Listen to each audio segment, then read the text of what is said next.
never forget, it was my first time playing it with a friend of mine. Because I collabed with the Wispy Witch once on it.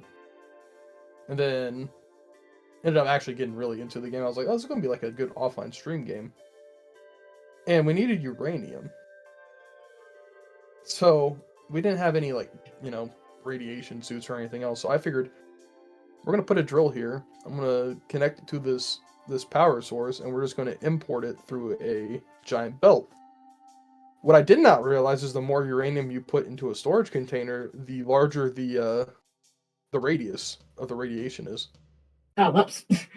So I built a mini nuclear reactor in our base. And it just kept filling up, and we didn't play on that world after that because we couldn't ever spawn. It was beautiful. Oh, it was great. I didn't even know what I was doing until afterwards. Then by the time I realized it was too late.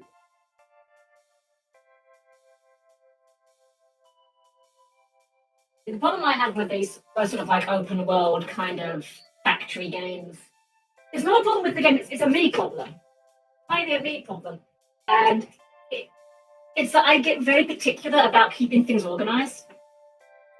It manifests the most when I'm playing games like Minecraft. If you ever are on a Minecraft server with me, you will know where I have been. Because all of the walls will be perfectly flush, all of the floors will be perfectly straight, all of the ceilings will be perfectly level, everything will be immaculately lit, there will be stairs, there will be guardrails. Basically, my power fantasy when it comes to playing Minecraft is being a OSHA officer. Oh, you would hate playing Minecraft with me then. I'm like, I build shoe boxes for houses. But I know, shoebox is fine. Shoebox is safe. That's the thing. The very first time I played Minecraft many, many years ago, I remember I, at one point, said, I want to go off and look for some adventure, look for some goodies. I wandered off in a random direction. Now, this is how long ago this was. This was before beds were a thing in Minecraft, right?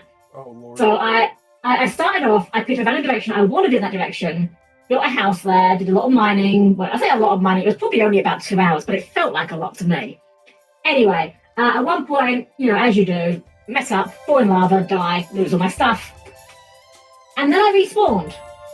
And that's how I discovered that the spawn point at Minecraft at the time was fixed. And I had no idea which direction I had walked in before I started making a base. And I'm like, you know what? That's never going to happen again. Alright, so I'm about to start the stream. I just started mine on live, but I have this all muted on my intro. Yeah, right I was now. just about to say, I'm having us muted, so that's fine, and I'll say something before I'm hopping into, the stream. Like the live version of it. Awesome. That way we'll just be quiet for 30 seconds as I introduce everyone. Sounds like a plan. Alright, share chat is starting. Alright, okay, got it.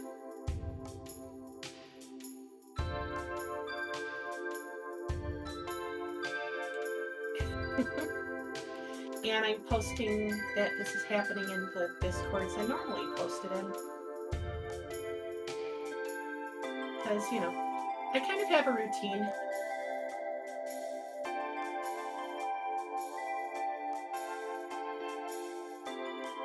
I got such a routine that in someone else's Discord yesterday, they posted that, somebody did a, obvious bot thing about giving away a computer. And without thinking, I was like, mods, delete that person. Like it was an order. Mods and electron to every atom of their body. Yeah. Show them the back door. Be gone.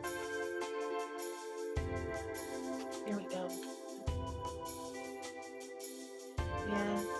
This will be the second biggest collab I've ever set up. The biggest was for my birthday last year where I had 7 people.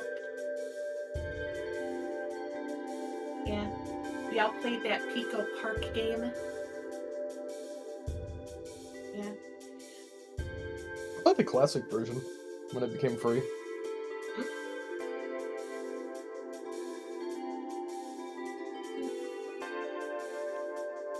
it's fun. Chaos. Alright, that's all the little ads. I might as well minimize that so it's out of the way now. Okay.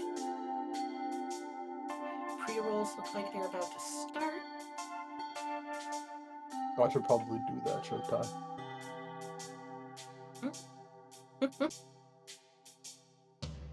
Yeah, The one thing I find really annoying about pre-rolls is sometimes if you click the run a 3-minute ad button before the pre-rolls run, it will cancel them, and sometimes it doesn't. It's really annoying.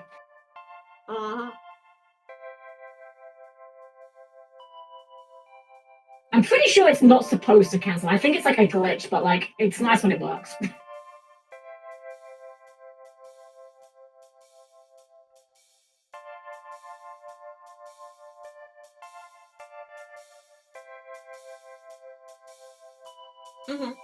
Yeah.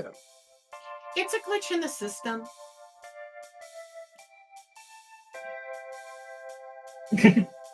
Yeah, that's true. It's like Game Freak. It's all indie company. They can't afford voice acting. Exactly. Yeah.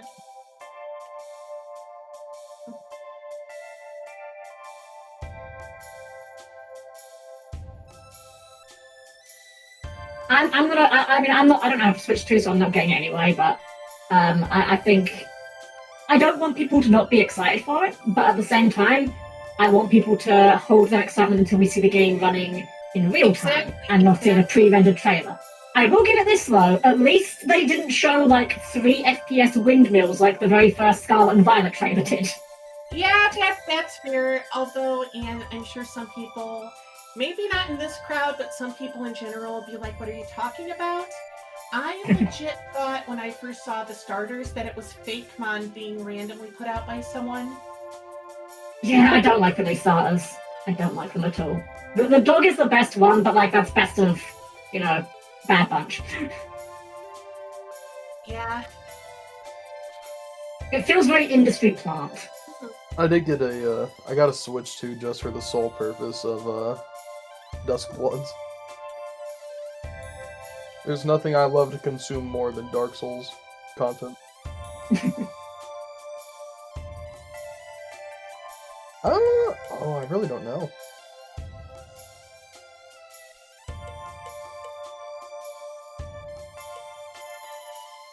Is Bonanza any good?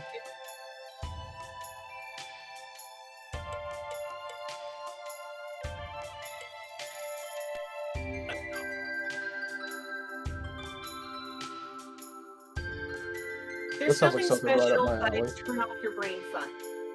Oh, I must. It reminds me of like you guys ever play the old Super Monkey Ball games on the Wii? No. What? There's I no think I had way. one of them on the PS2, but I was really bad at it. The only game I had on the PS2 that I remember being actively bad at was a Crash Bandicoot racing game. I'm going to resist the urge to mock you for that, because I know a lot of people who express that they find Crash Bandicoot and the associated games difficult, and I'm just like, Oh I no, don't Crash see it Bandicoot was personally. fun. I love Crash Bandicoot. The racing game specifically, it was Cortox. I always got my I was eating Was Cortox. was it tag team racing or was it Nitro Fueled? Nitro Kart. I think it was tag team racing. Okay, I will poke fun at you for being bad at tag team racing, because that game is extremely easy and breakable. There's actually like a 100% method you can win that game without even doing anything. You just I'm about to start stream, like officially, so okay. Everyone just quiet down. I'll start the speech and whatnot. See y'all in a sec. Welcome to today's stream. So for those of you who don't know me, my name is Aquarena, although most people call me Aquarina, and I'm totally fine with that. I also go by Aquarina, and I'm going to be doing today's little meet and greet introduction, since I pulled all these people together, and you know how hard it is to get a D&D group together, so forgive me for taking a few months. Anyway, so I am a forever DM, as is the theme of this stream. And first up, Helm-chan, why don't you introduce yourself? Hello, yes, I'm Helmchan, the perfectly normal robot maid. I'm a robot VTuber, as you can somewhat tell. On my channel, we do a lot of RPGs and platformers, and occasionally a bit of Yu-Gi-Oh! If you're into that sort of thing. I wouldn't recommend it personally. I've been doing tabletop RPGs for longer than I'd care to recount, and although I don't know if I'm necessarily always a forever DM, I certainly have got a lot of experience on both sides of the table. Yeah, I think Forever DM is like anyone that's over 50%. Yeah, maybe, I'm not sure. Mostly because, like, there's like 5 people in a group. So anyway, next up is Magino. Go ahead and introduce yourself. Oh, thank you. Yes, it is I, the Magna Magus already making all my accessory with the voices of a being. I have been a DM for 14 years. I kind of stopped lately. I haven't had the time to do that. But yeah, it's fantastic. I did play like 4 times. It's like as many as 4 fingers. Crazy. But yeah, I am just an old man sealing this body for the time being. But yeah, thank you for having us. Thank you for having us, Akudeta. Dozo. All right, and last but not least, because we went alphabetically, so no one could argue otherwise. We got Starblind. Yeah, that's me. I'm Starblind. Hi guys. I'm here. I'm something of a rule of cool DM, but I like doing a lot of other stuff. Really into history. So a lot of my dungeon things, my little contraptions I build for my players are all somewhat rooted in history. So I've got a few stories on that. Ooh. But yeah, thanks for having us. Hey, no worries, no worries. It's you can't have a Forever DM random rambly talk without at least 2 other Forever DMs, right? That's right. So True. first thing I'm gonna say is this is something I'm sure any DM who has been around long enough has done. And let's talk about homebrew magical items. And I'm going to start with one that I use all the time just because of the fact that it is very useful, but not powerful, typically speaking. And I call it the magical coin purse because of the fact that, well, it works like a smaller bag of holding, but it only holds coins up to 100 of every denomination. And it's cheap because, well, it needs to be affordable enough for, normal rich, semi-rich people or business people or whatever, but not so rich that none of them would buy it. Interesting. What's the rarity on it? I should actually I'd ask. say it's common, like 25 gold coins to buy. Something that a normal commoner would never really buy, but anyone with a good enough business would probably buy it. You have way more restraint than I do. I just hand wave away the weight of coins because I always kind of bank that under the sort of things that plays hate tracking. I just do it as a logic reason why it happens. Because I never actually care about the weight of coins as long as it's not too obvious over the top. You get like 1,000 gold coins, sure, whatever. You divide it between the lot of you, whatever. But if you get 1,000 gold worth of copper coins, you are going to have to explain how you're carrying 100,000 coins. True. It is a good way to kind of troll your players a little bit, where it's like, yeah, here, have a huge amount of wealth in copper. How are you taking this out of this place? Exactly. That's where you just give it all to the barbarian. you know. Barbarian banker subclass. I mean, if they're later in the game, there's that like magical hole in the ground that you can like slap on the floor. Oh yeah, there would be. I gotta look at my portable hole, yeah. Where are yeah, I've actually never really had much of an opportunity to play with a lot of unique magical items because my system of choice is Pathfinder, and Pathfinder, specifically First Edition, I should say. Pathfinder First Edition is not a system that really, unfortunately, allows you to buy a lot of things for fun.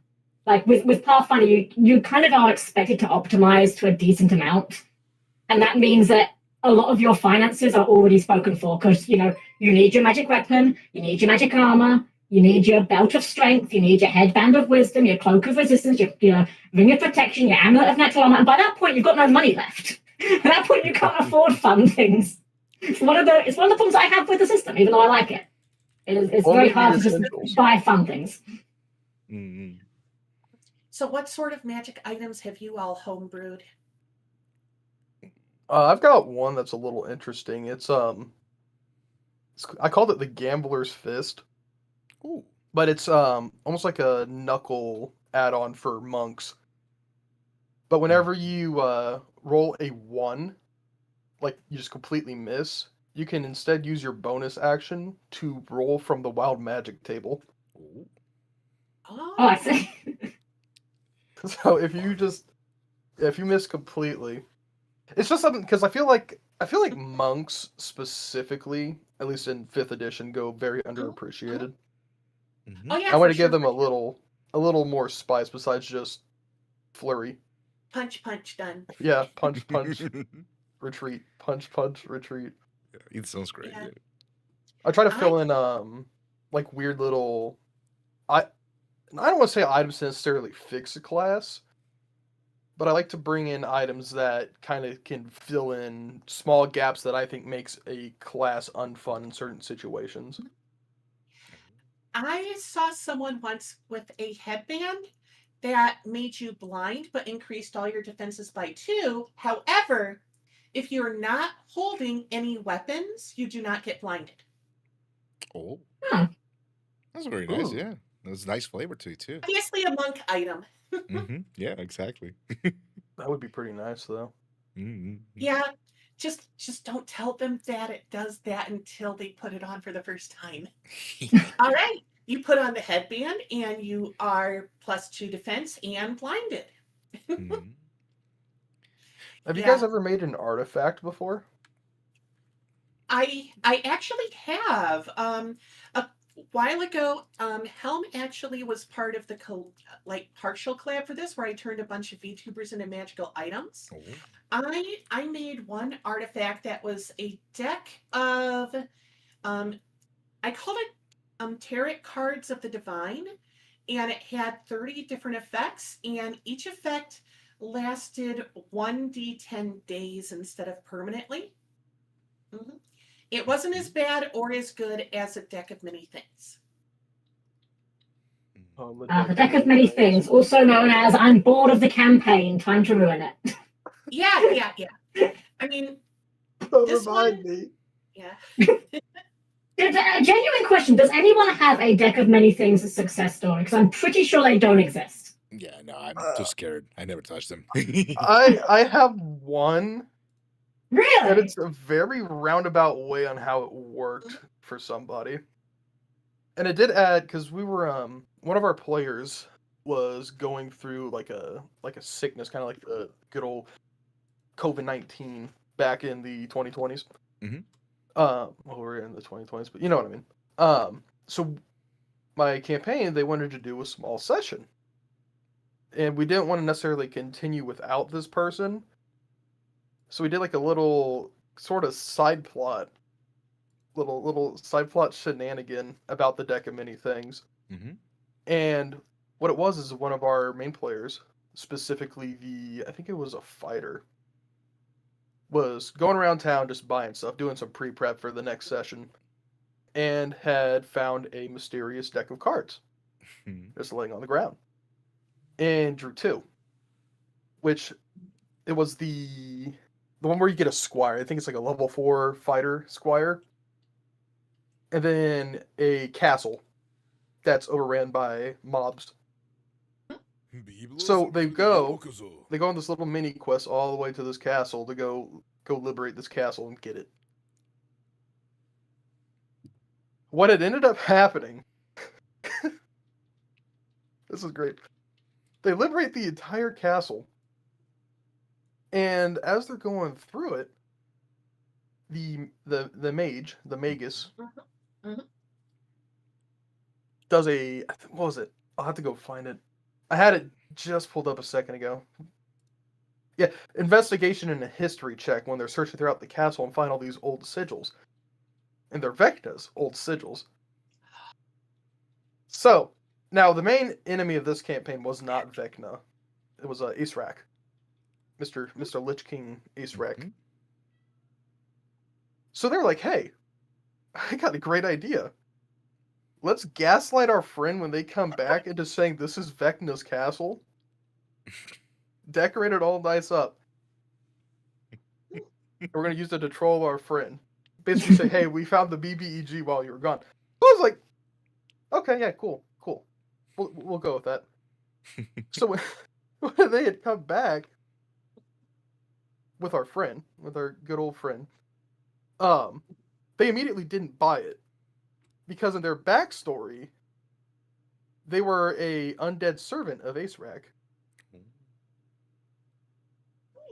So what had then turned around and happened is because they're an undead servant of Acerak, they're like, oh man, it's Vecna, that's horrible.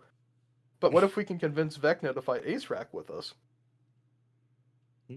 So they go on this huge campaign all the way to Acerak, basically trying to plead to deal with Acerak. So Acerak turns from the big bad evil guy into what I would honestly reckon a sort of ally, basically saying, hey, we'll let you control the world if you can take out Vecna. So, all the way back, and they had set up the Deck of Many Things, specifically as a code to get into the castle.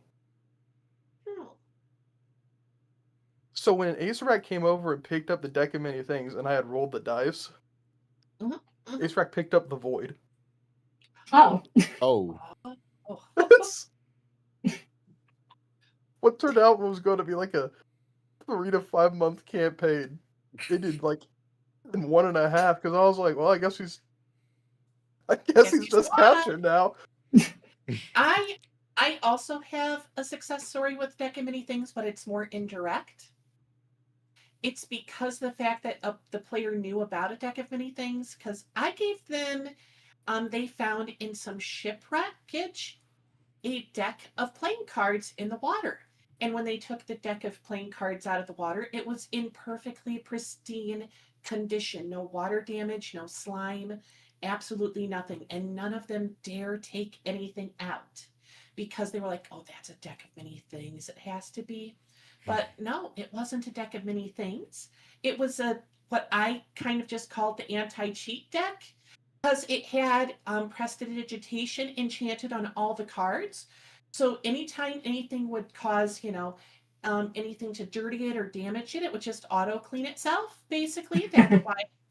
And it also had this little illusionary effect that, because basically any game of cards that was programmed into it, all you had to do was say what game you were playing when you started, and then whatever winning hand came up, it would do a little winner, like little visual effect. Hi, hello, hi. And that's literally all the deck of cards did. But they were dead set that it was a deck of many things.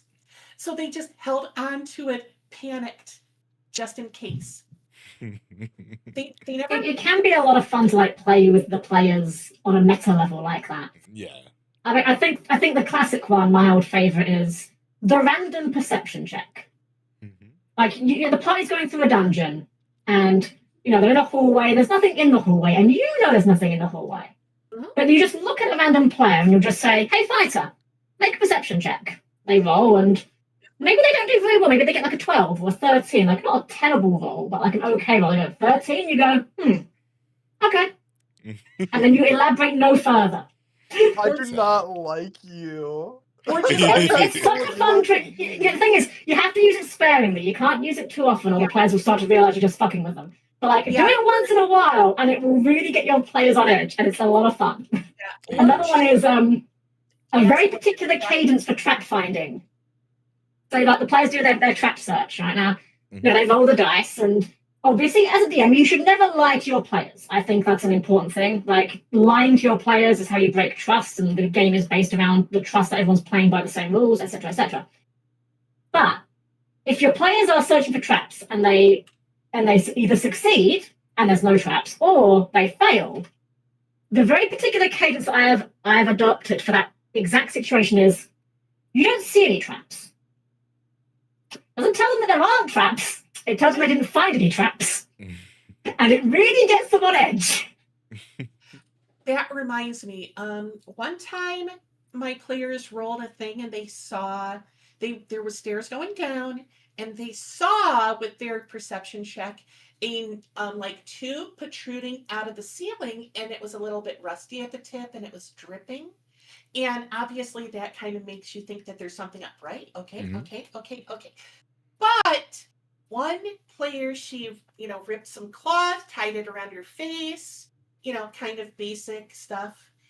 But everyone else just walked down and they all got hit with the poison gas attack. Oh no, That's beautiful. that's oh Yeah. no. People who use traps in their campaigns whenever I do get to play as a player is the reason why I always take a fighter with Dungeon Delver. I always just bring a stick. Like literally every time I'm playing like a martial, I always make sure I've got like, if I'm not using a pole weapon, that I just have a 5-foot or 10-foot pole rather, and I just say to the DM, unless I specifically say otherwise, assume that every space I'm walking into, I'm going to probe with my stick to make sure there's not a pressure pad there first. It doesn't always work out, like, that can still get you in trouble, but if you haven't got a good rogue or someone that can find traps in the party, it works very well on pits. Like, you're never going to fall into a pit doing this method, and that's, like, at least half of all traps, I think. Yeah. Between pits and pressure plates, for sure. Exactly, yeah. I once had a dungeon that was full of traps, but the dungeon was so old, none of them worked. No. Oh no. See, I think it could be fun to trick players like that, but only if you're doing it in a way that's not kind of like a gotcha that kind of messes them up.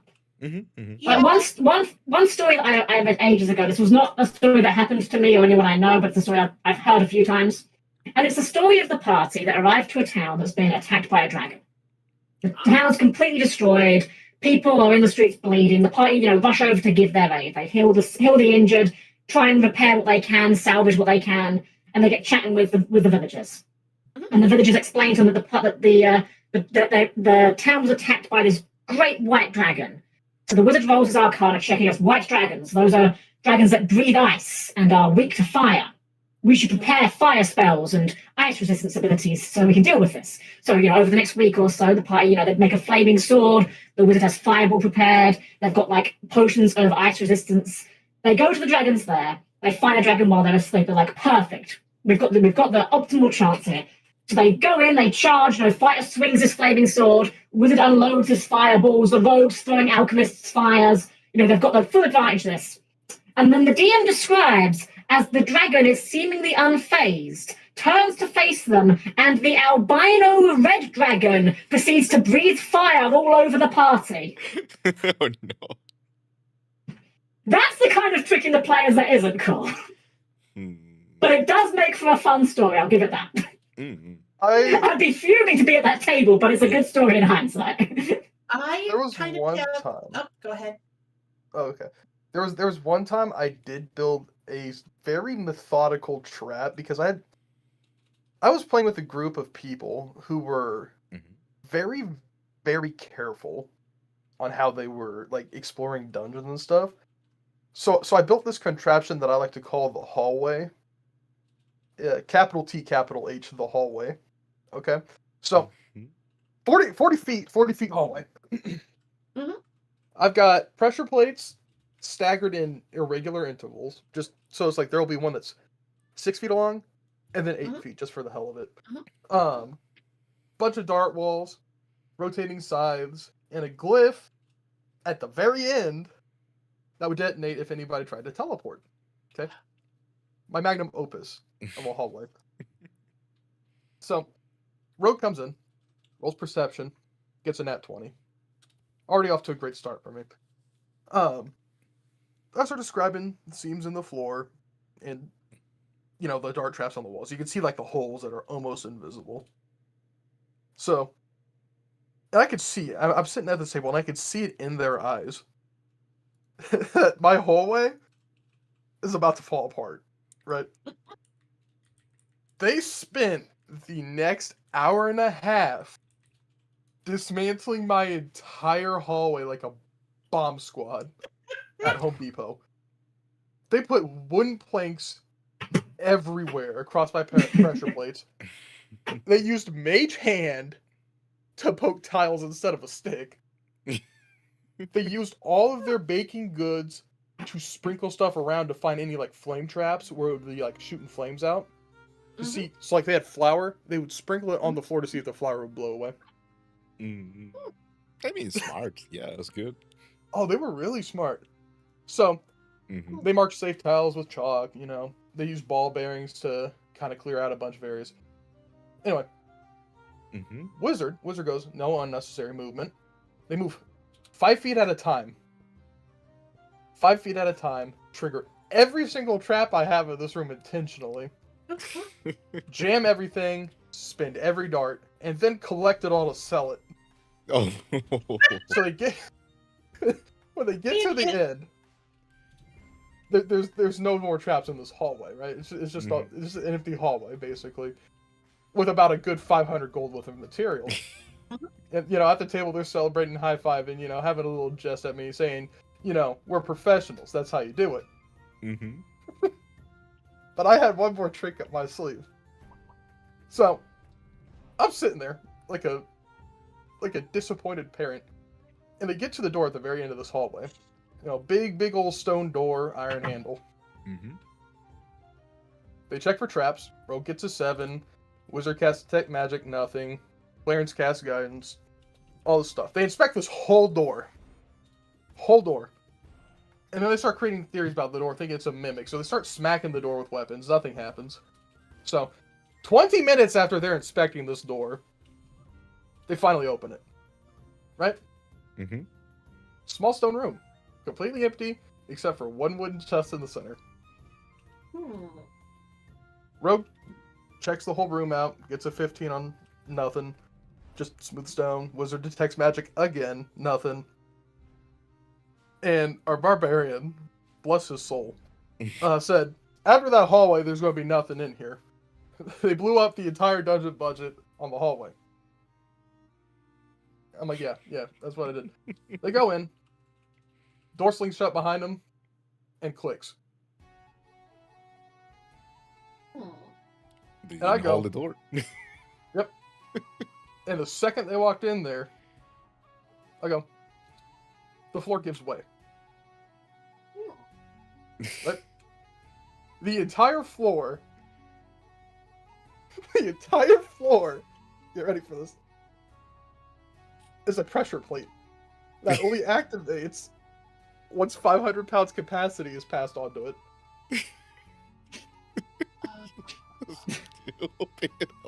I love it. The entire floor, I made this big stone pressure plate because I knew that I would have to get them with something stupid. And they fell into a gelatinous cube. Oh. I felt so good. After so much torture I endured in that hallway. I had one trap once that I think was unique enough, but not too overly complicated. It was just a typical, the ceiling falls down on you, but it stops short of crushing you. And the reason that it was unique is because it was in a kobold stronghold. So it stopped before it would hit any of the kobolds. So you didn't go too loud. So basically the only player that did not have to, you know, kind of crawl around on the floor and, you know, try to avoid getting hit by the suddenly shooting down at your head ceiling was the dwarf. But everyone else, the fighter, the cleric, the wizard, was crawling on all fours because they couldn't stand up. Meanwhile, the kobolds could run around and kind of go poke, run, down Majestic. Delightfully. Funnily enough, I made an accidental trap for my players once involving kobolds. Because, well, kobolds have dark vision. And in this one particular dungeon, it was a underground kobold lair. Now, the players were, I don't remember what species they were, but suffice to say, they needed a torch to see what they were doing. And at one point, they go around the corner and get, like, ambushed by kobolds. I'm like, what the hell? We were being so quiet. How did the kobolds know we were coming? And I said, you're walking around with a torch. This entire dungeon is pitch black because the kobolds don't need light. They saw your light coming from around the corner before you even appeared. Exactly. Exactly. Mm. Mhm. I mean, a lot of Like, people. that wasn't even me trying to get them with a gotcha. You're just kind of like, no, like they're gonna see this. There's no way they're not gonna see this. Exactly. It's like being invisible while playing an accordion. Exactly. Yeah, exactly. Yeah. And Well, I know then- that's a joke magic item people have talked about. Mm. Or wait, no, it's bagpipes that they joke about. As long as you play the bagpipes, you're invisible. Ooh. Yeah. So Well, in the case of bagpipes, it's also disarming them because as soon as someone starts playing bagpipes, everyone stuffs their fingers in their ears. I love bagpipes. I love them too. You never hit the bagpipe player. It's illegal. It's immoral. Very scared of the bagpipe But, players. I was gonna say I don't really have like a particularly what is the word original traps or anything like that, but I do have one situation where I was planning kind of like a very simple, very brief dungeon that was supposed to take place in the Feywild. So it's kind of like a little bit of like a small campaign where pocket dimensions can happen, so or kind of like portal situations. It's a little bit more simple, but it was supposed to be just kind of like a little flavor. The thing is, I was using kind of like a tile editor map 3D kind of like software, so I kind of like made them for reals, right? I was using, I don't know if you're familiar with Tailspire. I was using that one. So I basically made the whole, squares with everything, and it was kind of like 7 different pieces. They all had like 4 connections, like 4-way connections, and depending on the code, quote unquote, that you were doing, you could go to a different room or to the same room or to another room beforehand, right? So it was kind of like very obvious, the patches of flowers of certain colors, and they kind of like give you away what you're doing. But for some reason, even though we had 2 druids in the team, nobody bothered to kind of like look at the different color flowers that were a little bit different from the normal vegetation of the area, and it ended up in a 45-minute per room question mark situation in which they kind of like just came through and fro every single time, and it was kind of like 3 to 2 battles, very simple ones, and they ended up stranded to the point that it was a little bit. I was trying to test out survivalist kind of like mechanics. I think Akwi, you remember I told you about the little unbalanced thing I made for cooking monsters and everything, right? Because it was kind of like Dungeon Meshi was getting popular, and I was like, you know what? I'm gonna try in my hand and do this, and it was kind of like very, very bad. I am very ashamed of that creation.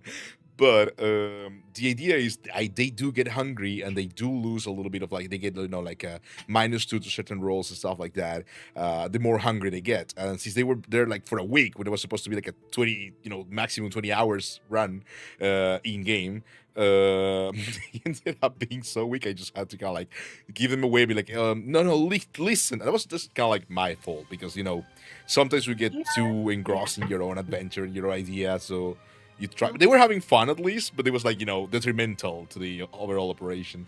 So it ended up being a deadly trap, even though it was not supposed to be. It was kind of like elementary school puzzles are very dangerous.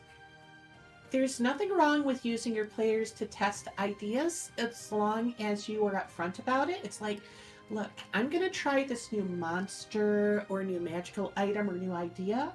If it doesn't work, we're going to kind of just retcon it, hand wavy, blah, blah, blah. But I want to try it. Oh, yeah. We did a one shot on that purpose specifically because otherwise it would have been very exactly. One shots annoying. are perfect for that. Yeah. The youth. There was... Oh, go ahead.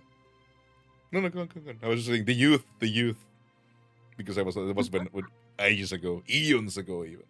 I will say one thing that seems universal, whether you're a player or a DM, is the best stories usually come from natural 1s and natural 20s. Like, in one of my earlier games with these people, they were still kind of on the new side. The cleric was trying to deal with some, I forget what, but the other players were getting rashes and whatnot, so she did a nature check to gather supplies for an anti-itch cream. And she got a nat 1. So her anti-itch cream, the main ingredient to create it, she used was poison ivy. Why? Whoops. Mhm. Ruh-roh. Yeah. Oh, that's bad. Oh, I don't even want to imagine that. Yeah. And Oh. I remember in one game I had, as I was playing as a player, I had a couple of moments where I had the natural 20 that kind of, it didn't ruin the game, but it kind of took a lot of attention out because, so again, this is Pathfinder, and just if you're unfamiliar, Paladins in Pathfinder have an ability called Smite Evil.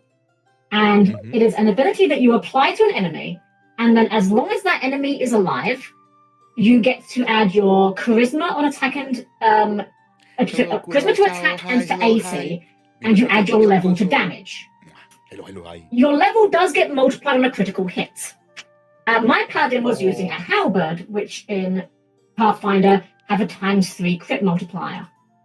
And on 2 occasions, somehow I just sacked into the natural 20 crits against like the boss of the chapter and made what should have been a really like drawn out fight into like a 1-round kill. And I was like, it felt really good, but I kind of felt really bad. Yeah. As a player, you kind of, when you're a forever DM and you get to be a player, you feel a lot more sympathy when you mess up what probably took the DM a while. Yeah. Thankfully, this was That's at where the end of a that's where dungeon. fun The part dungeon of itself was DMing still quite comes in, long. though. Sorry? So that's where the fun part of DMing comes in, though, the improv. Oh yeah, definitely. I got it's not on me, I'd have to grab it, but I got a D100 for like generic store names for random towns. And getting a generic store name for a non-typical store helps me, shape what sort of town that is. And well, in one game, the players got to a town and I rolled up a couple of them. And one of them, because I'm the DM that will allow adult-ish stuff, but it's always a fade to black, and I just kind of roll the dice and say how fun it was for them instead of details, because I am not comfortable doing the detailed stuff. So it's like, okay, you take the lady into the back room, and it was a 6 out of 10 time, so to speak, and kind of leave it at that. Well, the dice determined that they found a shop called the Eager Quiver. And they started laughing right away. I knew what I had to make it. So basically, it was a male strip club. That's amazing. Nice. Yeah, so I made that it was a port town, so I made it a port town that people often at when they drop off merch. It's just a recreational town, let's say. A red light perfect. district in D&D at 3 a.m. That's like I've got a question. Yeah, go ahead. Have any of you all done any like experimental campaign types, like mixing and meshing things around? What do you mean? I've done a couple that you could call experimental. Yeah. Okay. So like here, I have an example if you want me to give you one. Yeah, sure.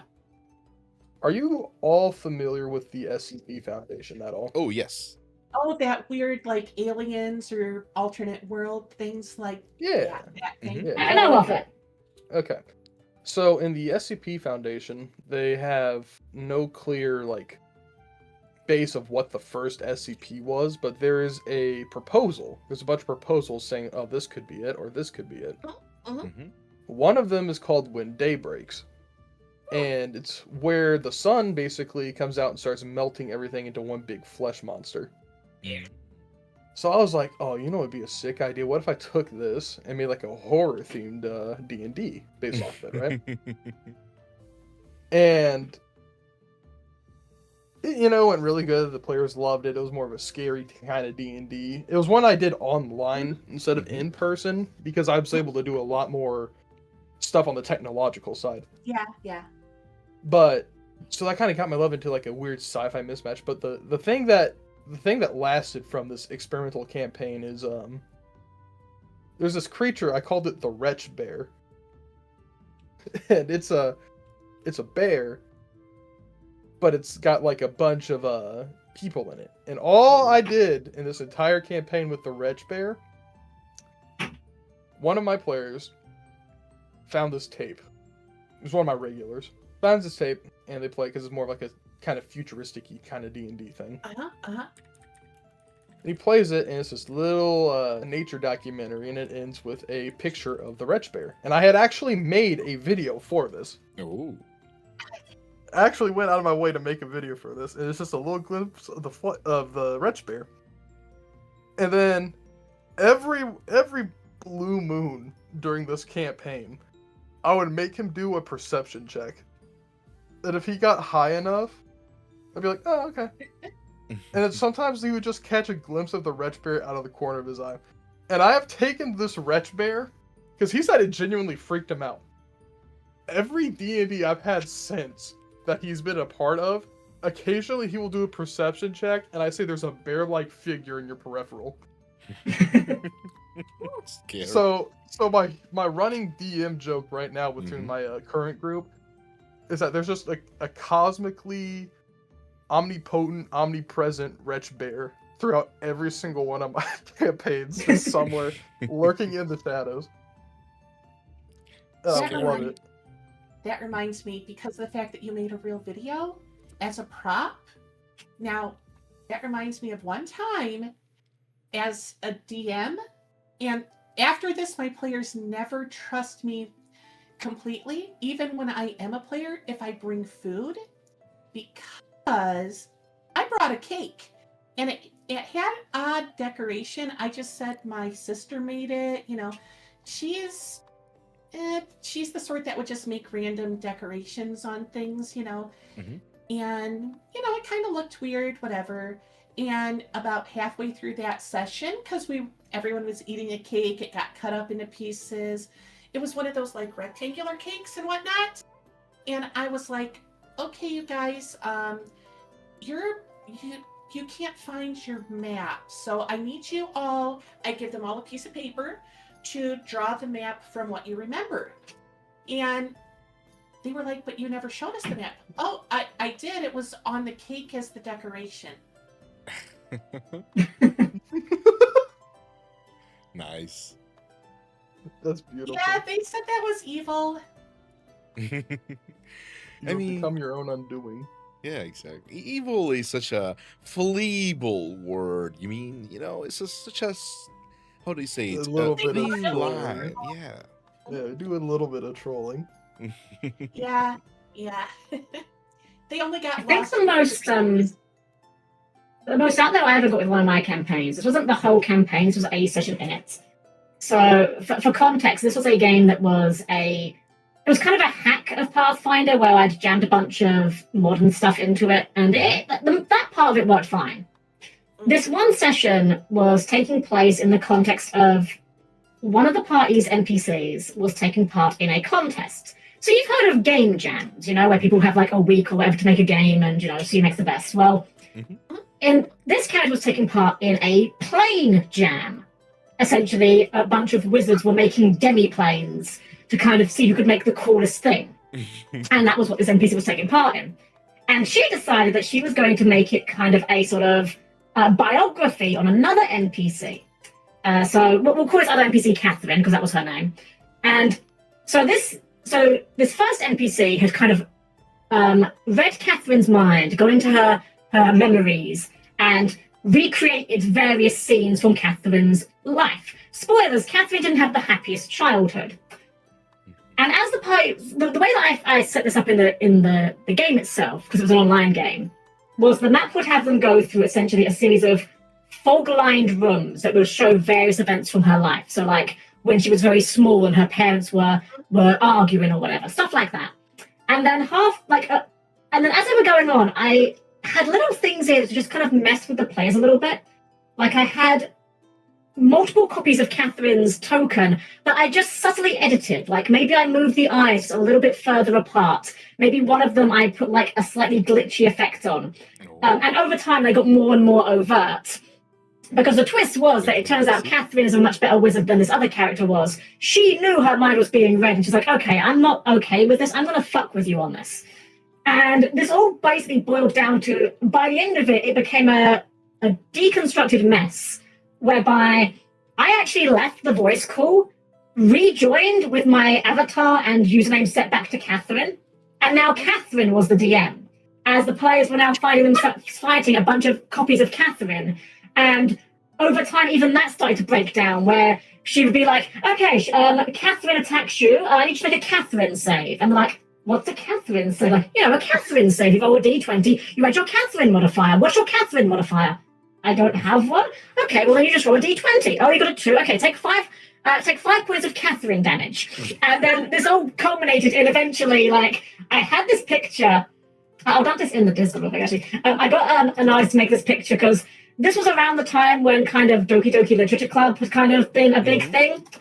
As soon as my drive, there we go, lets me find it. This all culminated in a fourth wall breaking moment whereby the party just found themselves dealing with just Catherine.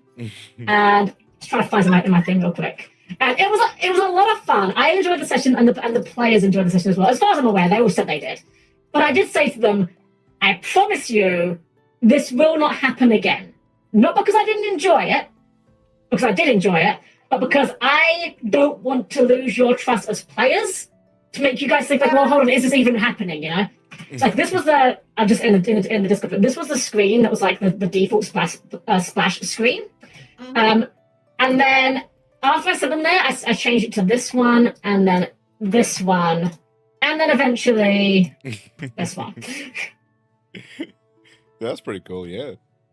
It was a lot of fun. I had a lot of fun just like coming up with all these like weird effects for it and all. But I think it's important with the DM that you are frank with the players sometimes. It's okay to say out of character to them, look, this will not happen again, because I don't want you guys to go through this entire campaign worrying, oh, is this actually a thing that's really happening, or is this some bullshit again, That's beautiful, though. I love that. The only time I kind of did something to that level was, it was a haunted mansion in a D&D game I was hosting that was loosely based off of Overlord. Ooh, yeah. Like, I took the ranking and guild system from that thing. Like, we got mithril ranks and stuff like that for your adventuring group. There was one time where one of my players and an NPC was exploring this mansion, and there was a what are they called? A banshee. There's a banshee in it. Ooh. And I went through so many loops just to do this. I made it very methodical to where Discord would load something, load a message, and it would glitch out and become a different message. And you could see it in real time.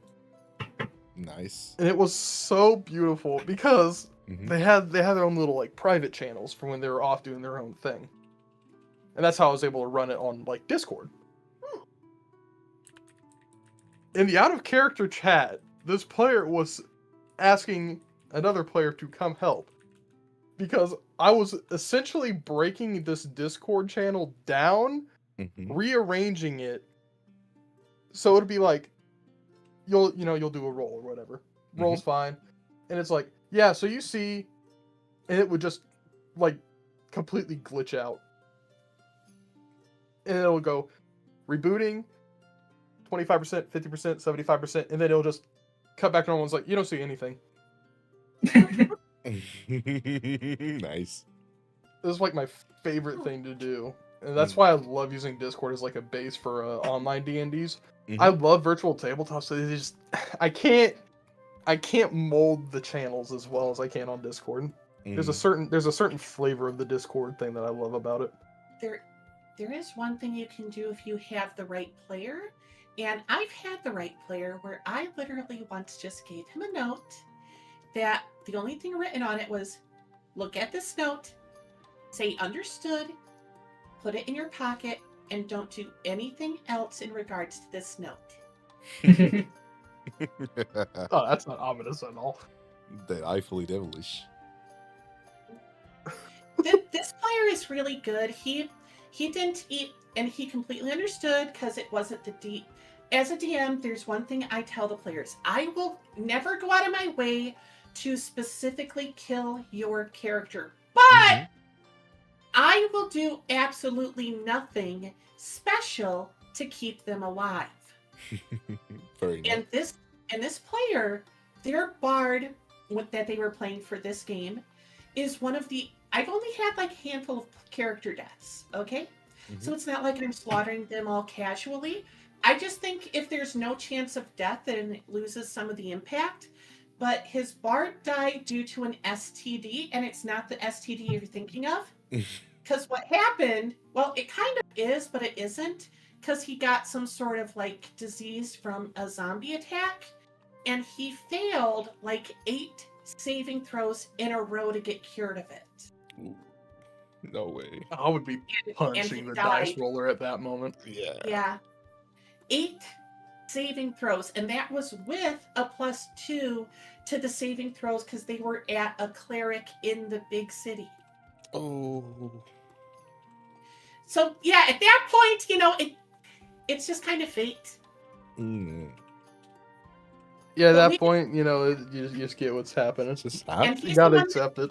he's the one that said it was an STD because it stood for saving throw deficiency. Accepted. Fair enough. Yeah, I was gonna say, accept your fate and begin anew. Here's your character sheet. Start filling it out. Yeah, exactly. I mean, what I said is fair.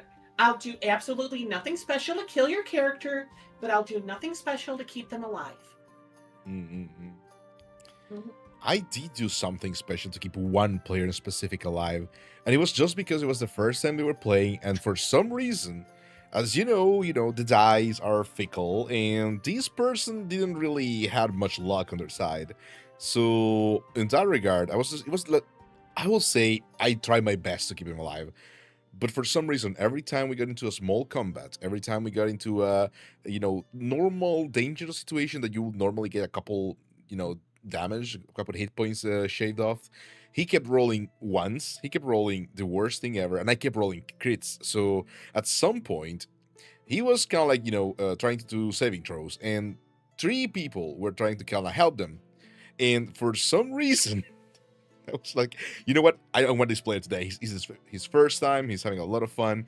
Let's try to keep him alive. And I was like, okay, you know what? The 3 of you try your best to kind of, help this person who just kind of like failed with a 1 their death saving throw. And it was like, you know what? You'll try your best, and just roll 1 die, everyone. And I'm gonna compound this sum, and we're gonna help him. Okay, we're gonna help him. The 3 of them roll a 1. And I was like, you know what? Whatever. But at that point, we actually tried to kind of like do a little bit of a bargain, and I was like, you know what? Okay, let's put it this way. Because one of them was like, you know what? There's like a basin in this room. There's like some weird water. I'm gonna try and throw them in there because I think this is gonna heal him. At no point we actually talk about this. It was kind of like a little bit of like a fake trap, just kind of like to make them investigate this area. And it was like, okay, you know what? Try and do that. Let's see what happens. And I was rolling I think it was a percentile die, yeah. So I get something. I was trying to kind of like increment Cthulhu odds because I usually roll poorly with those. So like, you know what? If it's low, it's good. If it's high, it's bad. I got around like a 5%. I was like, you know what? You got a 5%. We're going to make sure that this is kind of like fairy water, and you're coming back. You're coming back with a coast, and I never told the player the coast. You only made it sure that the other players, when they were like, not paying attention, it was like, you notice his hair is a different color in certain areas. That's about it. And the idea, unfortunately, we couldn't play because he actually had to move cities. But the idea was like, slowly they were kind of like spirited away. So their soul was connected to the Fae, and I was kind of trying to help to tie that to their backstory, which was literally, I'm just going on an adventure, and try to kind of like meld it together. And it was fun, but I was so sad. We tried our best to save him, and it's not impossible. Yeah. I mean, when they're a brand new player, you kind of do kids gloves for a couple of sessions, but you kind of stop after like 2 or 3. At least I do personally. But at the same time, if the player wants to play for a long time, they do also gotta, pay attention to figure out the basics, blah, blah, blah. I had a player, and it took him over a year to realize, well, maybe not over a year, but it felt like a year, because none of us noticed he wasn't doing this, or that he didn't realize this, so we might have been oblivious to, But until he said that he couldn't do it because he didn't have a power that specifically told him he could on his like attack list, he did not realize that he could move during combat. Oh. What? Oh. Oh, jeez. Oh, Yeah, this was like 6 months minimum, maybe a year, somewhere in that range. was he an archer? He was a ranger, yeah. Oh, I mean, okay. there's silver linings, right? Exactly. Yeah, but at some point, it doesn't matter what class you are, you have to move. Mm. Yeah, I was gonna say because eventually something gets like Blocking line thrown of your sight, way. or whatever. Yeah, Mhm, mhm. yeah, because cover's a big part of D&D. Really, when you get down to it, because you're just standing at. Oh, that's yeah. That is like my absolute bugbear when it comes to player pet peeves is people that just do not learn their abilities or learn the system. Like, don't get me wrong, everyone is new to a system at some point. You're gonna make some mistakes. Everyone does it. Mhm. But like when we're like 5 or 6 sessions in, it really shouldn't be hard for you to work out how to calculate an attack roll or how to work out what your AC is. You know. Mhm. I think there's at a certain point it becomes like this is your responsibility as a player. You do not have many of them, but do not shirk on them. Yeah. Exactly. I was saying you can always ask other people for help in calculating it, but Yeah. yeah, you don't want to get stuck into the situation of okay, what's your AC, and it's I don't know. What do you mean you don't know? We're all session 8. How do you not know? Especially since the character sheet is literally a cheat sheet. Yeah. Yeah, I mean, feel like a lot of It people says forget right that. there, top, middle, your AC is this. True. It doesn't change very often, and Some- the location stays the same. Some versions even have like a shield to make you be like, shield defense. Exactly. That's why whenever I get a new player playing, I always take their sheet before they make one on session 0. I'll write on the back a little cheat sheet for them saying, okay, Mm. proficiency plus dexterity equal AC. Light armor follows that suit, but heavy armor it's only up to like 2, I think it is. Mhm, mhm. For one, I actually have well, I haven't played Pathfinder in a while, but there was this one website that used to have custom character sheets, and I always used them because I like them, but I also thought they were fantastic for new players. I don't remember the website's name, but I know that to find it, you could search for dyslexic character sheets. I think the people that made it were called like Dyslexic Studios or something. Oh, And the reason why I love these sheets so much in particular was because they would have on the sheet a breakdown for not only your generic things like your attack rolls and your saving throws, but it would also break down calculations for your class features. So like, oh, you're a cleric, you get this many channel energies, which is equal to your level divided by 2 or whatever. You know, that's actually not correct, but you know, for example, that would be how it would break it down. And I thought that was a fantastic thing for like, not even for just like new players. It's just so nice at keeping all of your things in order like that. Yeah, I actually, when it comes to Pathfinder, have a rule that there are some classes I will just not allow a new player to play at my table, such as the Magus class, because they are just extremely complicated and so easy to just make yourself bad. Like Pathfinder, if you don't know what you're doing, you can just make a character that just isn't good and will just not be useful, which is a bad thing, unfortunately. really My wanna very try first game as a player, I played a sorcerer, and I was thinking, oh, wisdom and intelligence, that's got to be the sorcerer stat, right? Because they're smart, right? And I dump statted charisma. Whoops. See, at least you did that by accident, though. One story that I wasn't part of this story, but it's a story that I read, and it really grinds my gears. It was this was from Reddit. This was from like the RPG horror stories Reddit. So you know, handful of salt. It could be bullshit, but this was a player who was talking about how they didn't want to play like a min-maxed character. Okay, that's fine. I don't get that, but you do you. And they were talking about how they built this cleric who was a pacifist. You know, it's a little bit odd because clerics are usually kind of meant to get involved in the fight, but sure. And then they made wisdom their dump stat.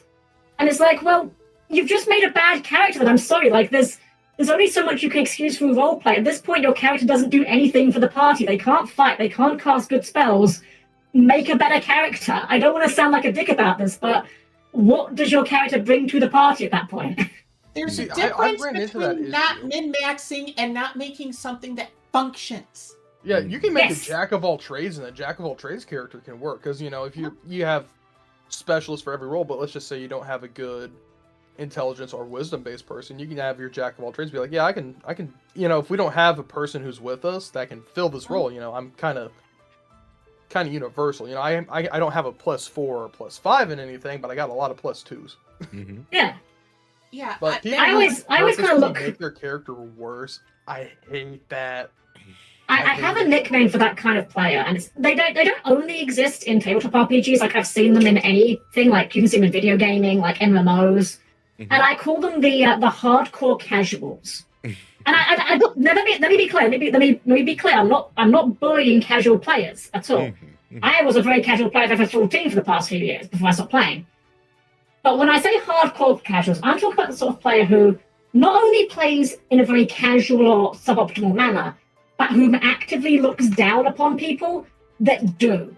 Like the sort of player who looks at Yu-Gi-Oh! And goes, oh man, you're just playing like Ryzeo Mitsurugi, that's the best deck in the format. Oh, you're a meta sheep. I'm going to be over here with my Dark Magician pile. It's like, don't get it wrong. You're allowed to play Dark Magician pile. You're allowed to have fun with Dark Magician pile. That doesn't make you better than the guy who's playing Ryzeo Mitsurugi. You're both just playing, you want different things out of the game. Neither is better. Stop acting like it. You can run Zodia, but make sure you have a good deck in the background. That story reminds me of one player, and this person does not have the excuse that he didn't know, because everyone was telling him otherwise, but he played as a monk. And now, first thought, monk, what would you make your main stat be? Either dexterity or wisdom. His main stat was intelligence with a 12 in dex. What? Yeah, because apparently he didn't like that his character was the only one that didn't speak Draconic, so he wanted to take a feat that let him take extra languages, so that way he could speak Draconic, even though there's other ways around it. Plus, it's not like he needed to specifically speak Draconic. It just happened that we were all able to and he wasn't. Plus, next, when you're a monk and you see a gelatinous cube just kind of on the ground, maybe 20 feet in front of you, what do you think is your first way of fighting it? You just kind of shrug and hope the rest of the party can deal with it. Eating it. I walk the other direction. Well, he did the same thing for anything on the ground. It didn't matter if it was a gelatinous cube, a bandit, whatever. He ran away and threw shurikens. I mean, I could see a world where a ranged monk build could work. Pathfinder has some tools for that even, but at that point, why are you playing monk? Like, I know 5th edition is a far less flexible system in that regard. But here's the kicker. At one point, there was on the top of a wall a bunch of kobolds, shooting at us. And considering everything he had done up to that point, it kind of makes sense you would expect him to throw the shurikens at them, right? This way decides to go punch them. He went to climb the wall so he could punch them. You see, especially for the gelatinous cube thing, the monk thing, you could always go like Way of Cobalt and use your astral hands to punch it, because your astral hands can't get hurt. If you're really dead set on attacking a gelatinous cube as a monk, you could do that. Yeah, but he did it no matter what the enemy was, whether it be a bandit, a gelatinous cube, whatever. But for some reason, when it's something on the top of a wall shooting, I'm going to climb the wall and punch Hello, him. Marcus. Welcome in. In. How are you doing? What's his name, Ezio? No. Oh. Yeah. Well, there goes my theory. Ezio would be a rogue. He wouldn't even be a monk. Well, I'd like to introduce you to a theory that a friend of mine came up with many years ago, which is the Jack Sparrow theory. And this is something that I keep parroting. I love this so much. And the Jack Sparrow theory goes like this. What class is Captain Jack Sparrow? I mean, there's no correct answer. You could argue that he's a fighter. You could argue that he's a rogue. You could even argue that he's some sort of sorcerer with a bunch of luck spells or whatever. But the whole point of the Captain Jack Sparrow rule is, it doesn't matter what stats and what classes you give him, he is still always Captain Jack Sparrow. And the point here being, it doesn't matter what class you have as long as your character has personality and something that makes them unique. It's why I always hate You see this a lot with like newer DMs, newer players. People that go, "Oh wow, you're playing a human fighter. Wow, could you be any more boring?" Well, there's nothing about being human or being a fighter that has to make your character boring. If you think human fighters have to be boring, that's because you're too boring to make a human fighter interesting. That's why. Similarly, like you could play like a tiefling warlock, and there's nothing wrong with tiefling warlocks. They're great. But being a tiefling warlock does not automatically mean your character is going to be good or interesting. You have to make them be interesting. Yeah, that's more about character crafting than it is about your traits. Yeah, like I don't care what your character is. I care who your character is. Yeah, now I actually got an idea for a human fighter, but anyway, that I want to play, but there are a couple things. One, it would have to be in a game where we either start at or I get introduced or replaced or whatever at level 4, just because, that's what it is. Because everyone here obviously knows the deck of many things. And the knight card in a deck of many things. If you don't, you gain the service of a 4th level fighter. So, yep, it appears in your space within 30 feet of you. It's the same race as you, serves loyally until death, blah, blah, blah. I want to play that knight level 4 plus fighter who, at the exact moment that they were summoned, the person that summoned them died due to a dragon's breath or something, so they're suddenly there, but they have nobody to serve. Oh, nice. See, that's a good concept. Yeah, it's very cool. So yeah, that's a great way to go about it. My favorite concept I did was for a fighter. It was a blacksmith in this town who decided, I don't want to be a blacksmith, but he had to make armor for this prince because this prince was ready to go fight in the war. Well, this fighter's like, well, I'm just your average person at a blacksmith. I'm gonna make all this armor. He makes all this armor, and this prince is like, all right, bring it to the castle tomorrow, and we're gonna get ready to go to war. He goes, okay, takes all of the armor, and just runs away from town to become an adventurer. So he's living a double life, so everyone thinks he's this prince from a foreign land, so I gave him the noble background. But he's just an average blacksmith who's nothing of nobility, and that's why they're a human fighter. They don't even use swords, they use hammers, because that's all they know how to use. That's pretty cool, yeah. My most recent player character I was a rogue with the nobility background. And here's how I played it. The rogue was the third born in the family, not the firstborn, and you know how that is with royal families.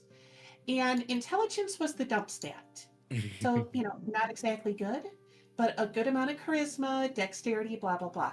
And this character became a rogue by sneaking into the kitchen, picking the locks for snacks, sneaking out at night to go party with the common people, and things like that. That's actually very nice. Yeah. Lovely. And still keeps the, little family sigil in my pouch. That way, And I'm kind of a weird person when it comes to designing characters. Instead of planning one, I kind of like to roll the dice to determine my race, my class, and even my gender, and just write a character that seems interesting once I got the basics. I think those are always good ideas too, because it's kind of like I think that reflects a lot on you as a storyteller and a player to see how you can take something completely random and make it an interesting character. Yeah. I mean, I like to make stories. I'm not sharing where this is on stream, but I wrote a web novel once. I never finished it, but it got to a little over 700,000 words long. Nice. And let me pull up something for word count context. Okay. How many words was the Lord of the Rings trilogy? Okay, so the whole trilogy for The Lord of the Rings is a tiny bit over 550,000 words. And the web novel I wrote, and I didn't even finish it, was over 700,000. Mm-hmm. Oh, Nice. jeez. Yeah. Some would So, call those rookie yeah. numbers. I'm not one of them.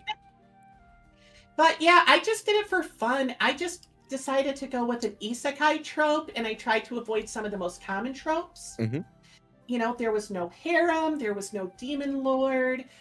Basically, the main character was summoned to that world because, hey, if we can get these stupid otherworlder people to put their blood on this paper by choice, we'll tell them some lies, butter them up, blah, blah, blah.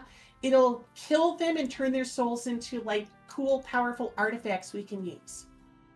Well, all the other people that got summoned with the main character died, and the main character, you know, saw them dying and just ran away, but they couldn't chase after him because if they don't solidify the soul artifacts with an owner soon, they dissolve into nothingness. And it's like, we can either chase after that one person who's not going to do this by choice anymore, or we can get these 5 cool artifacts and use them. Mm-hmm. Nice. That's nice. amazing, though. It is pretty cool. So, Mm-hmm. I've got another question. Oh, go ahead. Have you guys ever had I'm going to call it a crossover arc in D&D? Crossover with In like what regard? others? Yeah, exactly. Oh, no, I mean crossover with like actual like characters from media. So, Oh, all the time, all the time. yeah. I So steal tons of cats from media. my very first campaign, you'll see what I mean. Very first campaign I'm running with this new group of mine, right? Mm-hmm. This is our first time playing D&D. And I'm running a D&D based off of the Epic of Gilgamesh. No. Because I love Gilgamesh. I think Gilgamesh is sick. Mm-hmm. So we had Gilgamesh, just straight up Gilgamesh. He was one of my new players. Fujin from Mortal Kombat. Inuyasha from Inuyasha. Why? And Zenyatta from Overwatch. What? I wasn't was- expecting that. That was our legendary team, and I made the mistake of allowing this. I was like, oh yeah, okay, I need a Gilgamesh. Okay, what are you guys' characters? We get Fujin, who's a monk, Inuyasha, who's a monk, and Zen, who's a druid. I'm like, okay. I figured Zenyatta would have been the monk, but all right, cool. Whatever. One thing I want to do as a DM for a game sometime is an isekai D&D type game.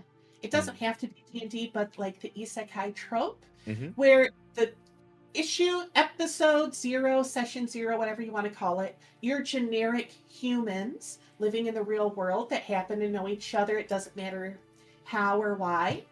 And then something happens, you're in a fantasy world, and, you know, if someone wants to be a non-human, maybe they die in the process, but someone finds them and does like a reincarnate spell that turns them into an elf or something. I don't know.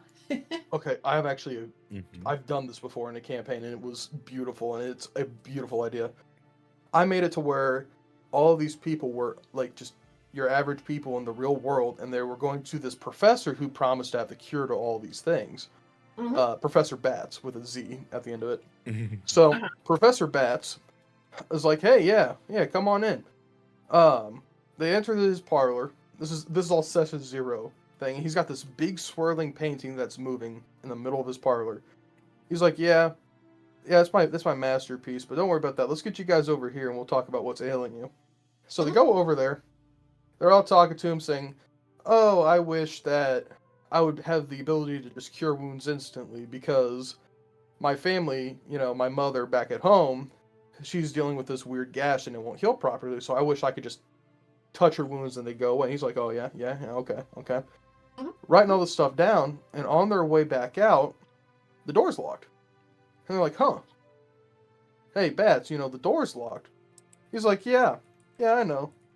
You know those wishes you guys wanted? I got a way to grant them. You see this painting over here? Why don't you go and touch it real quick? So they go over and they're like, okay, I don't know how this helps, but they touch the painting and the painting sucks them in. Kind of like a painted world. and they get isekai'd into this painting, and the entire campaign is them fighting to get back out of the painting as their characters, with the powers that they had all wished for from Professor Bats. Ah. For So like some one who was reason, like, I wish thought we of had Mario 64. yeah, actually kind of like Mario 64, yeah. Mm-hmm. But it's like, oh yeah, I wish that I had the strength to lift things all the time because I wanna be physically stronger. Mm-hmm. I want to be one of the strongest humans alive. And he's like, oh yeah, okay. So when they go into the world, they're a barbarian. Mm. It's like, yeah, I can grant you guys what you want. It's kind of like I took Dr. Facilier from Princess and the Frog kind of as an inspiration. Mm-hmm. You got what you wanted, but you lost what you had. Mm-hmm. It's pretty good. Yeah, nice. Yeah, that was a really fun campaign. Yeah, sometimes Like the very last campaign I ran was actually kind of the crossover campaign, a lot more explicitly so. Essentially, I was very inspired by Kingdom Hearts, and so this game was essentially the players were going from world to world, dealing with problems on each of these worlds as they went, and it was literally like I made little chibi versions of worlds that were, Kingdom Hearts inspired. Except rather than them being Disney media, it was basically whatever media I happened to be consuming at the time, which happened to be a lot of Yu-Gi-Oh! So, like, the very first world they went to was, like, a forest full of these cute little girls that were all actually secretly carnivorous plants and insects, which is the Traptrix archetype. Or another one was this world with a sort of golden plague that was consuming everything, like turning it to gold, which is inspired by the Eldritch archetype from Yu-Gi-Oh! And I think I think some people kind of like if you want to roll your eyes and complain about that sort of thing, you're allowed. But I don't think there's anything wrong with taking inspiration or even directly taking things from things you like, as long as you recontextualize them. That's I think the important thing. Like in FF14 at the moment, they're running a raid series, and I swear this is relevant. In that raid series, it is based around Final Fantasy XI. But in the context of the raid series, it is just things that happened in FF11 are being recreated by an NPC, and you are just playing through those things. It's like, well, that doesn't really mean anything at that point. Like, we're essentially just going through fan fiction that someone wrote about FF11. If you want to take those sort of characters and reuse them, like, okay, yeah, we're going to use Dark Lord from FF11, or Shadow Lord, I think his name is, but reuse him as a different creature. Take the name, take the idea, but it's not just like, oh, he's just a big bad guy that shows up because that happened in FF11. No, you can use it in a more interesting way. And again, another example from when I was running that game, there's a couple of old school Yu-Gi-Oh monsters called Monarchs. It's a whole series of them. And I used them as NPCs in my game, but they had nothing to do with the lore. It was just kind of, oh, that's a cool title, that's a cool monster design, I'm going to use that. And it's a lot easier to work with something than to try to come up with something that's wholly original, Exactly. It's not what you use, it's how you use it. Exactly. Yeah. There's a lot of like oh sorry, were you saying something? No, I was finished. Oh. No, I was gonna say that at that point. Oh, hello, Cafe. At that point, I also kind of like had a similar situation with like one of the campaigns. I actually talked to Akui about this one before. Is one of like my most stolen campaign. That is literally. You mentioned MMOs earlier. I used to be a huge fan of MMOs until I realized they were stealing my life energy. And I played for the longest time Mabinogi, which was a very interesting MMO, sandbox kind of style, which had a very good plot, by the way. I really liked it. And I basically stole most of the plot, changing, obviously, most of the things and key areas and how I wanted to warp about it. And it was very fun conceptually. But this also ties into the first question that we had at the beginning about creating a magical item.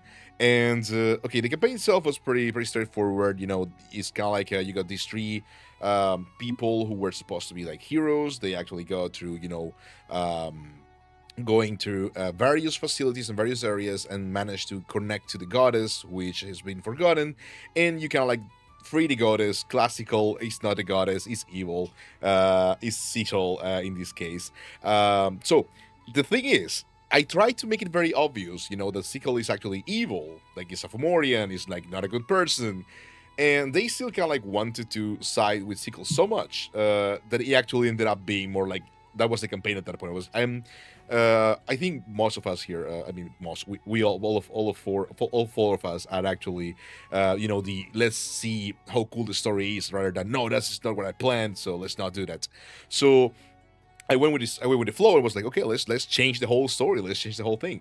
And one thing that I got was the heart of it was supposed to be kind of like a little bit of like a last point of no return. I was like, okay, listen, you are gonna be given this treasure, which is the heart, I think was of Matcha, from Am I Matcha? And the thing is, it was kind of like supposed to be kind of like a curse item, because it was like every time you slay an enemy, their soul gets trapped into this item, and once you reach certain numbers, it's gonna grow. And this item attunes sorta to your weapon, and so it was kind of like a broken thing, because it becomes easily +1, and the more you kill, the more you do, the more it actually grows.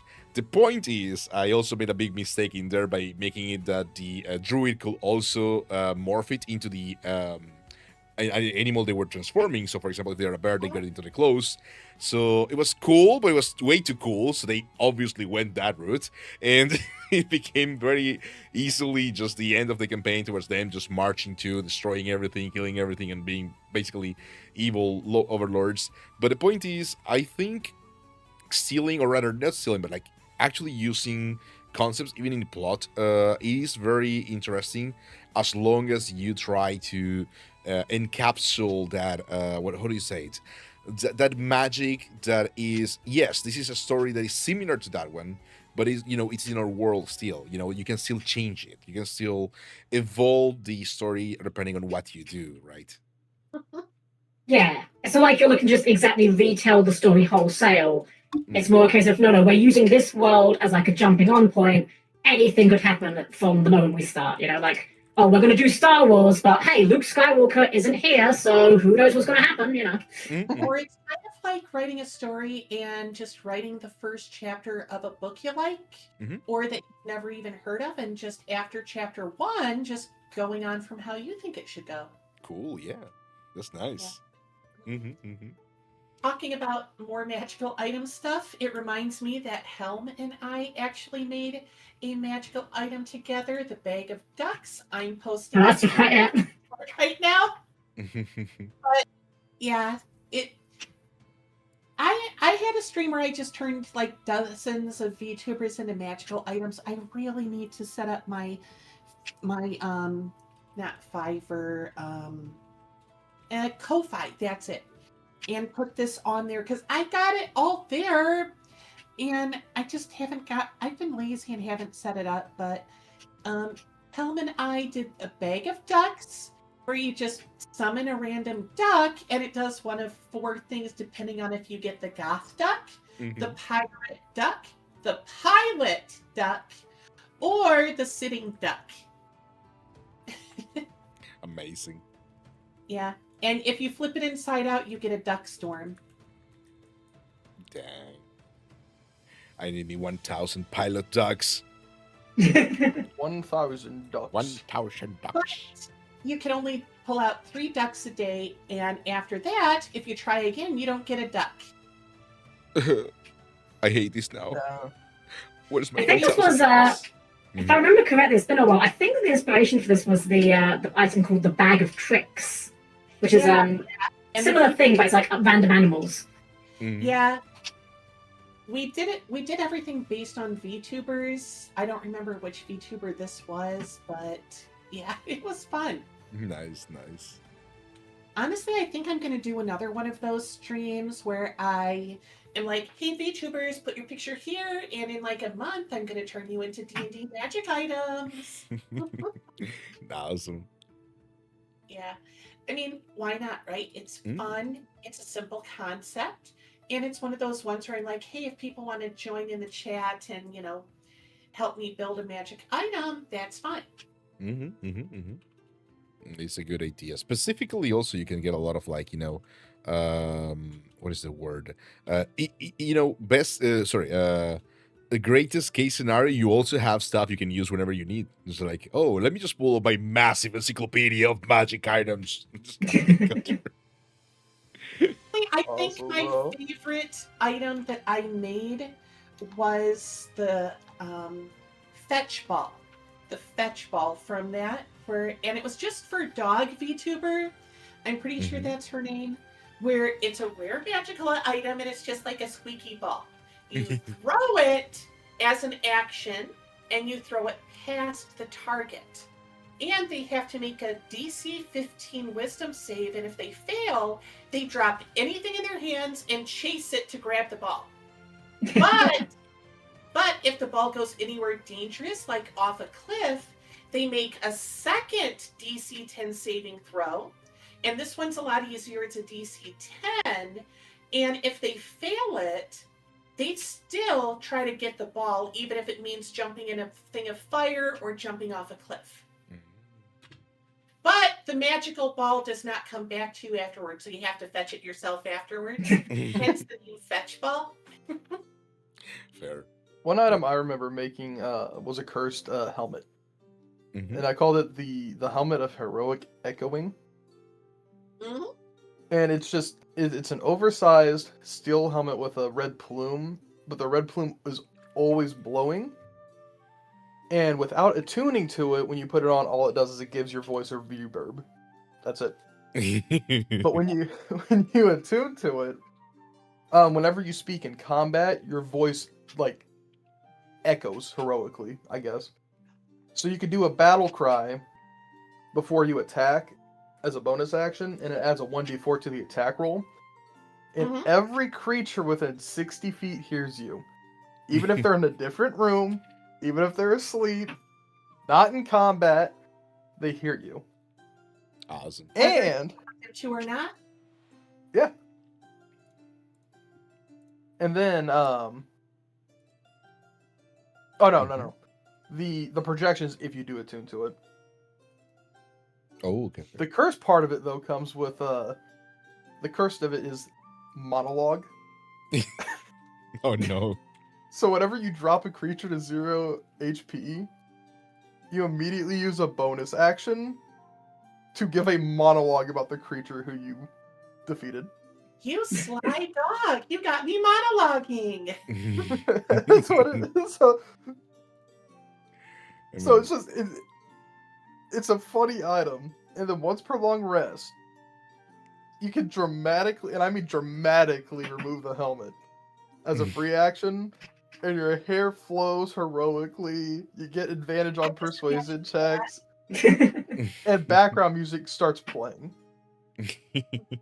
That's fun. If you're My fighter would indoors, have loved that item. She didn't require a magic item to monologue. She did it anyway. Say. Her name was Whisper, and she always talked about herself in the third person. And on multiple occasions, the group had like a meeting going on, like in a big war room, if you like. She had a bit of routine. Whenever she entered the room, she threw the doors open and declared, "Whisper enters dramatically." And then when the meeting was going on, she'd walk over to a chair, but she wouldn't sit on the chair. Instead, she would put her foot on the chair and pose on the chair during the whole meeting. the idea I had with this. The only other thing I can think of too is that while you're attuned to it, you can't whisper. So I legitimately had a point one time where the fighter who had it on said, "Okay, I stealth into a room," and their character immediately yells, "Behold, I stealth!" And it starts initiative. I was like, "Yep, roll for initiative." But it was. So what's the most your players have ever done to like surprise you mid-game that you had to kind of roll with? Oh my god, I have a perfect story for this. This is my last campaign. Mhm. But I'll let someone else go first, because I gotta find this. I gotta pull it up. Well, the one that I was thinking of that maybe asked the question. This was during a one-shot of a game of Maid. If you're not familiar, Maid RPG is literally an RPG where everyone plays as maids. It was actually, according to the book, It was actually the first Japanese tabletop RPG to be localized into English. I have no idea if that's true, but it sounds convincing. It was really Anyway, we were playing this game, and we were playing with a hack of it that changes the context. Instead of it being maids in a mansion, it was a high school club. And the club that we had... Now, one thing you need to know about Maid going into it, it is not the sort of game where you make deep, meaningful characters or plan around. It is a game where you roll dice, bullshit happens, and you find a way to roll with it. It's full of, like, very dated anime references, and that's kind of part of the fun. Anyway, the group in question were playing the role of a high school motoring club. So, they had, like, motorcycles. And, again, a big part of Maid is the DM rolls dice, consults a table, and a random event happens. Thankfully, this version of Maid that converted it into a high school club had a table for random events for the clubs.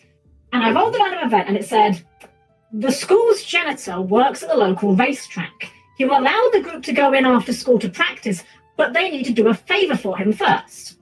So I'm sitting there thinking, okay, what favour could the janitor possibly ask? Well, again, this is Maid. This is a game that kind of encourages you to lean into the dumbest anime tropes imaginable. So I thought, well, obviously he's going to be a fucking pervert, right? Like, that's the only obvious route you can take this in. So he says to them, I'll get you into the school's, to the racetrack, but I want you to get me some panties first. And the party's like, well, we're not going to do that. We don't want to enable the pervert janitor. And I'm like, okay, I mean, fair enough, you haven't got to. Like, it's not mandatory. That's just a thing that happened. So we roll another random event, and it was like, zombies start crawling up from the ground and attacking the school. Okay, well, the party deal with that. Combat in Maid is very, very quick to deal with. It doesn't take long. So we beat the zombies, and afterwards, one of the players whose character has, like, a butler and, like, a whole bunch of servants looks to me and says, I have a question. I say, okay, what is your question? And he says, these zombies we fought, they're wearing clothing, right? And I go, I mean, presumably they're wearing clothing. Yeah, I mean, you'd be buried in clothes, yeah. He goes, okay, I'm going to have my butler strip the zombies for their panties. And I'm like, you know what? Sure, why not? He didn't specify where they had to come from. And that was how zombie panties became a running joke in our group for a while. That's pretty cool. I actually always wanted to play Maze. I studied a little bit of the rule set. It was kind of like a running joke within my closest group of friends back in the day, because we always were like, okay, you're gonna study this, and okay, I'm gonna study this, and I was like, okay, I cannot run the game. Can you study the rules? And it's like, yeah, okay, I'm gonna study the rules. And all of us studied the rules, but we never played the game. It's a lot of fun. You definitely need the right group for it, for sure. Like, you need a group that's going to take nothing seriously and just... You've very much got to yes and everything, But it's a lot of fun. One of the craziest things is there is a hack for it that converts it from being Maid into being Warhammer 40k Dark Heresy. And there's a hack of Dark Heresy that converts it into being Maid. All right, this isn't too over the top, but it's what sticks out the most because it did completely ruin my plans. The way that it ruined the plans, I think it was just the player intentionally being dumb and not anything else. But I described that, they wanted something inside this rich person's house. The rich person's house had a wall with people walking along the wall. They had people in front of the gate and behind the gate. And they could see, just in the ones they could see 7 or 8 guards. And they were doing patrols.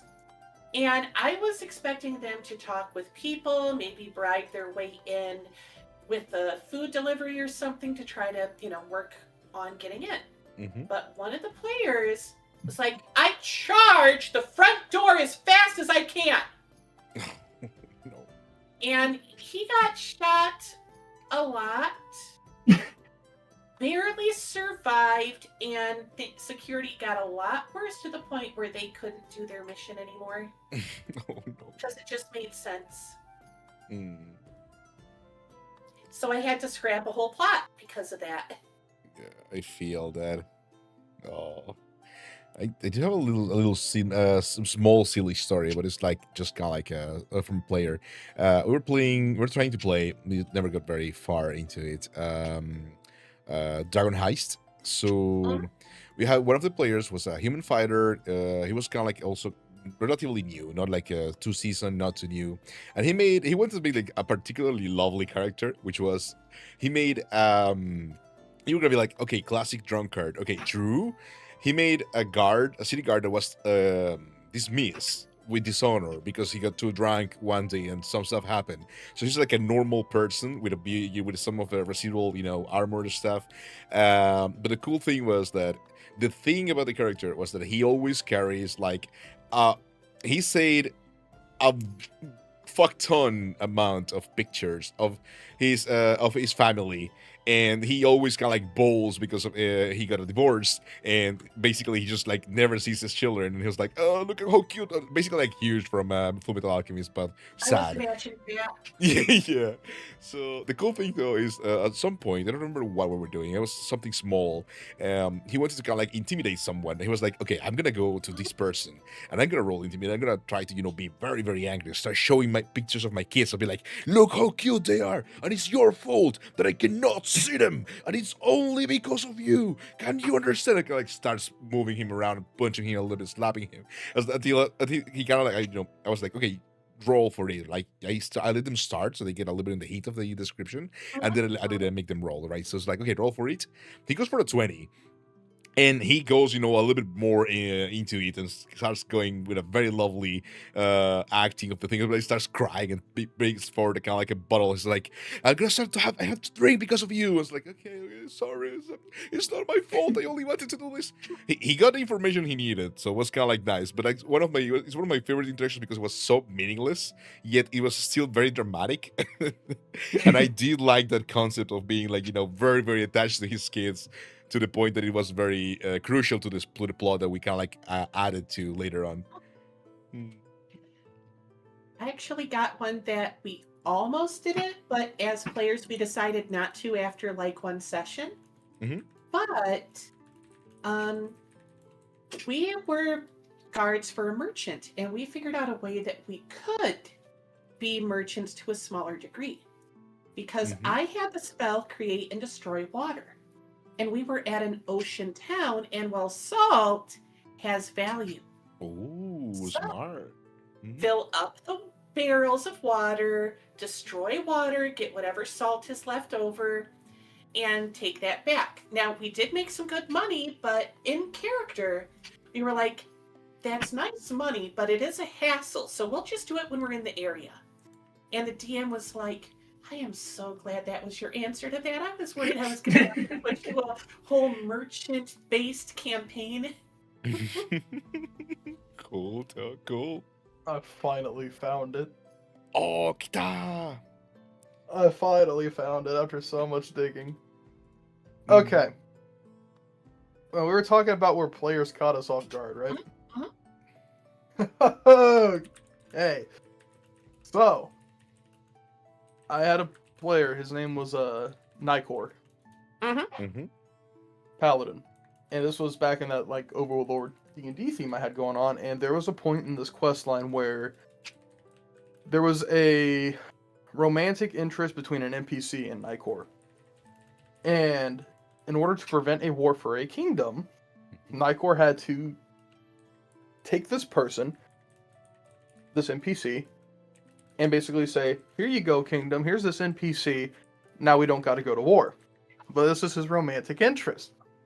So, this caught me so off guard. I don't get caught off guard a lot. I thought I had the whole scene under control. I didn't. So they're in a cemetery, right? Heavy, honest. One of those scenes that you build toward as a DM, where you slow your voice down a bit and everything lands carefully, right? A very emotional moment. And my NPC was open, vulnerable in a way that she never let herself be. Having a great character building moment. And I had just written one of those speeches that you write it and you're like, oh, this is going to be so good. Proud of. Whole beautiful moment. And trust is a two-way street, brick by brick. And I'm thinking to myself, this whole scene going out in this graveyard, because my character is, or my NPC's playing up into it. Let me see. I got some screenshots. Where's the? It tickled me. It tickled me real good. I won't lie. Let's see here. Is this it? Yeah. Hardest moment of my life was letting this whole thing play out, because it caught me so off guard. But she's saying she'll trust him, asked him not to vanish. Fragile but earn trust. And I'm thinking, this is it. This is the arc I've been waiting for. It's gonna be perfect. It's gonna be emotional. And then my player goes, I'm sorry, and rolls a critical smite hit on my NPC the second she turns away. Ooh. What? Yeah. What? Why? Well, he had the options to either basically kill her and bring her to this kingdom to stop the war, saying, hey, no war needs to happen. We're going to keep peace throughout the lands. Or he had the option to fight the kingdom. And he gaslit me so hard into thinking he was going to fight the kingdom, and I had such a good moment. It was beautiful. And then he turncoated on me on the last second and was like, yeah, I don't want to start a war between kingdoms. Wow. I was so flabbergasted I couldn't speak for like 5 to 10 minutes. It caught me so off guard. Because he built up into this for like 3 sessions. And then at the last second, it was like, haha, gotcha. Crazy. I personally felt betrayed. It wasn't even the D&D anymore. I felt like that was my player character that he had killed. That's how much it got me. I was like, there's no way. There's no way. He was like, yeah. It's like, yeah, I don't feel like fighting Kingdom, so let's just wrap this up and get this through. I was like, you go through all that emotional acting just to kill her, and now we're just gonna brush by that? It's just. I mean, it was. It's not quite the same thing, but that's another thing that like a player pet peeve of mine is that I've been on the receiving end of as a DM, which is when you say to the players like, okay, look, you guys are going to start as like relatively ordinary characters. You're not going to start as heroes. Now, it's a bit overdone, sure, but like the everyman who becomes a hero, it's a fine trope. Yeah. Anyways, when you do that, and then the players make characters that do not want to adventure, it's like. I get that you guys are meant to be normal characters, but like the solution to the adventure that I had planned was not we're gonna go and call the guards. Like I kind of expected you guys to get involved in this. Yes. That's kind of what it felt like. And I had a backup plan just in case, because my original thought process was, he's just gonna go up and kill her. And I was like, okay, yeah, cool. It's gonna cause a party dynamic, and a lot of their companions are gonna kind of shift being like, hey, what gives? It's the fact that he gaslit me for 3 sessions thinking he was going to be like, yeah, let's fight the kingdoms. And then at the last second pull a gotcha. That's what got me about it. I mean, it's one thing if they trick the other players, but they should at least tell the DM what they got planned. Oh yeah, I was able to pivot off of it. I made sure that didn't slide again, but I was like, oh. Just as a gotcha moment, I was like, there's no way. Because it was just sudden. I was like, you're joking, right? like, haha, right? That's not an actual smite roll, is it? He was like, no. I was like, okay, bud. Okay. Oh man. In honor of my NPC, it's war at this point. Yeah. I'll admit, I've actually been responsible for a DM having to pivot quite a bit once. This was actually Yomi was DMing this one, and this was a modern fantasy game where, without going too much of the backstory, long story short, demon lords are aware that our characters are working against them. And I forget exactly what was the exact trigger here. I forget whether it was like one of them. Hello, thank you for the. Had like their house raided or their parent. Something happened. I can't remember exactly what it was. It's been a while, but the long and short was it kind of gave the players that moment of, oh god, they know who we are, they know where we are, we gotta get out of here. And so, and I hold my hand up, this was my doing, but credit to Yomi because she fucking rolled with it. At that point, my cat decided, okay, guys, what if we fake our deaths and flee the States? and to be fair, Yumi rolled with it. It didn't work. Turns out demon lords are pretty good at finding people. Who would have guessed? But yeah. So from that for a while, like the idea of like faking our deaths and moving to Vegas was like another like joking plan B anytime something went wrong in any game. Because that's exactly what we ended up doing. Welcome me. Beautiful. I think that was actually like the first game Yumi ran that I was in. Actually, now I think about it, because I know Yumi had been like DMing it in person for a long while. But I think that was the first time I actually got a chance to play with her. That's Yeah. amazing, though. I didn't even think about faking my character's death before. I was just like, oh, Now, this is it. That reminds me. I had an idea of how to nurse Joy Officer Jenny, an NPC at stores. That way I didn't have to keep thinking up new ones for the same Oh, generic type of store. Mhm. Simulacrums. true. There's one Yeah. owner, and he nice. just makes simulacrums of himself to run multiple shops, like in different towns. And he doesn't have to hire full-time employees because they're all him. Smart. Wouldn't that cause a Yeah. monopoly, though? The implications for the economy. Oh, don't Yes, even get that me is- started on D&D economies. It's funny you Also- say the idea of like Nurse Joy Officer Jennying it at Corona, because I actually did do something not for very long.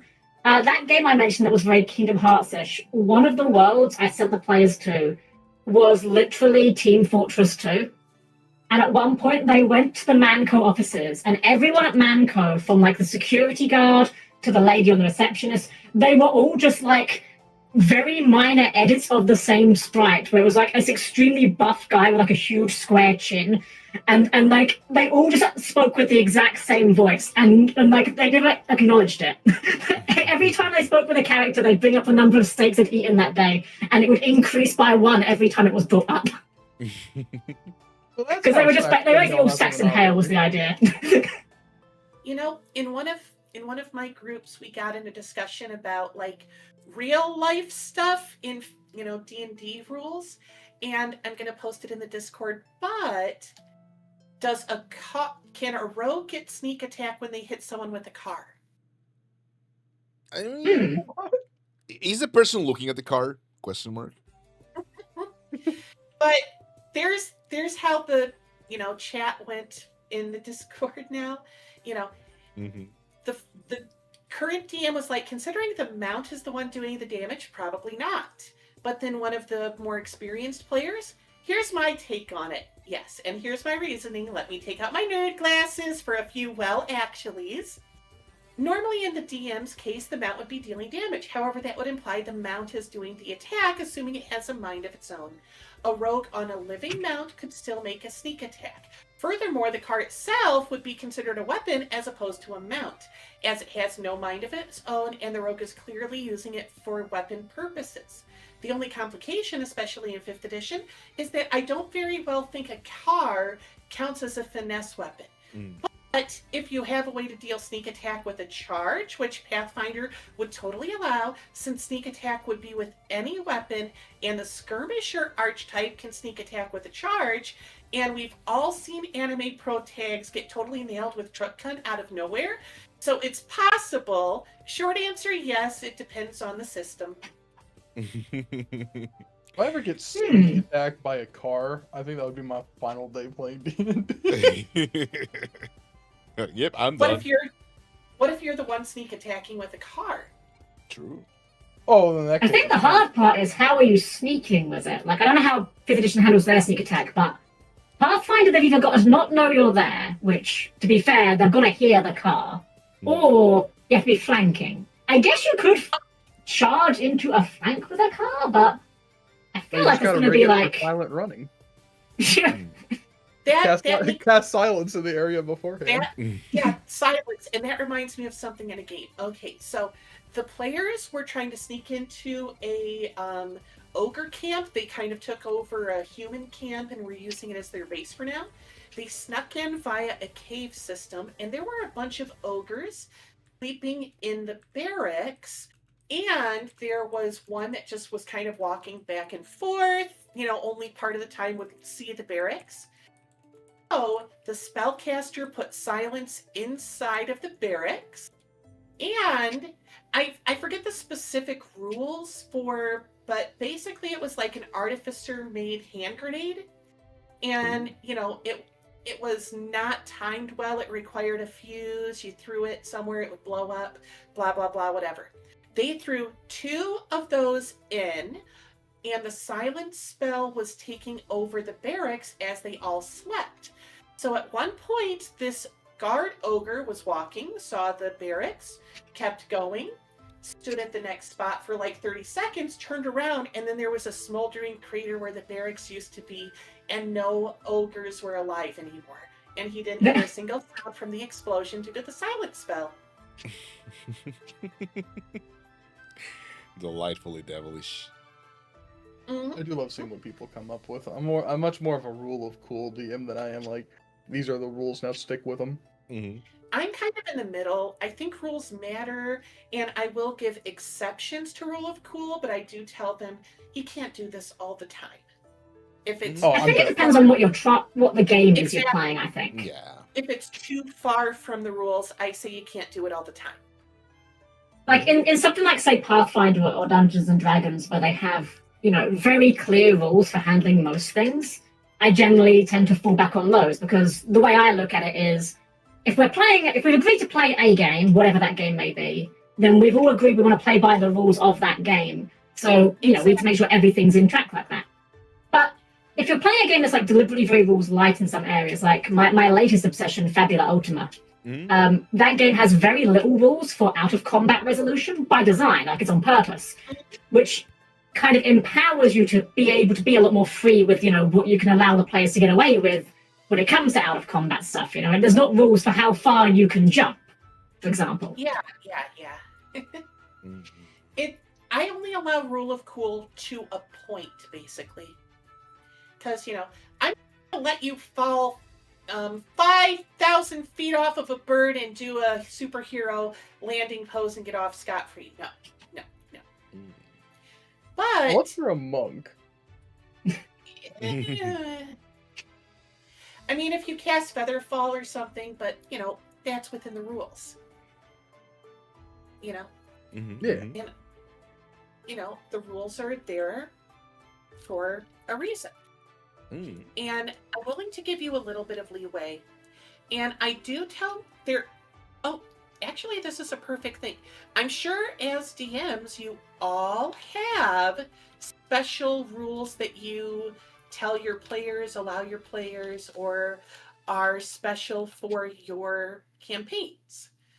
And I do too. In fact, here are a couple of them that I do as, the DM. The first one is, I know that drinking a potion is a standard action, and it makes sense because in my mind, you have to find the potion, uncork it, and then drink it.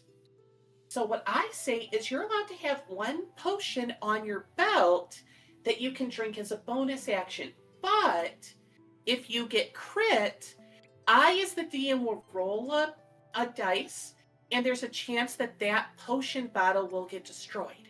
Mm-hmm. I actually kind of like that idea. Yeah, I had a Yes. roundabout way with mine. I actually turned a lot of my potions into like boxes of feeder candy for one of my campaigns. Mm-hmm.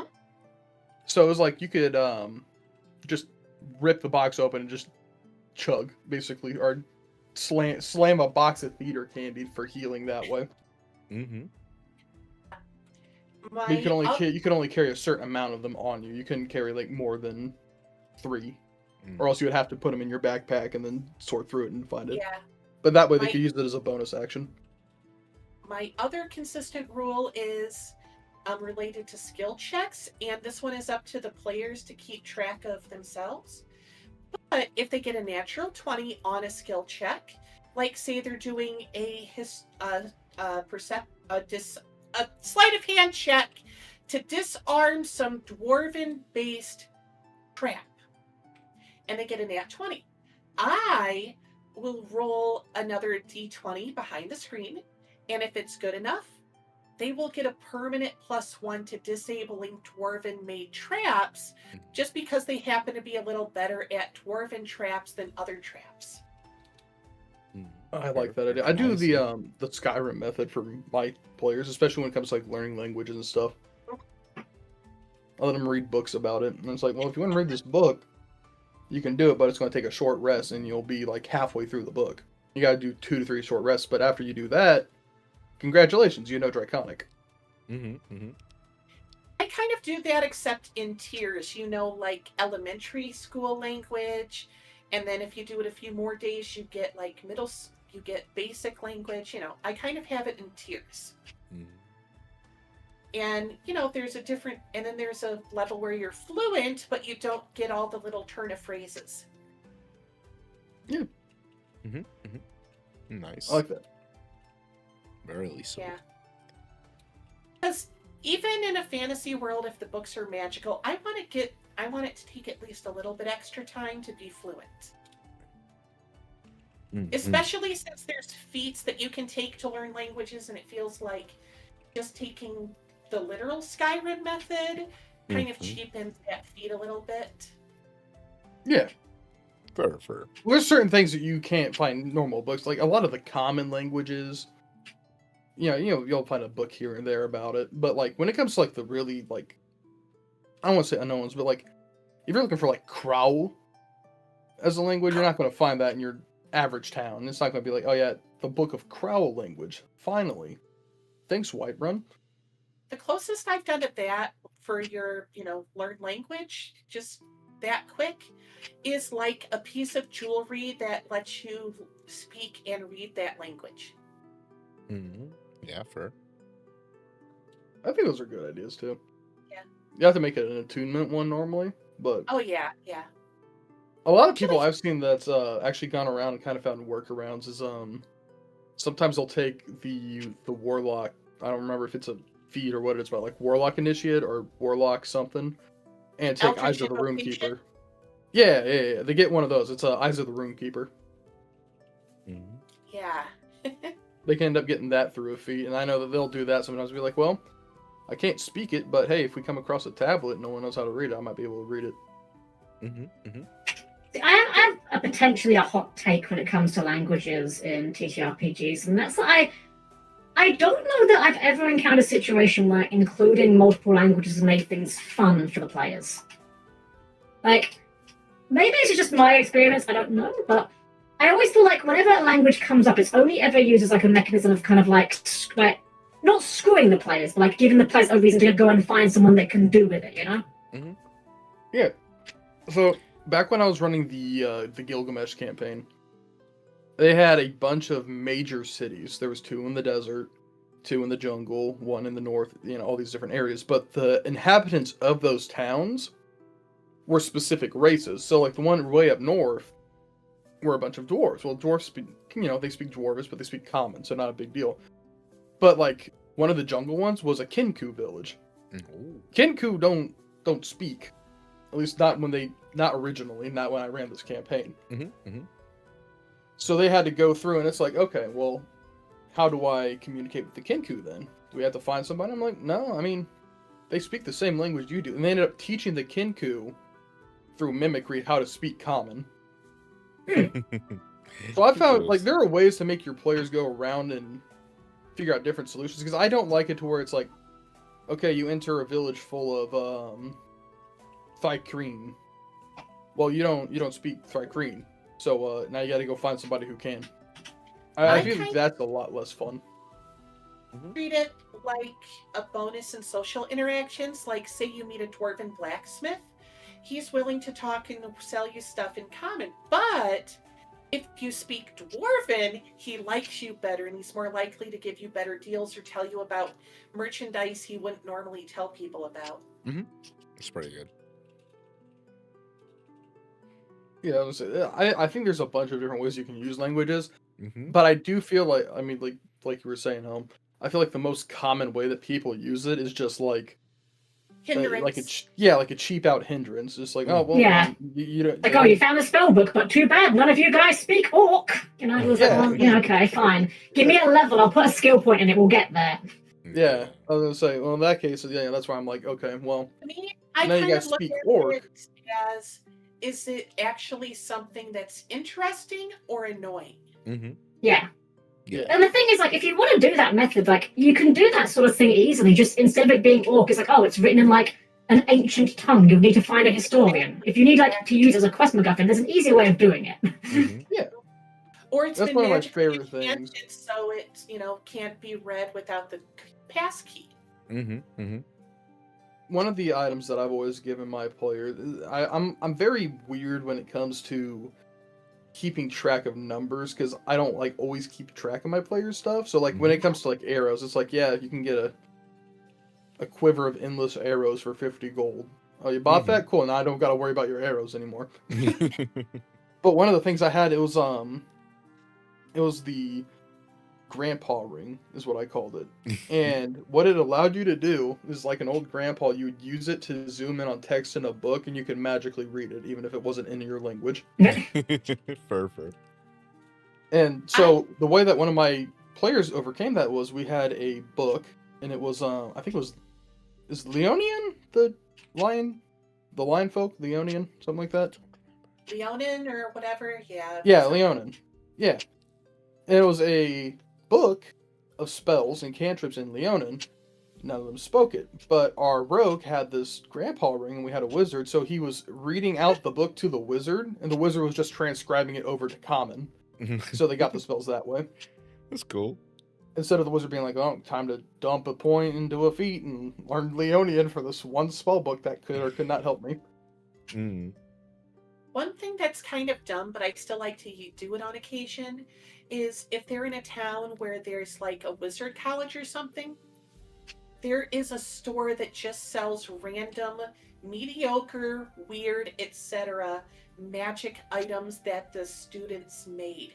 Sometimes by specific items, sometimes by like raffle. You spin the thing, you get a number, and you get whatever it is. Some of it's useful, some of it's like, they make this, and the answer is like, they were just testing how, if they got the enchantment right. Yeah, but why do I need a literal empty barrel that always tells me what direction north is? It's like getting those little gumball machines where you're like, oh, I want the blue gumball. That's pretty You cool. see the red one going down, you're like, no. The student was working on enchantments to know directions, and he just happened to have an empty barrel he found in someone's trash. Works. And that's why it happened. Anything to pass the class. Exactly. And, there's going to be some good, but a lot of it's just going to be humdrum, mediocre, or like, which is why a lot of the trash magical items are kind of thrown in the, raffle prize. I mean, oh, what's magic about this arrow? Oh, it glows. Free light spell. Yeah, that could be very fun Yeah. use. The one time, Objectively, it's not great, but it can be fun if you use it right instead of a torch. Mm-hmm. the one time I've had a player that I've honestly been really proud of. They were one of our brand new ones. I think this was his second session. He was playing an artificer. And we reached a moment to where they wanted to get this gemstone in a cave and then bring it back to a town and sell it so they could buy a map and get a map of the world. And I was so proud of this player because they were really thinking with their head. So she's going through there and it's a bunch of these little rock things. And this gemstone is in this little bag thing at the very end. You can see the bag. And it very much obviously looks like a trap. So my veteran players are like, okay, we're going to jump over and we're going to use feather falling, grab it, and then slowly glide over. You guys pick us up.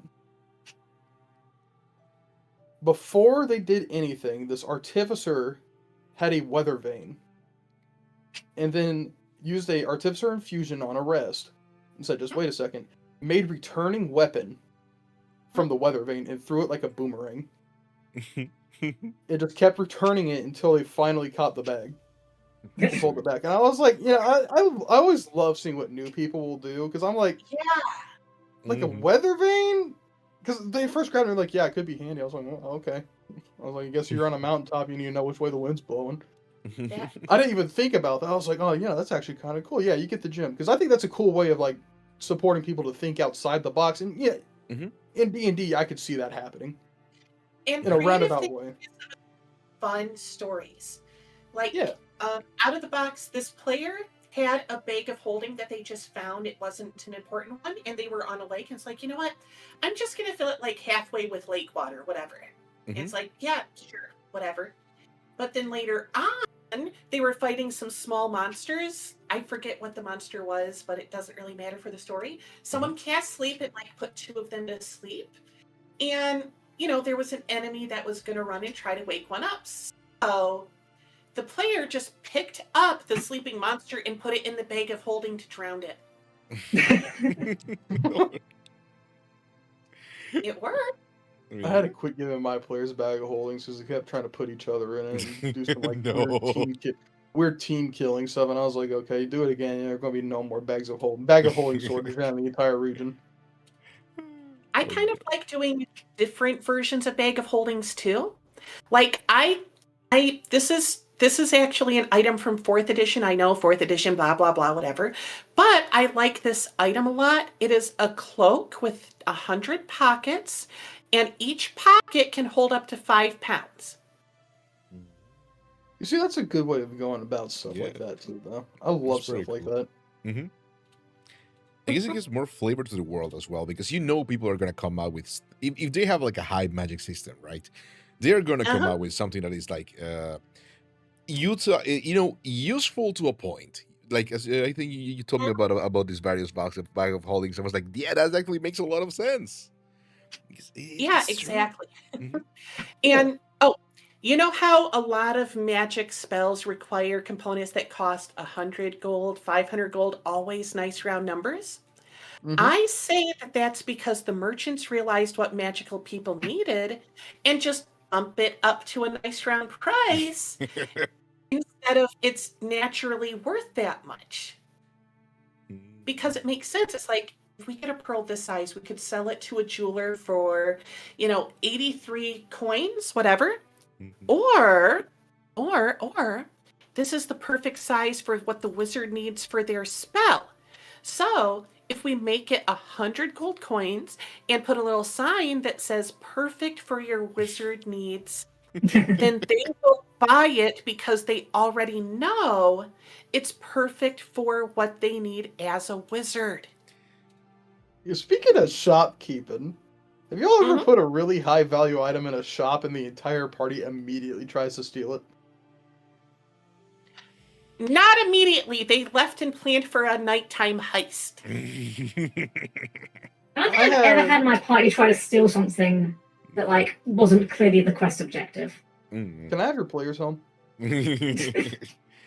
I have lucky players as well. Like my players usually are on the actor varieties. They try their best to be, very logical to what they do and what they want to play as their characters. They have never tried stealing, which is actually very sad. They have ways to delete them if they were to even try to steal in a big city, but apparently no, it's fine. That being said, though, stealing from the party is the DM's secret trick. If you need the players to go anywhere, to fight anyone, with no questions asked, all you have to do is have that person steal from them. Nothing motivates players like stealing from them. I don't know why, but it always works. I had one time. Oh, go ahead, Aqui. I found one thing that works just as good, if not better, but it was completely unintentional that I discovered it because this player, they were asking for directions, and the person they asked was a hoity-toity noble person, and he basically just told the player, fuck you, and kept walking off. So the player kicked the guy in the nuts. But the NPC was a tiefling and did hellish rebuke, one-shotting the player character from full health to -2. And they made it their life mission to ruin that guy's life without killing him. Yeah, works. Yeah, I gotta love nobles, Yeah. I guess my OBS cut out for a little bit, but that didn't mess with the chat at least. Oh, yippee. OBS can be messy. I don't really have much in that. I do have I think I remember I had a player, because we're talking about players being very creative and outside the box. So I had this player who it was a little bit of like a homebrew campaign based on 3.5. No magical system. It was kind of like a free will magical system. So you have magical points that you can spend kind of like spell slots, and depending on the complexity of the spell that you want to come up with, they consume these spell slots, and it's kind of like the usual normal mechanic. But the point is, one of the player who was playing a mage was very inexperienced, so they were kind of playing like a water mage, and they didn't know what to do. They were just kind of like in for the story again. And the other player was kind of like a little bit of like a supporter, blacksmith, trying to be just kind of like going in for the fun as well. So the other players were the actual power players doing the things, and at some point, but later towards the end of the campaign, like they actually got their hands into very strong metal alloy, which was part of the backstory of the blacksmith character, and they actually tried to create something very funny, which is the mage was like, listen, I am a novice mage, I don't really know magic that much, so I'm going to create like super high pressurized compact water in canisters made by the metal alloy from this person, right? They were kind of like not very friends, but like a little bit. And it was like, and we're going to use that to create like a hydraulic situation to make a power armor. And like, okay, let's see where this is going to go. I'm game. Okay. It's like, what, let's go, let's roll for this. And we kind of like started your planning and everything, and it's like, okay, so you want to make it like this, you want to go to the best blacksmiths and try to converge with a very good furnace and everything. You gotta get your materials and everything, and it was kind of like a little bit of a side quest, and they ended up with a power armor that did work for a little bit, but then it didn't, because it's so much you can do with pressurized water. Yeah, it would last for maybe 5 minutes or something. Yeah, I was like, wow, so cool, but it's done. Yeah, it's always fun to let them go, but at the same time, certain things you have to tell them, just because that works in real life doesn't mean your character knows that would work in reality. Just because you, out of character, can explain how you would make a nuclear bomb doesn't mean I'm going to allow your character to know how to make a nuclear bomb. True. It's like the old peasant railgun, Technically Exactly. It works, but no DM's ever going to let you do it. I mean, the thing about the railgun is they're using the rules as written for the, speed of the spear, but they're using, real life stuff to try to argue the damage. So it's like, you know what? I'll allow the peasant railgun, but it only does generic spear damage from a peasant. Yeah. Yeah. I kind of love when players get creative, though, and manage to find little loopholes for things. I don't necessarily allow them all to happen, but like, okay, this is another D&D specific thing, not Pathfinder. As far as I know, I don't know Pathfinder too well. I want to play Pathfinder, but it's not easy for me to find people that want to. I got one person that's willing to DM Pathfinder, but we need to find more players. But anyway, it's the telekinesis feat. It gives you +1 to a mental stat of your choice. You learn Mage Hand. If you already know Mage Hand, its distance is doubled. And as a bonus action, you can do a little shove action with Mage Hand that pushes the target 5 feet away from you or 5 feet closer to you if they fail the saving throw. Well, I've seen that shove actually kill enemies despite the fact it just does a push or a pull. One, by pushing the enemy off of a dam, and one by pushing an enemy into an active water wheel. Oh. Jeez. That one had to hurt. Yeah. Ouchie, ouch. Not the water wheel. Oh man. Oh no. Oh. That sounds like that sounds like something I would hear out of like Shrek. It seems like like hit him with the water wheel. Okay. I don't know why that reminded me of Shrek so much. I love that though. I mean, kind of like when the guy was dipping the gingerbread man in the cookie, well, his legs or whatever. Yeah. Oh man. Water wheel. All right. It actually Well, works I don't so. want to cut this short, Mhm. but I do Yeah, have you're in a an later time, so appointment in I completely 45. understand. Yeah, I got an appointment in 45 minutes. And it's about a Ooh. 30-minute drive. Okay. Not the reason I thought, but anyway, yeah. Take care. Real life is important. Of course, of course. Mhm. But you all have an Yeah. amazing time. Thanks for having me. It's been great No talking to you worries. guys. I already gave you a shout Yeah. out earlier, so that's good. Awesome. Awesome. Appreciate it. Yeah, you all have an amazing day. And Yeah, take care, Starline. yes, indeed, Yeah. indeed. You too. All Stay right. safe. I bid you goodbye. So long. See ya. Bye. Bye. 07 soldier. All right. Mhm. Oh, I was just gonna Correct. add the thing that is the Muffin Man in Italian was translated by l'uomo focaccina, which is the focaccia is kind of like a you know focaccia, it's kind of like a bread. It's kind of like for some reason. Mhm. Whenever people kind of like go the Muffin Man, I was like the thing that pops in my brain is the l'uomo focaccina. L'uomo focaccina. Sì, vive nella casa con la farina.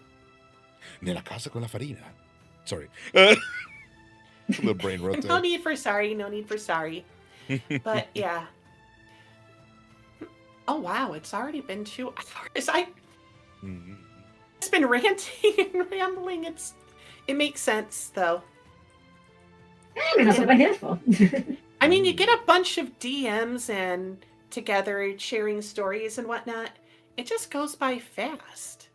And I'm Mhm. sure we got more than 1 or 2 D&D nerds in chat.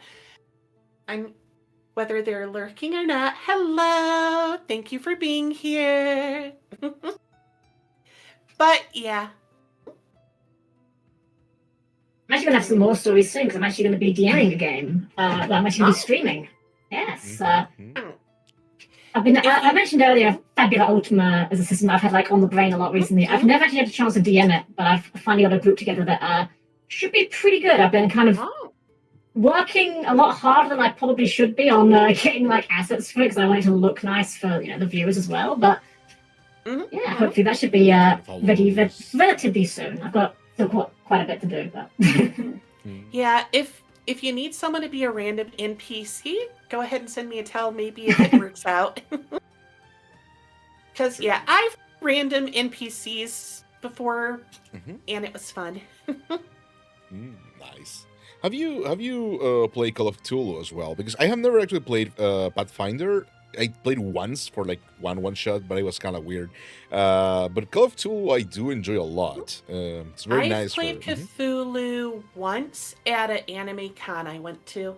Oh, I've never played in public games like that. They scare me. yeah, I get you there. I've never done Call of Cthulhu, but I do own the rulebooks for Cthulhu Tech, which is one of the games of all time. Ooh. It's like Cyberpunk Cthulhu, but the problem is that it's kind of got like it's basically 3 games in a trench coat. Like you can play it like regular Call of Cthulhu but sci-fi, but then you can also play it where every player is basically a psychic werewolf that can tear apart mechs with their bare hands, and then you've got just actual mech pilots as a thing. And it's like none of these are bad, but the game presents them like these are things you can put together. And speaking from experience, you absolutely cannot put these things together. They do not work together. Yeah, you have to. Certain things they can all be great, but if you throw them together, it's kind of stuff that there will be those people that like it and everyone else that says it's an abomination. It's also like a balance thing as well. It's like I've heard people refer to this as the Jedi problem before, where it's like if you're playing a Star Wars game, in theory, you want everyone in the party to be a Jedi or no one in the party to be a Jedi, because otherwise you get like a really weird power imbalance where some characters are just so much stronger than others. And that's kind of what it is here. Like if you're playing one of those psychic werewolves, they call them Tagers, your damage, every point of damage you deal is considered to be 50 points of damage to a regular human being. And I'm pretty sure most humans in that setting have less than 50 health. Yeah. Not at all balanced. Oh. I'm gonna rip my bare teeth. Nom, nom, nom, nom. Crazy. I guess it makes sense. Sort of like when you start getting a lot of like I think one of the big blunders that I had one day was like way too many monsters. Even though they were weaker, they ended up still kind of like flooring the party because it was like, you know, a lot of move economy on their parts. So party was rolling low, monsters were rolling high, and I think it was probably like 7 walls plus 4 or something. I think bandits or whatever. I don't remember anymore. It was forever years ago. My stories are mainly me failing because it's the ones that I remember the most. So it's like maybe I like always say this. Mhm. Every DM has like a trail of stories of them doing badly. Like yeah. my first advice I give to anyone that says, "Oh, I want to DM," what do you have any advice is Oh, your hello, Pika. first game Welcome is going to hello, suck. hello. And I Welcome don't mean that to be nasty. I said it because nobody's first game is good. Everyone's first game sucks. If you don't think your first game sucks, it did suck. You just didn't realize it. Mhm. I mean, my first ones might not have sucked too bad, but that's only because I was doing official Wizards of the Coast one-shots at a comic book store. Mhm. And I was Yeah, just definitely if you've following got a the module script. that can help a lot, yeah. Mhm. I mean, I'm sure I still did plenty bad. It's just when you have a literal script, it's harder to... Now, my first organic, 100% mine, oh, that sucked. I think one thing as well is that often, like, you know, let's be honest, DMing is the part of the tabletop RPG that people generally do not like to do. You know, by and large, if you interview like 100 people, the vast majority will say they would much rather be a player than be the DM. So it's kind of the bad part of the game in that regard. Mhm. Mhm. And I think because of that, players are often a lot more reluctant to be harsh to the DM when things are bad. Like, and this is like egregiously bad. Like, obviously, if like there's a level where even the players can't pretend, but I think players are willing to let a lot go by virtue of they're just glad that someone else is doing the DMing and not them. Yeah, I mean, I won't say I never like playing, but I like DMing just a little bit more. Mhm. Oh, absolutely. No, not everyone, of course. Not everyone prefers to play, but I think on average, you know, the majority of players. I think for me, it's like a 60-40 split on preference, you know? Maybe closer to your 64, yeah, because I do have this romanticism of me loving and we like, I want to play, I want to be a player, I'm tired of being a DM, and then I'm like, when I'm playing, I'm like, this kind of sucks actually, but not because it's bad, but it's because you have the power, the thing, the knowledge, and you want to act on it, and I don't want to be like, but yeah, I got one player character I want to do in a game, and that honestly, it doesn't matter if it's Pathfinder, D&D, whatever. I just want to play it in a game. And I don't have the class or the race decided. I just know it has to be a charisma-based class. Because when we're all introducing ourselves, what I want to say is basically, hi, I'm insert name. And when people hear about my name, they often think about the stories about the destruction of a lich, the preventing of an assassination of the king, the slaying of a dragon and distributing his wealth to the poor. And as a professional writer, I want to have more realistic flair to my story for my next one. So I decided to become an adventurer myself. That's very nice. You know, just use the trope where the person says they did all these amazing things, but the person's like, no, I wrote stories about all these amazing things. I didn't do anything. Just like, no, fair. That is true. It's true. Actually, I do try to always brief. I've been having like, I think the luck that I had is like most of my players were like usually people playing for the first time or like, you know, introducing them to the thing so they grew with me. We all most of them were like Italian voice actors, so there was a little bit more of like actually wanted to act onto the thing. So nobody went in with like crazy ideas, but even when they had, it was like, okay, let's try to see how your idea, you know, makes a little bit more of like a more organic introduction to the world, because you're a level 1 person doing a thing, or maybe a level 3 if you're the beginning of a little bit later on. You cannot just be like, you know, Lord Farquaad of Super Short Castle, amazing person, unstoppable knight. We have to find a little bit of an in-between, you know, something like that. So yeah, we usually try to kind of like play around those, as you were saying. Exactly. like make do like Don Quixote, or maybe with like feats that are stolen. Who knows? Yeah. This was before I did my first DMing, but I was a warlock. And the only reason I went on an adventure was to get away from my ex. No. Smart. And that's why I became a warlock, so I'd have the power to get away from my ex. Mm-hmm. Cool. Yeah, that's actually very good, because at the same time you give the DM as well, some ideas to work with the character and motivations and stuff. So as I grew a little bit more, how do you say it, more experience and more stuff, we started using actual writing, as you were saying. You wrote the novel. I actually writing, how to say, techniques, and we use fatal flows. We use, we started to introduce darker hour in the whole hero journey into the actual D&D campaign, making it a little bit more fun.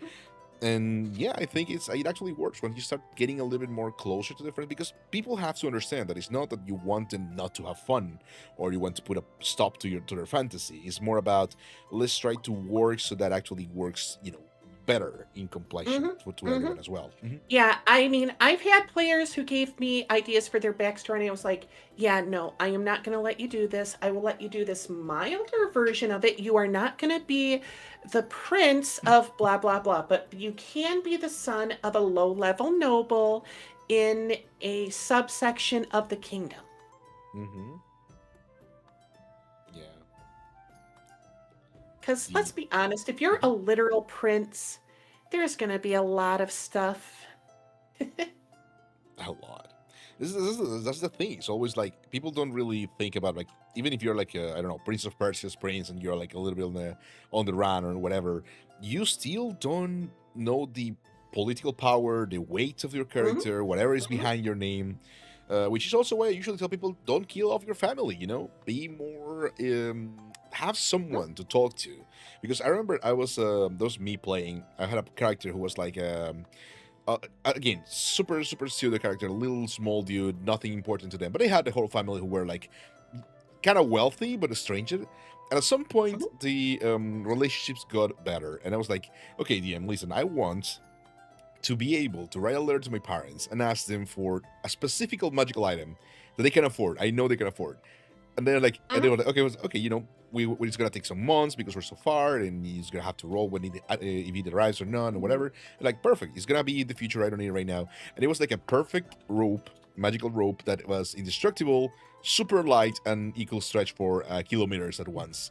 And it was useless as hell, but it was so fun knowing that my family got me the rope. So I was like, oh, I can use my rope to go down this cliff. One thing I like to do in games is find a way for people that maybe they learn magic, but they only learn like one or two specific things, and they turn it into like a business, in order to, well, make a living. Because think about it, there's, sending stones and things like that, or a spider climb spell for, rescuing people, things like that. But one that I really like, let's see, I forget the exact name of it, but it is a warlock spell. Let me see if I can find it real quick. But basically, it allows you to do, to an extent, mail delivery. No. And just, I know it's not... Oh, I found it. It's called Gladder's Speedy Courier, and warlocks can learn it too. It's a 4th level spell, but the way that works is you summon a little spirit of air, blah, blah, blah. You get a 3x3x3 foot chest that it's holding, and you can put whatever you want in it. And as soon as you close the lid, it'll disappear and reappear at the target's feet, basically. Even if the target's in another plane or is proofed against magic detection, things like that. The target instantly knows what's in it. However, there are limits, because it has to be someone that the spellcaster knows or has a part of. So like hair clippings or whatever. So I could just picture, like, nobility using that as a way to discreetly deliver stuff to other nobility. Mm-hmm, mm-hmm, mm-hmm. Yeah, it works. It's I can very see that. smart. It's Yeah. funny actually that you say that the restriction is they have to know them. I found this spell in Pathfinder ages ago. I forget what it's called exactly, but the spell essentially says you cast it on a creature, and then you designate another creature that is known to the original creature. So at that point, after the spell's cast, they get a save. If they fail the save, the original target is staggered, which in Pathfinder means you can take a single movement or a single regular action per turn and nothing else, until they are within 30 foot of the other creature you designated. The one problem with this spell, at nowhere in the spell's description does it say that the second creature has to be within sight, or even on the same plane, or even existing. They have to be alive, but they don't have to be anywhere near the creature. So you just cast it and say, like, yeah, I'm going to designate the king, and now, boom, you're staggered. Have fun. Awesome. I managed to show another one to a friend of mine. They were looking for spells for, I think, a cleric or an oracle, one of those. And I was looking at spells, and like one of the spells is called Aboleth's Lung. Again, Pathfinder spell. And you cast it on a creature, and for the duration of the spell, the creature can breathe water but loses the ability to breathe air. It's kind of like a low-level water breathing in that regard. And my friend goes, I mean, that's not bad. Like, yeah, you can breathe water, but you lose the ability to breathe air. And I said to him, it's not a spell you use for utility. It's a spell you use to kill someone. Yeah. Because nowhere in the spell's description does it say the creature has to be willing. Yeah, I mean, I just love the idea of spells being used for stuff out of the ordinary. Like, I'm technically a wizard, but I only know 2 spells. I know the mending spell and I know the light spell. So I fix things for people. I'm just imagining this wizard being like that one, oh my god, that one bit from Family Guy, where they're in like the back of the van, and they're like, oh, no one here speaks English. And he goes, actually, I speak a little bit, but only this sentence and nothing else. Like, are you serious? And he just goes, "Ke?" You know that joke. I know that one. Yeah. For the few episodes of Family Guy I have But seen. you didn't have to say that. You could have said this. Oh, so you speak English? No. That's the one, that's the one. Yeah. I'm explaining it. Yeah. Yeah, the wizard equivalent of that. But yeah, I mean, it's like, I just know 2 spells. It's all I could figure out. Sorry. Because, in a world where magic is a thing and wizards learn it by hard work and dedication, it makes sense that there's going to be like high school dropout wizards that just know 1 or 2 spells. I actually played a character who was kind of that. One of my characters was called, his name was Terry. And his backstory was that he went to wizard school because he thought it would impress girls. Turns out it didn't, but that's more of a Terry problem than anything else.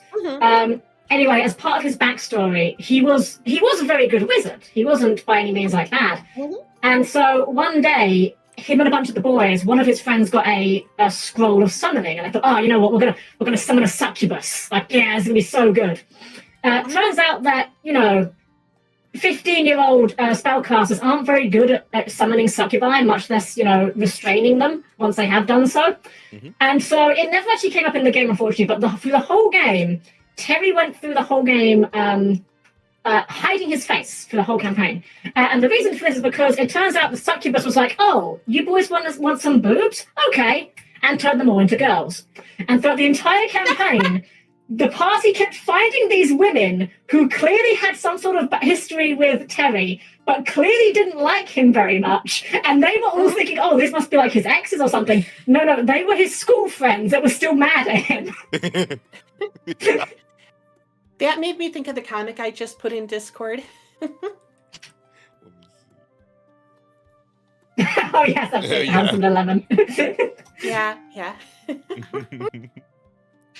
I like that one of the wizards, no sense of right and wrong, just kind of like summoning shotguns around the world. This is funny. But I was gonna ask something, but I forgot. Never mind. I forgot. It's gone. Oh, Mhm.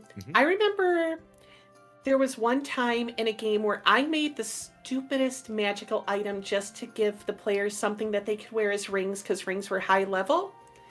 And I just called it like the ring of blank kind, where if you wear it, for all purposes related to magic, you are considered whatever race the ring says. Oh. So, like a ring of kobold kind would, for all of magical effects, would consider you a kobold. Mhm. You don't look like a kobold, you don't act like a kobold, you don't get kobold powers.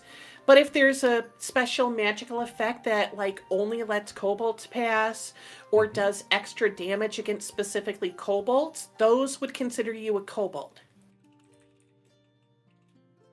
Wowie, that's actually very. It's actually it gives you a lot of passes and actual good mechanics, which is very cool. Yeah. I like that. I mean, it's a silly magical item that Mhm. has niche at best uses. Mm-hmm. That makes it more worth it, when it's like a silly trinket Mhm. that just that one time saves your bum because I don't know, like let's Mhm. pretend it's like a trap that only hurts everyone, but the cobble sort of like the ceiling one, but like that one triggers regardless, but whatever. It still gives you that one like time like yes, I had the ring, so yeah, it's cool. I like it. Mhm. Yeah, but my players didn't realize it solved their problem when it came up, so they kind of gave up because I wasn't going to tell them that it would solve their problem. Fair enough. I think that's kind of like one of the problems that you can run into as a DM when it comes like making like weird and wonderful magic items is you could make the coolest thing in the world, but like the players might not necessarily want that. And it can be very hard at times to like, be on the same wavelength for what the players want. I've not Yeah. tried this, but I've seen some DMs suggest like making like a wish list for players. And I think that's quite a good idea actually. Kind of prevents that disappointment of, oh, you beat this boss, you got this cool item. Oh, neat. And the players just kind of like awkwardly handling it like an unwanted Christmas present. Like, they don't want to look unthankful, but they clearly have no use for it. The way I do it is I do kind of ask things that they would want, but I don't have them write a list. But I will give like, if there's a treasure pile, I will have there be like 3 magical items, one that I know one of them would be happy with, and just 2 rando whatevers. Mhm. Now it might turn out that they're happy about the rando whatevers, but yeah. Yeah, like when I do, as you say, with the random whatever gear, I always try and put stuff in there that's like, I'll put it in there with the expectation that the players are going to sell it, and just kind of assume that it's going to be converted for its gold value. But if they do keep it, then hey, they got more value than I planned. Exactly. And early levels especially, one thing I kind of like to do, if they go into an ancient tunnel or ancient cavern or ancient civilization, whatever, I only do this for like ancient dungeon delvings. Finding magical items that are broken. Like they're only slightly functional, so they can either use it as is, try to fix it themselves, sell it to a collector, things like that. It's not fully functional, but, it does work for what it does. Like say that, I forget the name of the magical item, but the pot that you can get like 8 different liquids out of it once a day. Oh, And the jar. they find one, but it only has like 3 of them that function. Nice. Something like that.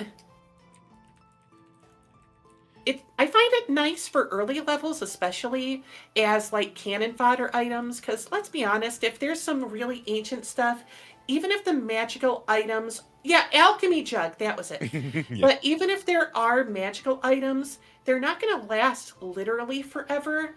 And sometimes and I always tell my players bluntly, but I only tell the one with the highest perception most of the time, or one that's trained in alchemy or something, that this healing potion is discolored.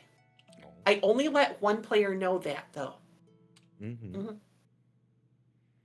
Smart. That's actually very cool.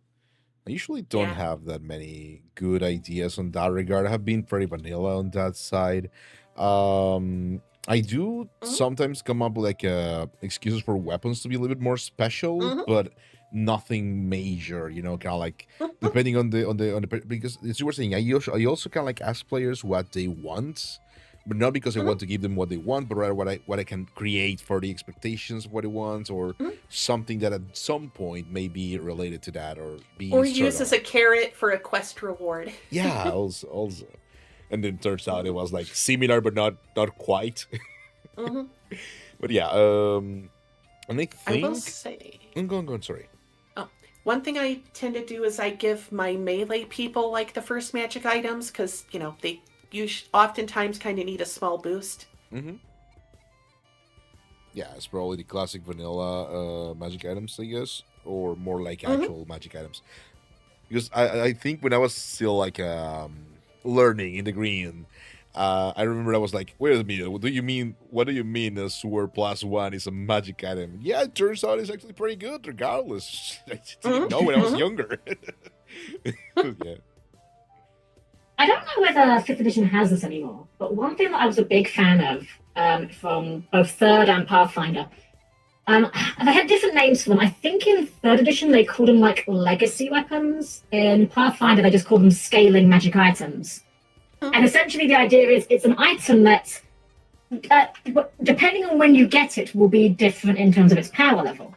As you level up, you have to invest a certain amount of money into it from your regular growth. But it's a cool way of having a player that's got like a signature weapon that never stops being good. Like you've got like, I don't know, maybe like a big old sword or whatever. Actually, a great example. Again, I don't know whether 5th edition still has this, but in 3rd and Pathfinder, there's a weapon called the Holy Avenger. It's like a long sword. It's a holy long sword. It's I think it's like keen. It bypasses damage reduction. It's basically like the ideal paladin sword. And then they made a version called the Sacred Avenger, which you can have very early on. It's not a particularly expensive item. It starts as just a cold iron longsword, but as you level up, it gets stronger and stronger and stronger and stronger. So your character feels like, oh, this is my sword. It's this really cool sword. You haven't got that feels bad moment of, well, I've been using this sword my whole life since I was a small child, but this sword is a +2. So I guess I'm using this now. Yeah, exactly. I kind of consider that, I say that that's basically an essence transfer. They drain the essence from magical item B in order to amplify magical item A. But, it does require a certain amount of magical essence, and it can only come from one magic item. So it has to be a good enough magic item to justify the upgrade. Yeah, that makes sense. Yeah, it makes sense, yeah. Yeah, I thought so. Oh, good. For a sec, I thought my model froze. Oh, no. It only was frozen for like 2 seconds.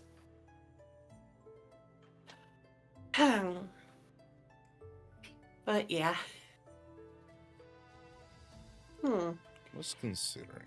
One other is a one let me start that sentence over. Another fun DM trick that I heard, I can't take credit for this one, but it's a very fun one if you want to mess with your players a little bit, is asking the players a very simple question, which is, how do you do that? Now, that doesn't sound like a very complicated question. That seems quite straightforward, but if you ask that in the context of opening a door or opening a chest, even if there is no trap or trick to the chest, suddenly you will get your players like contorting their bodies and trying to like bend around door frames. It's very fun to watch. It is. Yeah. Speaking of doors, how many of you guys have had it so the players get stuck for an hour opening a door? I don't ever have that, to be honest.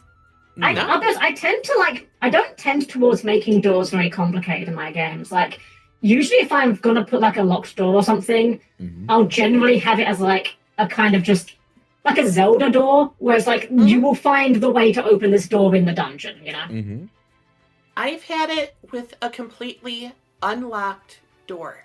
The first thing the players did was I check it for traps. I get a 13. You don't find any traps. That's suspicious. And it just kind of escalated from there with mid-rolls for like I look for magical runes. I look for this. I peek in the windows. It's really dark inside. You can't really make out much. Everything just came up mid. So they kept panicking and panicking and panicking. And I even had written on the notes what the deal with the shop was. It's like, I was like, simple shop, no real effort. It's unlocked because they were drunk when they left. No one's inside. And the only security is that their safe, where their money is locked. And they took an hour in game to open the door. And they didn't even open the door. They just hit it with a battle axe to break it down.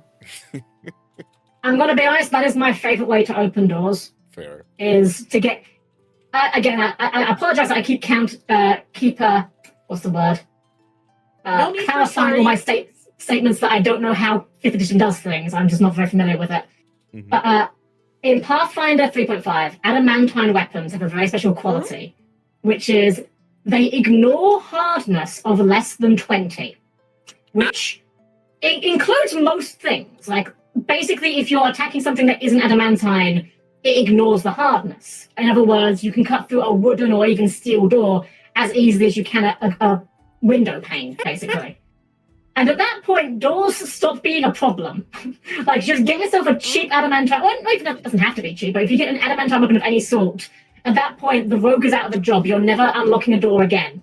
You just carve the lock out with your dagger or whatever.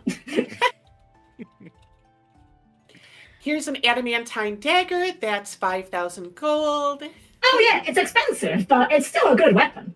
I mean, bonus points if you it's a get solid investment. Yeah, bonus points if you get like an actual weapon as well. Like the last time I played with it, I was using an adamantine plate axe. Not plate axe. Sorry, a butchering axe, which is a 3d6 axe. That's an exotic weapon. So suffice it to say, it made very quick work of the doors, especially when you roll a crit. Times 3 crit, by the way. Amazing. I had a player with a magical item. It was just a generic magical weapon with the magical property that it can turn into any other melee weapon as a bonus action. And this player just kept it as a garrote and wore it as a belt. In case they ever go somewhere where they're not allowed to bring weapons. Makes sense, yeah. Yeah. Very cool, very cool. I love that. I don't think it happened that way, but there was one time where they were sleeping and he wasn't close to his good weapon, so he just kind of grabbed his belt and turned it into a battle axe. Amazing. Yeah. It's definitely like underrated, and it's yet another one of those ways in which marshals get way more punished than spellcasters. It's like, oh, you're a knight who uses like a sword and shield and heavy armor. Oh, but you get ambushed in the middle of the night, so you're basically worthless. Or, oh, you're a knight who uses a sword and shield and heavy armor. Oh, but the king will not meet you if you are wearing weapons and armor. So now you're worthless. Meanwhile, the wizard just be like, time for some light reading, and I'm good. Exactly. Or the monk. Or the monk, yeah. Yeah. I mean, that's kind of why I like to give my martial classes the first magical weapons. It kind of feels like they deserve it. It does help to close the gap, yeah. Especially because the fantasy of the martial characters usually comes so late later compared to the others, so it actually helps them a lot. I really find that the problem is that the marshals start really good and just fall off a cliff because wizards exist. I got one idea for a magical weapon. I've not given it to any of the players yet because I'm not sure if I want to yet. But I just call it the storage blank, storage sword, storage battle axe, whatever. And the only magical property of it is they just kind of mentally, instead of physically, they just kind of mentally put it away. And it just kind of blips out of existence. And then when they mentally pick it up, it blips back into existence in their hand. Nice blink effect, yeah. Yeah. I mean, they can still put it down physically, but in order to blink it away or back, they just have to mentally. But they can only have one storage weapon because each person only has physical space, magically speaking, for one storage weapon. Fair. Like devil fruits, if you try to have more than one, it just rips your body apart trying to store 2 weapons in your body when it only has room for 1. Imagine. Oh no, what is the worst case of gore I've ever seen? What happened? He tries to start 2 daggers. Yeah, because they kind of fight each other in your body. Oh, this. See, that's when you get the shenanigans though with the wizard's familiar, Mhm. because you can only store 1 weapon, but the wizard's familiar is a different entity. He can store another weapon. Just be like, hey, Oswald, pass me your monkey. I need to get my sword out. Imagine. And it turns out the monkey is mad at him because he stole the banana. Oh no. I'm just imagining like that one bit from Aladdin, right at the beginning, like, he's got a sword, like the monkey with the sword. Yeah. You idiot! We've all got swords! Slight tangent. I have to get this thought out there. Okay, in Prince Ale, in a One Step Brother, there's one part of that song where every time I hear it, it just sounds like the first few notes of oh gosh, what is it? Is it Ultra Instinct Goku? I'll admit I'm not up to date with my Dragon Ball Z, but you've definitely heard this theme. And it sounds like the exact same notes, and every time I hear it, my mind just like mentally completes into the one jump ahead. Hey, it's me, Goku. That's the one, yeah. It's the exact same notes. I'm not crazy. I mean, at least not for that reason. Oh yeah, true. I mean, you're a VTuber. You're at least a little crazy. Oh yeah, for sure. I think I'm something like 64% crazy. I actually played a character once who had insanity as a class feature. Oh, nice. It was an old prestige class called Alienist. Basically, it was a summoner class, but the whole point was that you were basically summoning like Cthulhu monsters. And I forget what, I think like level 1, you literally get insanity as a class feature. I don't even remember what it does. I think it's just like you get like a penalty on your will saves or something. It was a debuff for sure. I remember one game I had a character and I told the DM about this ahead of time because it could cause trouble, just so he knew. And this was either just before or just after I started DMing at all. But I told the DM that my character is afraid of spiders, but not in the sense that they will freeze up or run away. If she saw a spider, it didn't matter if it was a teeny tiny grain of salt spider or a spider bigger than a house, she would attack it with the highest level spell that she had available. Amazing. Amazing.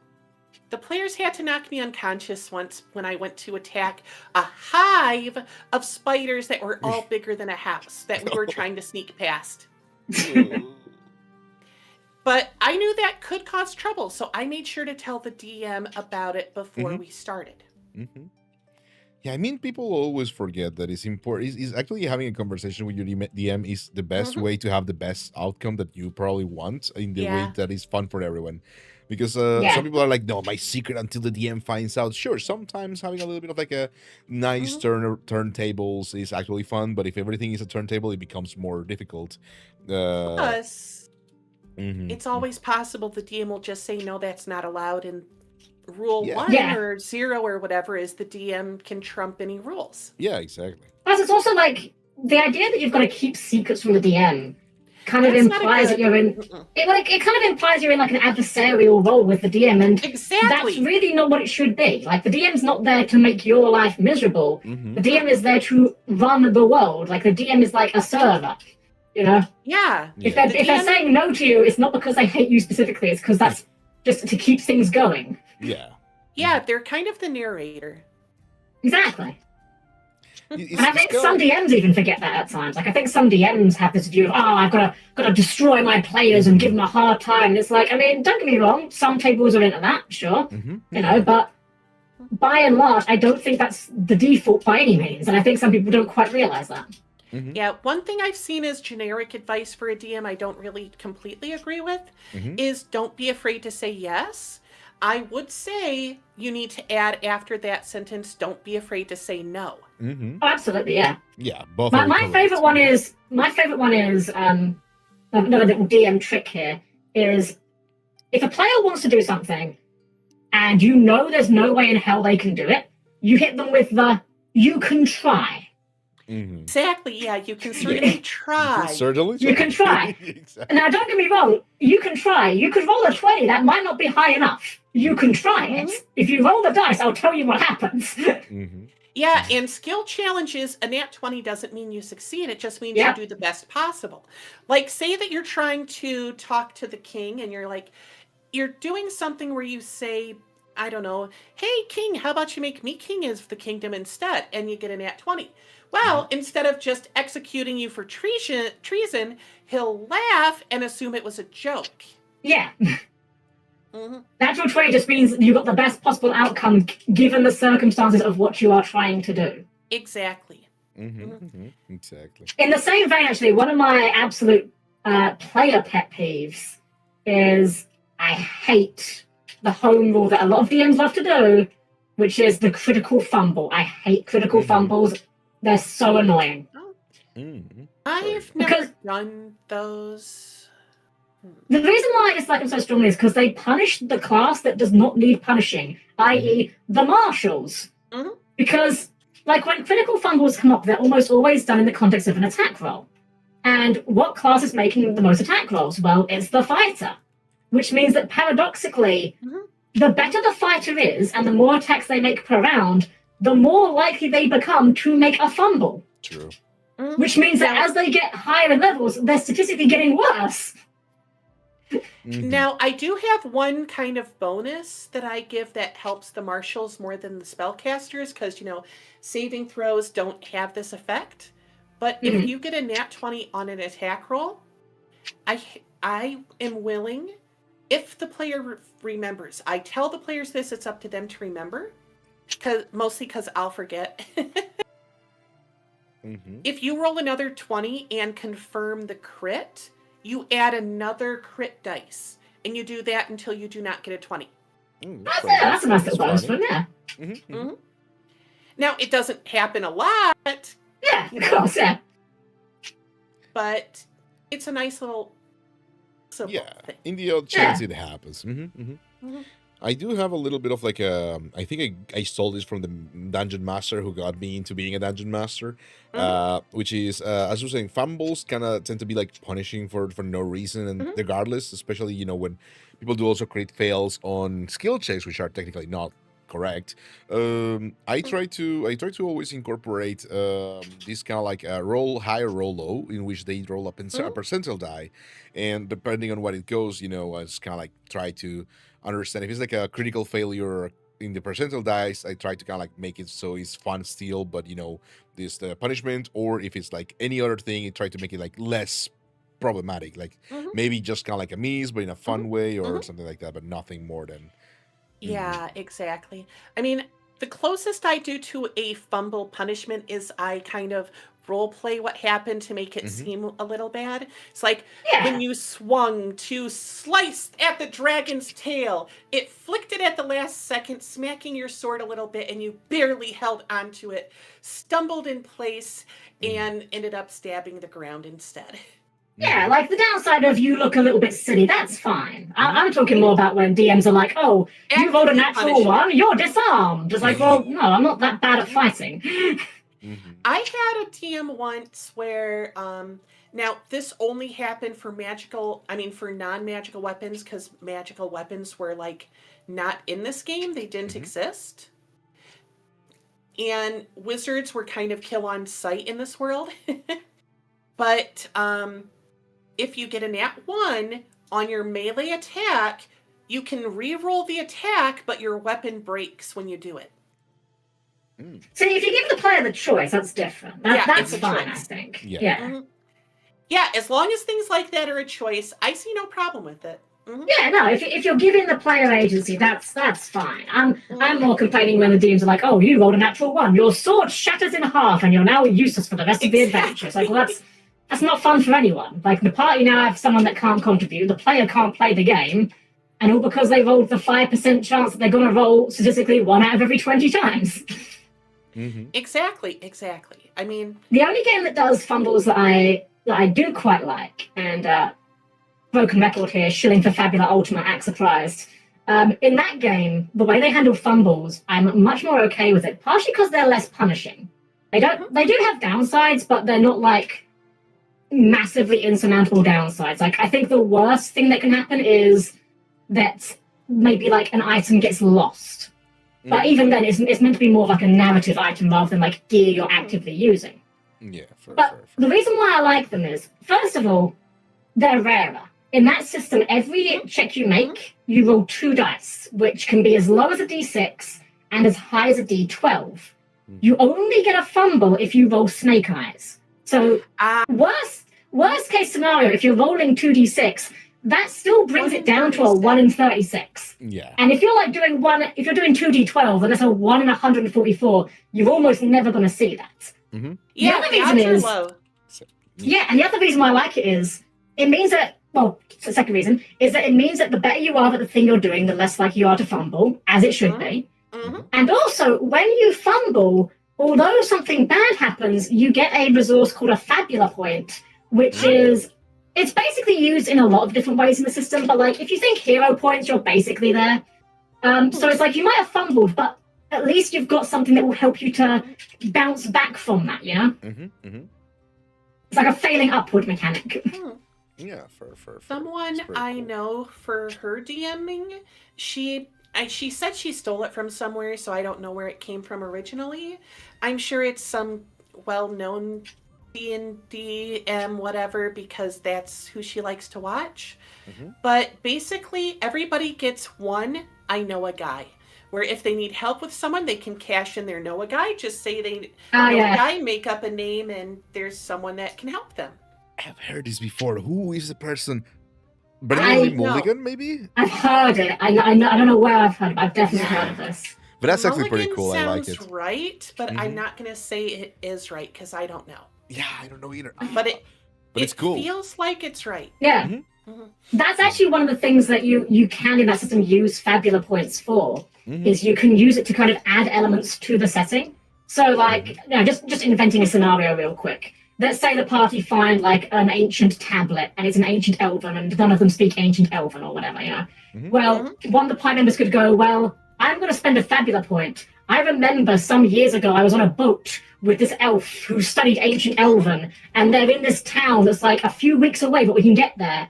Mm. And the DM could be like, okay, spend the point. There you go. This character now exists in the setting. That's pretty And cool. Yeah. one of the parts really nice about it is the party get more experience points per session by spending their Fabula points. So it kind of encourages them not to sit on them. Mm-hmm. Smart. I think there is one thing in Call of Cthulhu that we have is similar. It's basically you guys. I think it was roll for idea, which is or no wait, yeah, that one is the one. Which basically, if you don't know what to do, if you're a little bit on an impasse, you can roll a percentile die once again, and you can actually use that to try to get an idea out of a situation, even if you're like stuck. And the master, depending on the role, can actually, keeper in this case, can actually give you some information or can help you get probably an idea that is most likely that your character can have, and that is useful because it being a little bit more investigative, you can actually get stuck in certain parts because you don't know what you're doing, and you can keep on rolling a little bit. So it's a cool way similar to that, but it's more. I think it's a little bit of a limited resource because you can probably roll idea, if I remember correctly, only once per day or week? Question mark? No, day. Probably day. But yeah, this is funny. And the other thing that it That was... actually, sorry, go on. Oh, no, I was going to say, what you were saying there reminded me, actually. Have you ever looked into solo RPGs at all? I saw one. They come in like all shapes and sizes, but I've actually I've looked into them recently because not for playing as a solo RPG, a lot of the tools that are in those systems are quite useful for DMing with, or for like DM prep. Like one of the ones I've actually been using occasionally is a system for building locations. And again, the idea is it's meant to be for solo play, but you make 3 lists. You make a list of what places you expect to find in this location. So, like, if you're doing like a mansion, it might be the different rooms. You make a list of what encounters you might find in this location, which don't have to be monsters. It could just be NPCs or even just something of interest. And then a list of what items you expect to find in this location. And you roll a dice. I think it's a D8 by default. And that tells you, you roll one of those for each of those columns. That tells you a place, an encounter, and an item. And then you add one to the counter, so that for your next roll, you modify it by a +1. And I've done this a few times for like building dungeons and stuff. It's quite a fun way of doing things if you haven't got like a very defined idea in your head for a dungeon, because it kind of makes the act of building the dungeon feel like you are also getting to play a game yourself. Nice. For a while, I was using an RPG maker I got on Steam for 90% off because I was like, it's 90% off. I'll give it a shot. And they have like a randomize whatever option, so I could just randomize a dungeon and tweak it to my liking. Oh, nice. Yeah. Nice. Yeah, I mean, sometimes it's nice to have some just tool that you can grab. Because I remember I used a lot of like, what is it called again? Kobold Fight Club, I think, which creates random dungeons. But I always, when I was like in a pinch, but I always hated them because it's like, you know, they're random, so they're never particularly good. But I have seen those new tools like, you know, that actually do maps with furniture and everything and dungeons as well. And they actually have gone crazy to the point that I'm like, damn, it sort of kind of makes you feel like you shouldn't even make your own maps anymore. That was by far my least favorite part of DM prepping, was making maps. I love making NPCs. I love coming up with monsters. I absolutely hate making maps. True.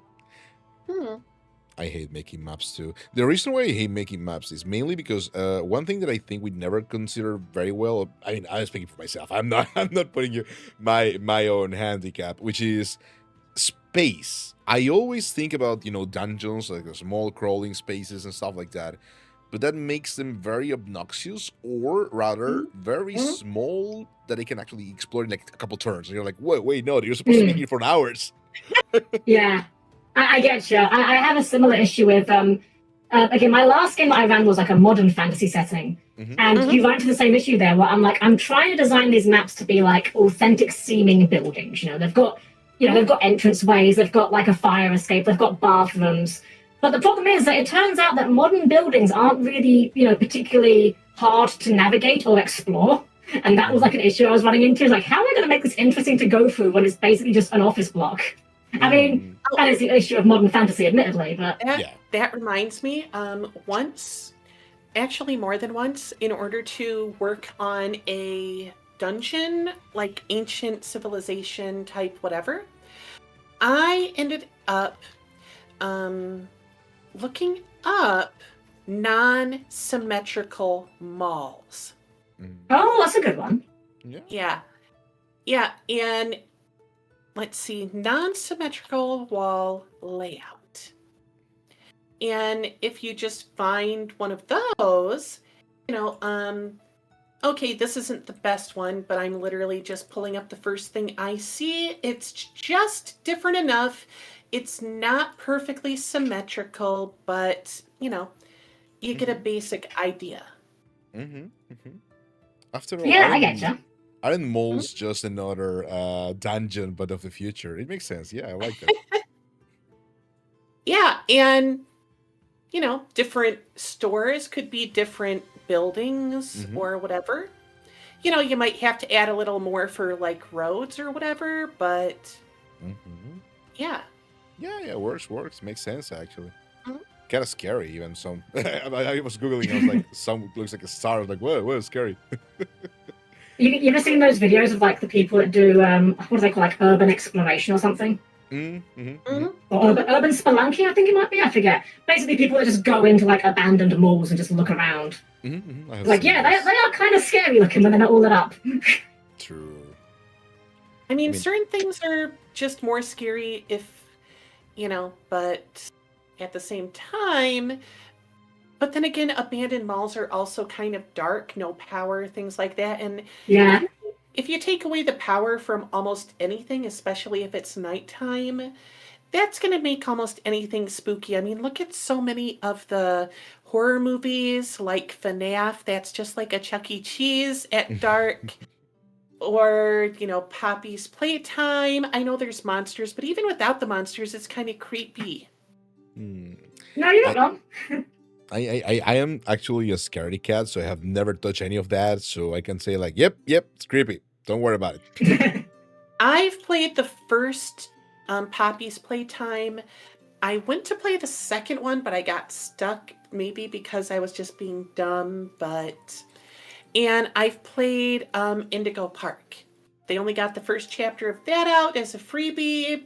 The person was like using it to see if there was interest, and now he's working on episode 2.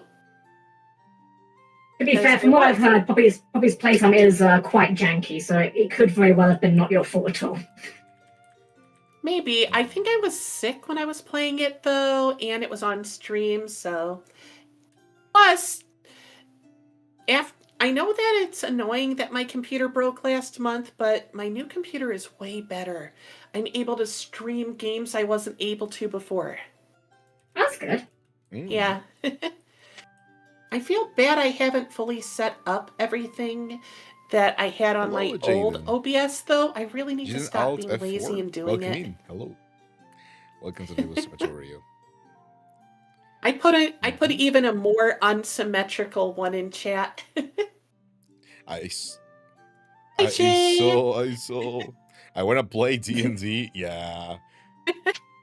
Actually, the reason why I don't longer play D&D is because I have routed all my resources into VTubing. So all the free time I have is related to this. So I have another VTuber who's like a very avid D&D fan. Is like, oh, let's play this, let's play D&D. I'm like, no, I'm never playing D&D on stream because I feel so self-conscious. I can't do that. I'm actually working on like a one-shot for a tabletop. I kind of want to make both a D&D and a Pathfinder version of it. So once I got the D&D version of it, I might bug a Pathfinder person to help me like convert it. Interesting. I'm very annoyed about Pathfinder, but only with regards to first edition. I couldn't do anything on second, I'm afraid. Yeah, I'm not sure which one, but... I'll be honest, as much as I like Pathfinder first edition, I don't know if it's ever something I actually recommend to someone at this point. I like it. But the problem is, it's twofold. First off, it's a very old system, so it's very hard to find people that want to play it. Yeah. And second of all, it is a system that is very unfriendly to new players. It's very hard to do cool things in that system unless you know the system already and know the options you need to take to get to them. Yeah, I kind of already think I know who I'm going to bug. It's someone that plays in my Tuesday game. I mean, I only stream 2 days a week, so even though I'm a VTuber, it's not like I'm trying to turn it into a job. And it is a hobby for me, but when my computer died, it kind of taught me that VTubing is actually a passion too, because my first thoughts were, but I gotta stream tomorrow. What about my viewers? They would be disappointed. Fair. That's lovely to hear too. I'm sorry for the PC too. The PC are freakle monsters too. Yeah. Luckily, I saved basically everything of importance because I was able to get my drives off of my old computer onto this one. So now I got 3 drives on this computer. Nice.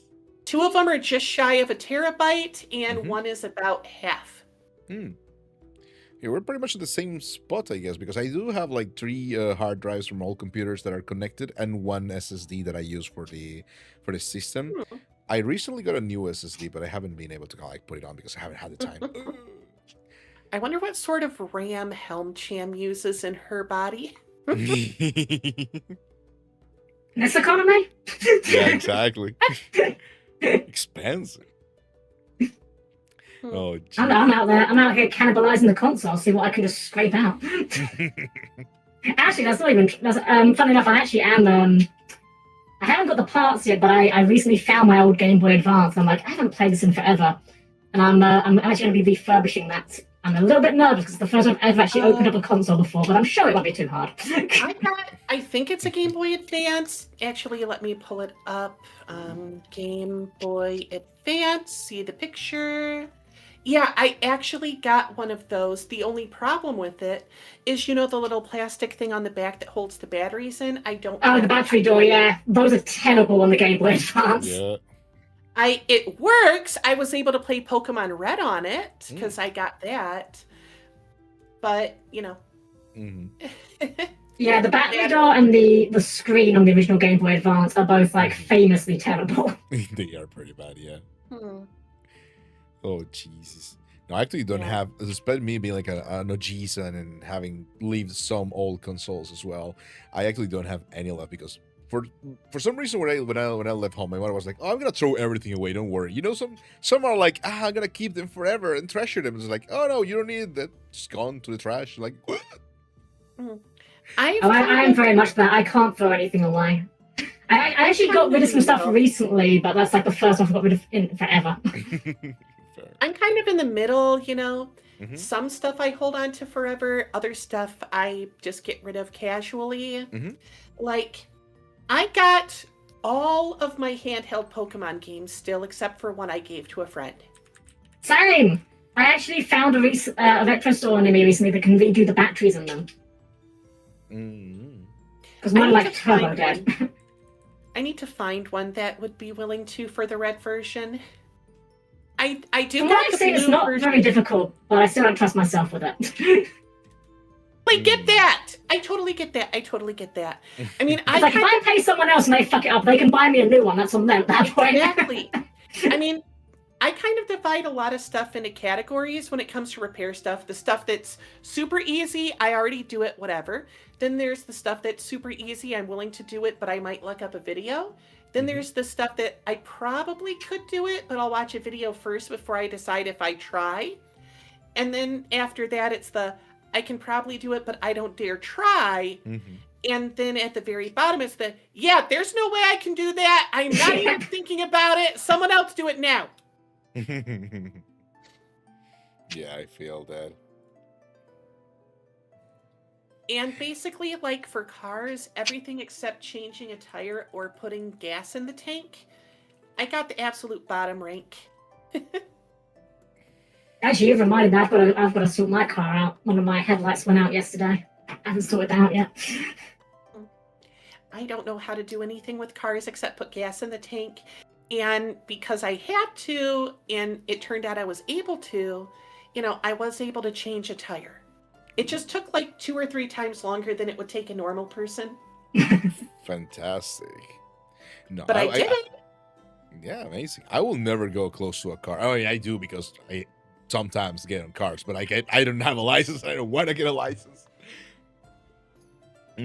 I'm someone that's quite happy to use a car but has no idea how they actually work. Hello, GGOZ. Yeah. That's why a lot of those like isekai things, inside. it's like, so-and-so went to another world and they're able to suddenly create electricity in cars. And I'm like, but I will go back to my just former because self. you know how to use that, how many people actually know the full way to make it? Yeah. I mean, I do not like those kind of isekais, I'll be honest.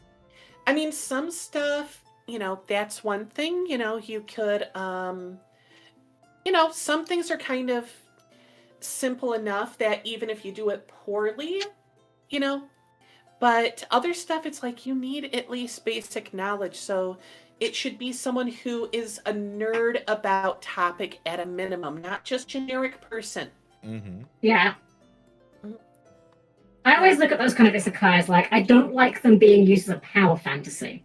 Like, isekai, I don't mind if it's being done as like, okay, like say Digimon or Final Fantasy X. Like, those games are functionally isekais, but the isekai aspect is being used as an excuse to teach you, the viewer, about the setting because now there's a character that doesn't know anything about the setting. When it's just used as an excuse to make a character better than everyone else because, I come from 2022 and I know how smartphones work, so I can destroy this warrior in combat. Like, well, no, that's ridiculous. That's dumb. I hate that. I kind of like some of the cozy isekai where the person gets isekai'd and they just like open a coffee shop using food recipes from another world.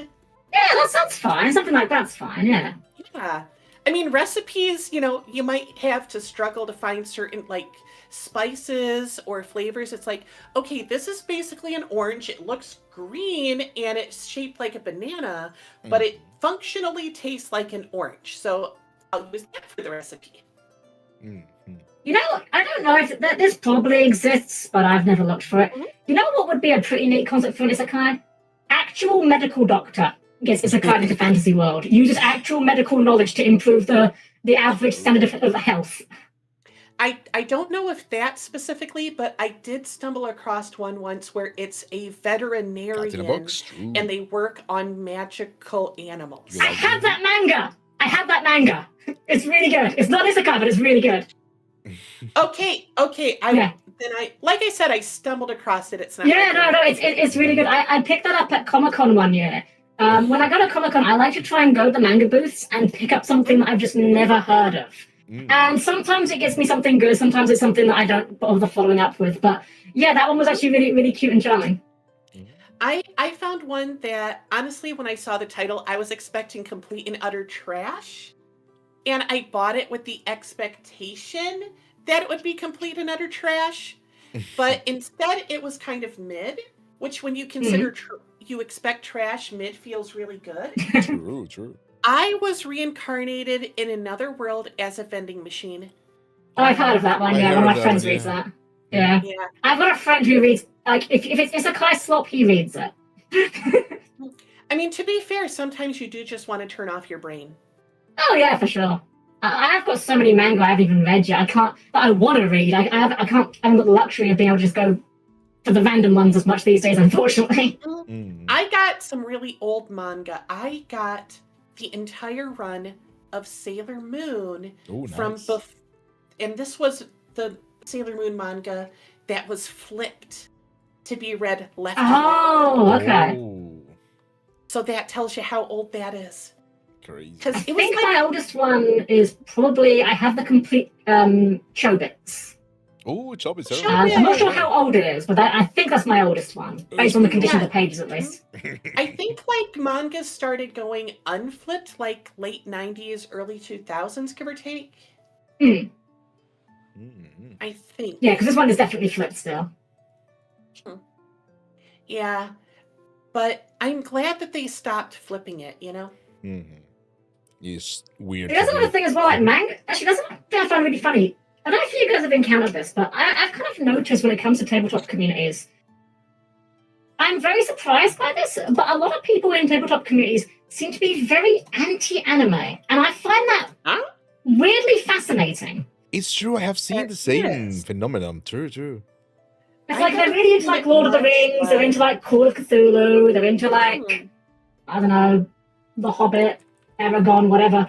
But like you show them like an anime and they just like get irrationally angry about it. And I'm just like, I find it weird that particular flavor of fantasy makes you so worked up about things. You'd think there'd be a lot of overlap. I remember once I saved a mom from buying one of the worst possible animes as a gift for her daughter. And I don't mean that as in it was bad. It would have been a horrible situation. Because her daughter was 12 and she picked up something because it was pink and it had cute imagery on it. And it was an 18-up hentai. Oh, no. Yeah. I didn't even know that. I was like, oh, let me see that. I looked at it. I saw the rating. I actually read the description. And I was like, no. No. I put it aside. I said, there's no way you're getting that for your daughter. And I helped her find, I don't remember what I helped her find, but it was better than that. I don't even remember what the hentai was. It was just pink. It was a pink cover. Crazy. Yeah, it happens had, like, a lot of flowers times. on it. Dang. I think you're going to get the same problem of like, a lot of older people see like, oh, this is drawn in like a comic book art style, therefore it must be for children. Exactly. I think these days we're kind of moving past that. Like, I think, my generation that are big into manga are starting to get older now, and it's like, well, we know better than that. Yeah. But there's still people out there who just never have engaged with the stuff and just assume it's all for kids. I did see this little YouTube short where a person was like, "Oh, I finally let my, daughter watch some anime for the first time." "Oh, what'd you let her watch? Sailor Moon, Cardcaptor Sakura?" "I don't know. I just picked something at random." And the guy was like, "You what? Yeah. Oh What no. what was it? Literally What was anything. it?" "I don't know. It was just something cute. It had little kids. Nothing bad." "You would think. What is it?" "Oh, no, no, no. It's Peter Pan related. It had like Neverland in the title." Oh no. Okay. Uh-oh. Yeah. And then like half a second later the daughter screams. I'm still mad at the Promised Neverland. God damn it. I mean, it started good in my Yeah. mind, but it kind of fell off.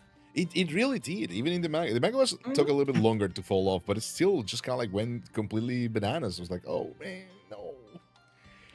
I will admit though that some manga stories are probably harder to, keep long term or whatever, No, I agree. especially if they don't have it fully scripted ahead of time, Mhm. which it's a weekly thing for Shonen Jump.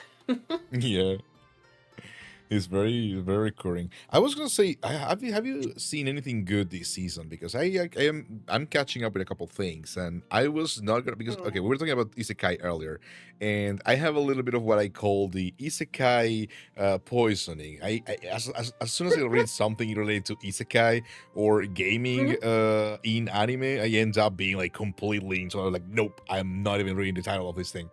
So I skipped one, which is Sentenced to be a Hero, because when I read Hero as Hell, I'm like, no, I don't care for this.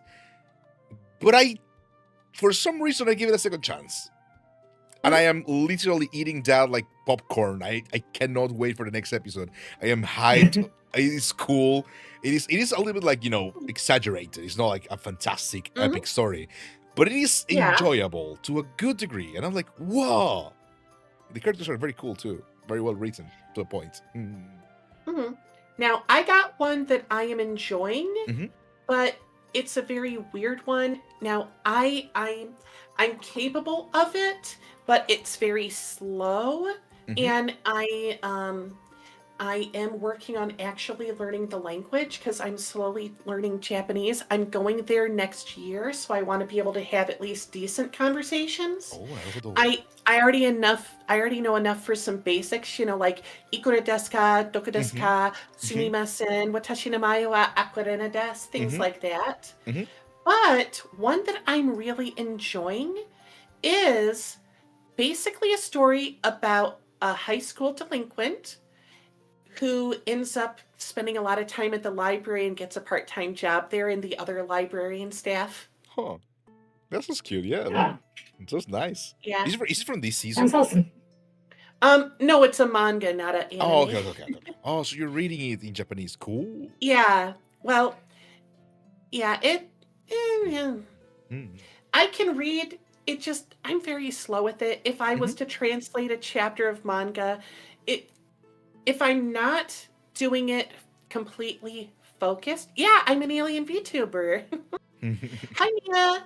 But if I'm not like completely focused on it, it probably takes me a couple months to translate one chapter of manga. But if I am focusing on it, probably a couple days, but that's all I'd really be focusing on, especially with the sound effects. Because I only know so much, so I have these things that I found a few websites where you can draw the kanji in and things like that, and and some of it I've even started screen clipping, whatever you want to call it. That way I can use some of the stuff as reactions. Oh, cool. Yeah. To stuff on Twitter. I haven't used very many of them yet, but here I'll put in the Discord a couple pictures of some of the clips from the library manga that I'm telling you about. Let's see. You know what? These three should be enough. The picture in the third one is what I consider the main character. But these are all from the librarian manga. Oh, nice. Okay. Yeah, that's kind of cool. Now, Yeah, I love obviously, I these. picked these because they feel like they could be reaction shots to Mhm. things on Twitter, Mhm. especially them. the first one. Yeah. Especially the first one.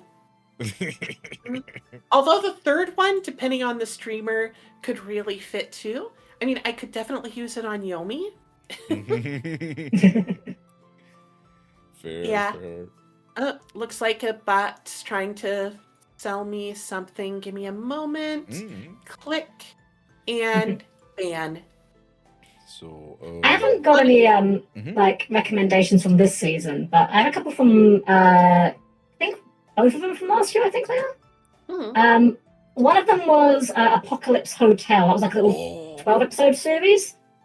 Essentially, it's about a robot-run hotel after humanity has left the planet and aliens arrive. It's very wholesome, kind of comedy, a bit wacky at times, but I thought it was very cute and very charming.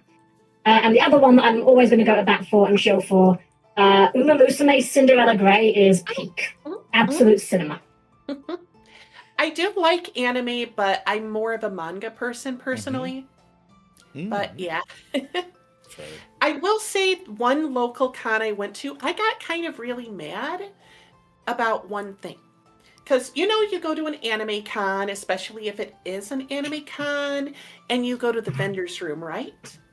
There was not a single vendor there who sold any anime or manga, except for this one person that sold hentai doujinshi.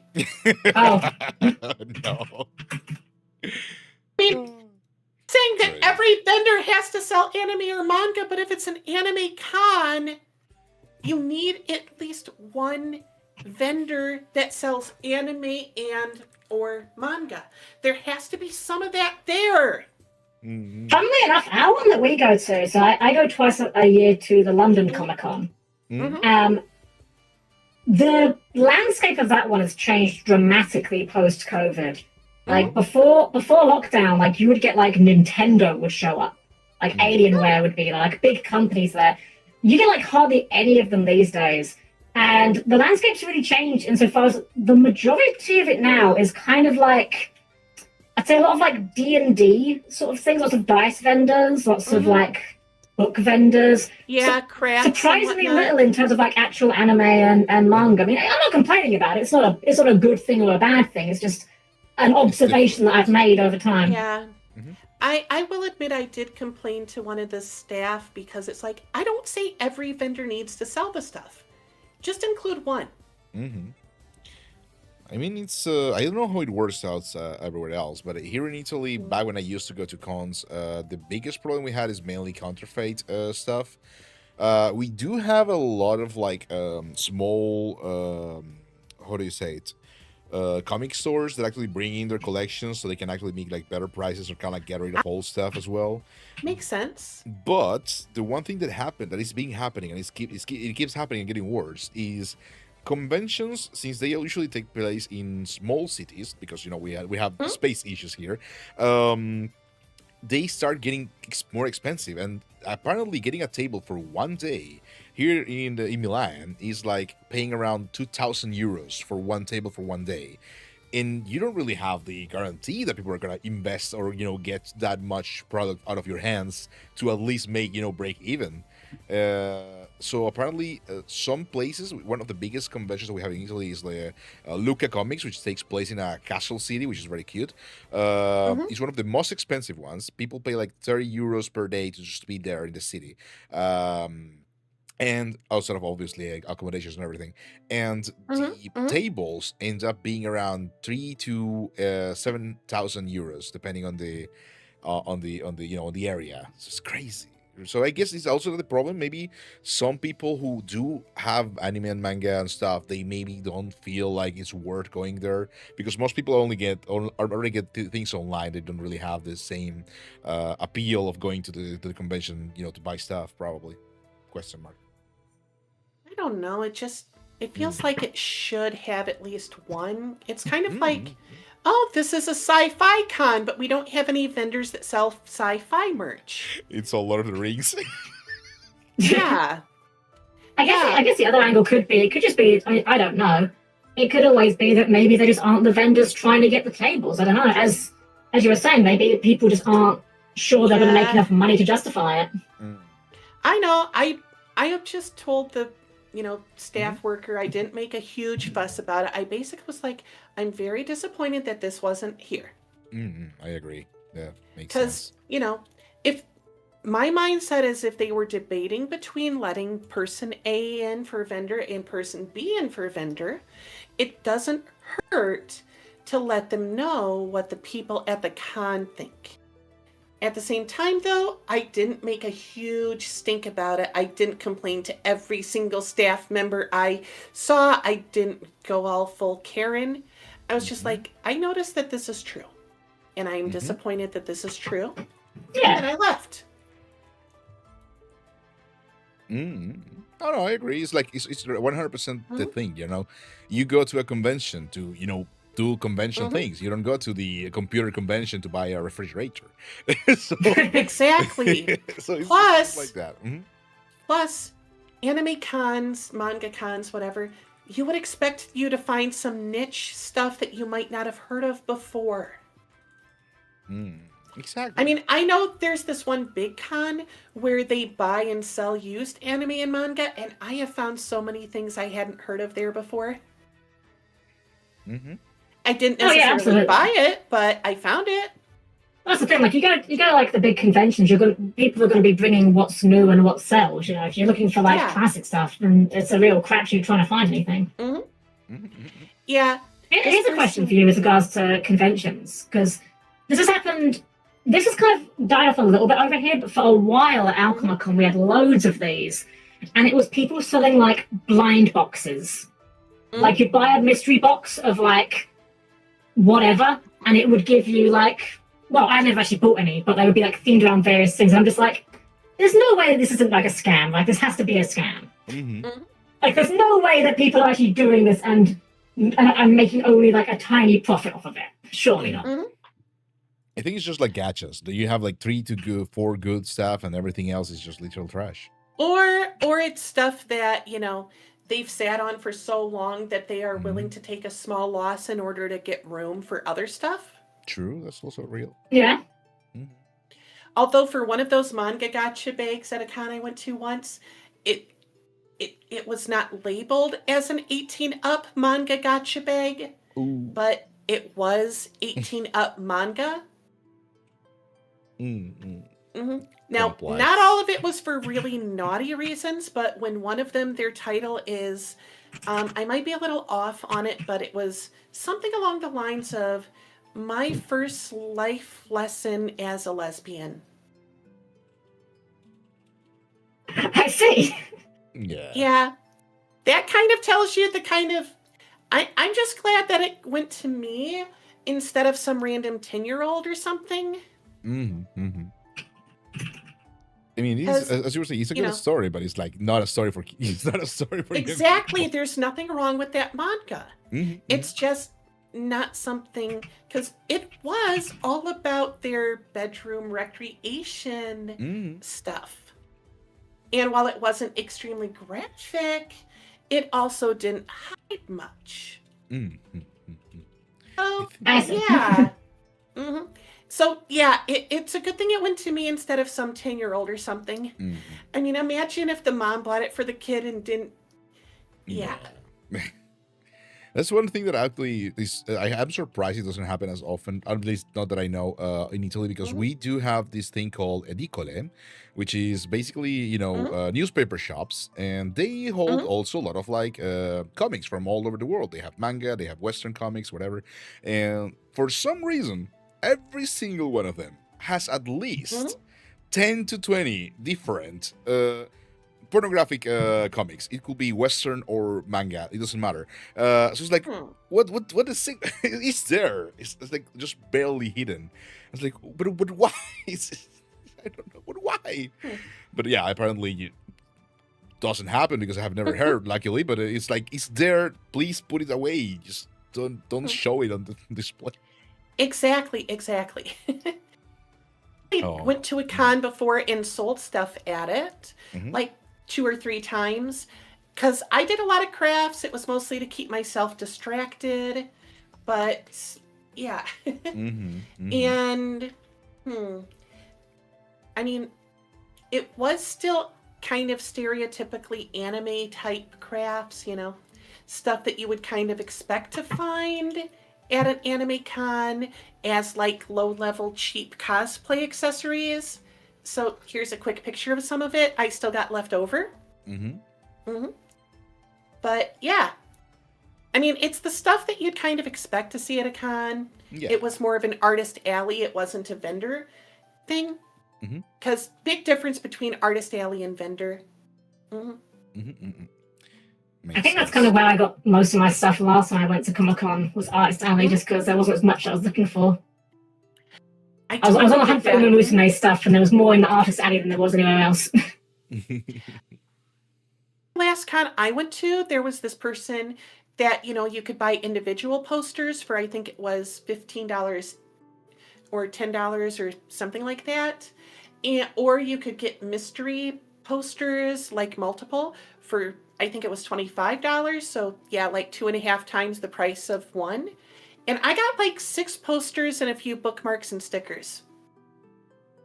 Oh, nice. And I'm like, okay, either that person's extremely generous, or maybe they're not selling too well, or I don't know. I mean, I could see, for those mystery things, because they just kind of grabbed them. I could easily see them grabbing the ones that aren't as popular,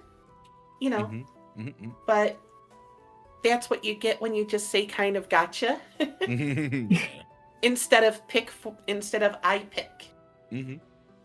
But I liked them all, Even the one I didn't know the character, I still liked it. Yeah, it's nice. I guess it's kind of like, as we were saying, it's a little bit of like the gacha part, but you also get to discover, which is also probably the little difficult part, because that also means gambling, which I'm a little bit iffy on, especially because the loot box and everything. But it's like, at the same time, I do like I do like it, so that's the way I'm iffy. Yeah. I mean, at least with this, you actually get stuff. Yeah, true. And in this case, it was posters. I knew I was getting posters. I didn't know they were going to give me some bookmarks, but I knew I was getting posters. That's nice. Yeah. I mean, sometimes Artist Alley people throw in extras if you get a bigger thing. And yeah. I haven't been at con too many years. Last time I was to a convention was probably around not 20, but at least 12 to 15 years ago, probably. I might go to my local con when it comes up again, but yeah. No, I kind of lost the love for cons. I mean, there used to be like nice hangout places for friends at the same, because when I was younger, because I am an old man, the old age of 32, so I used to go to cons to find people with the same taste, because we didn't have the same, especially in Italy, the same access to communities, to stuff like that. The forums were people from all over Italy as well. So those were very special memories. And I used to do cosplay too, which I'm not very proud of now. I was very cringe. But it's kind of like they lost that power to me right now, because I know as an old man, I'm like, I want to go to cons only to kind of like, as you were saying, get rare stuff or just check out that one guest. But they don't really work that much anymore, to be honest. I do have a story about a con. And it's an IRL like lore story. And okay, I went to this con and I was very tight on budget, so I was volunteering so that way my ticket would be free, And as I was wandering between stuff, I saw that there was some situation where there was no volunteer for the maid cafe. So I went and kind of filled in for some work at the maid cafe. And eventually, like 90 minutes later, give or take, someone came in to cover for me, even though it wasn't me that was supposed to be getting covered for, and blah, blah, blah. And after that, I sat down at one of the maid cafe tables and I just started talking to the person next to me.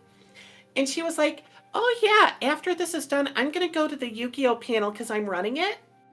And I was like, I know all sorts of useless information about that show. And I started listing off some of it.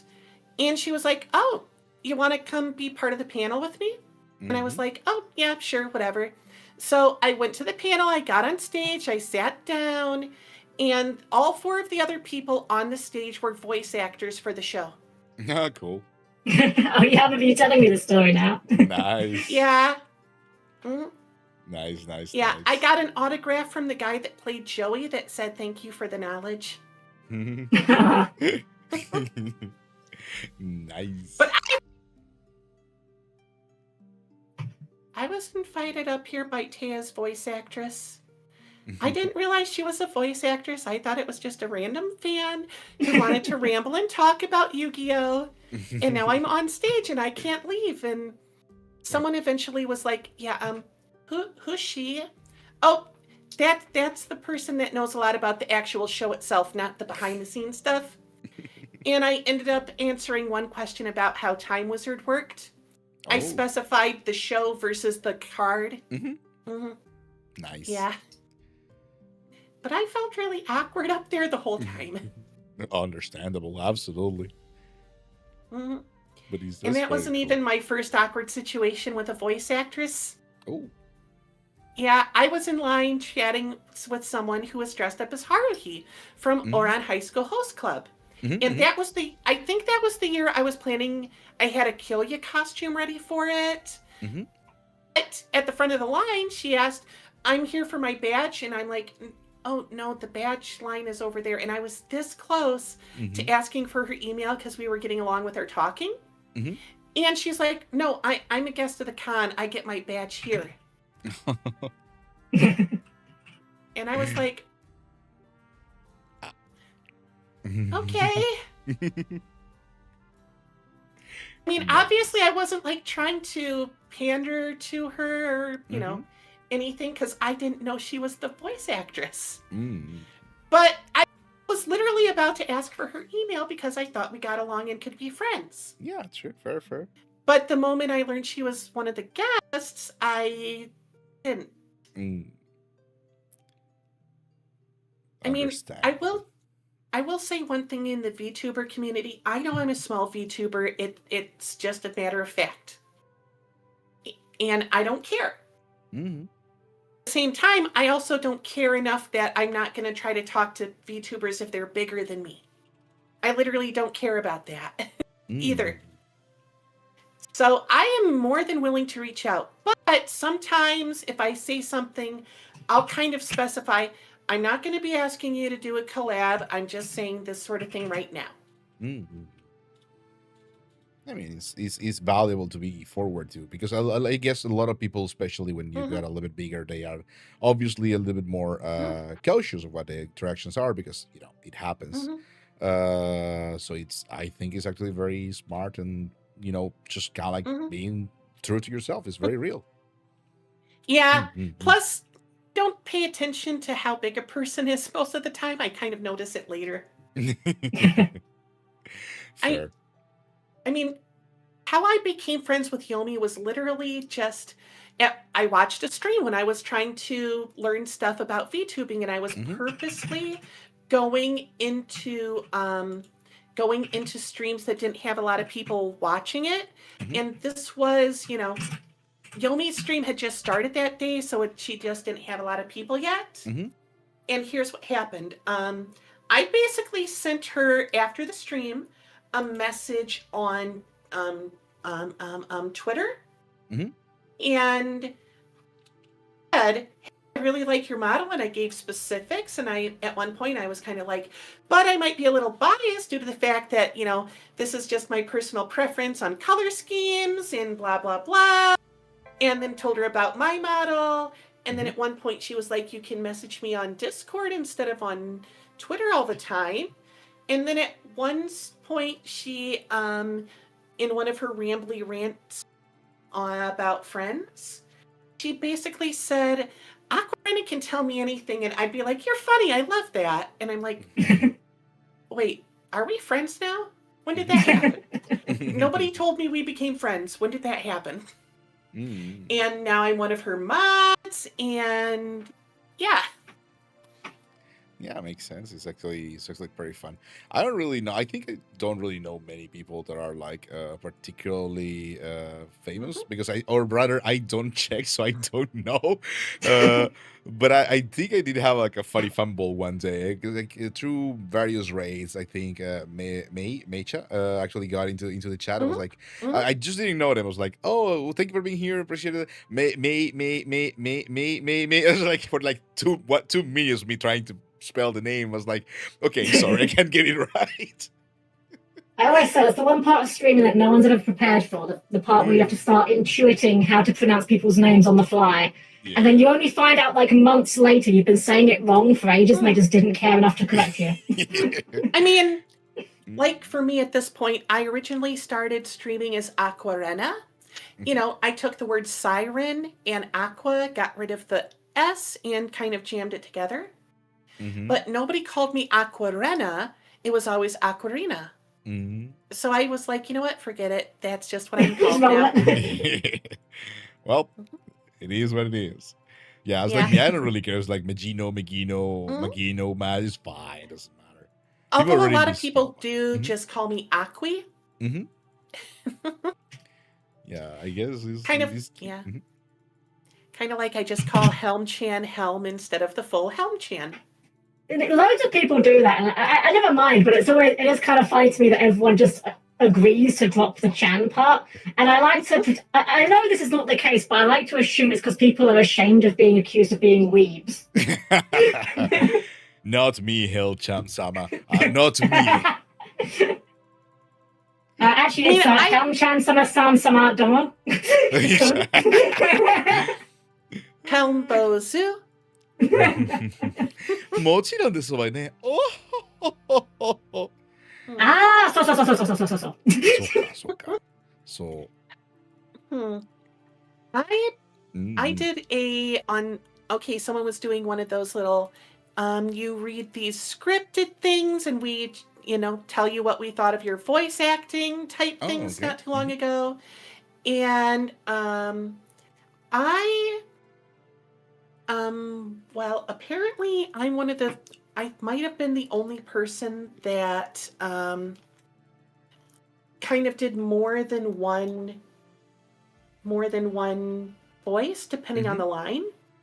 But I was told that I sounded like, in one of the voices, a bimbo sorceress. And in another one, I sounded like a ditzy dame. Okay. Yeah. I don't think I can. I always get like stage fright. So even though I do have a little bit of knowledge because I know some voice actors, I don't think I could ever actually do much. Like even when I do try to do like my own things and rate my own things, I always get flustered and never finish it. It's like, no. I'm terrible at voices. I can't do voices well. My biggest weakness as a DM. I can do a pretty good Pegasus. In fact, the guy that did Pegasus's real voice said I did a good Pegasus. Nice. Have you ever seen the videos they did of I don't know if they've done any in a while, but every now and then at Yu-Gi-Oh events, they'll get the voice actors in to kind of read out scripted duels. They're absolutely wonderful. There's like a fantastic one of Pegasus dueling, I think it was Marek. And it's just, you watch Pegasus' voice actor, and you can just tell, like, by watching him, he is having so much fun with the role. You can just tell. The man never stops smiling. Nice. All right, give me a sec. I'm going to take a drink, and then I'm going to try my Pegasus voice. I always start with the same line, because it kind of gets me in character. I always wanted to do the Pegasus voice, but I never can because I can't, like, get too flustered. Well, Yugi boy, it appears that you've just drawn the fabled dark magician. Why don't you throw it on the field? Or are you scared of what my face-down Helm-chan will do to him? Let's go! Wait, you made me a flip monster? Damn it, I'm unplayable. No. Helm-chan is a trap card, the most popular card you could hope for. Well, you fool, Pegasus! Trap cards haven't been competitively viable in decades! I'm going to do full Mitsurugi Raizio combo now and OTK you! To be fair, the real cards of Toon World would have been horrible in that world. Well, do you know what the actual real life card of Toon World does? Yeah, I'm just saying for the, on the Oh yeah, no, I'm just saying as a fun fact. Do you know what the real card does? You pay 1,000 life points and it lets you actually play Toon Monsters, because if Toon World's not on the field, Toon Monsters basically just die. Sort of. But the actual answer is you pay 1,000 life points. Toon World on its own doesn't do anything. It just sits on the field and is Toon World. Yeah. It's the only card in the game with no upside. Yep, it's just you need it in order for the Toon Monsters to exist. Yeah. Yeah, if I remember correctly, in the anime, right, they were like, oh, they can hide in the book, but it's like, I don't remember that. Yeah, it's so funny. I use that to bullshit so many wins on the playground.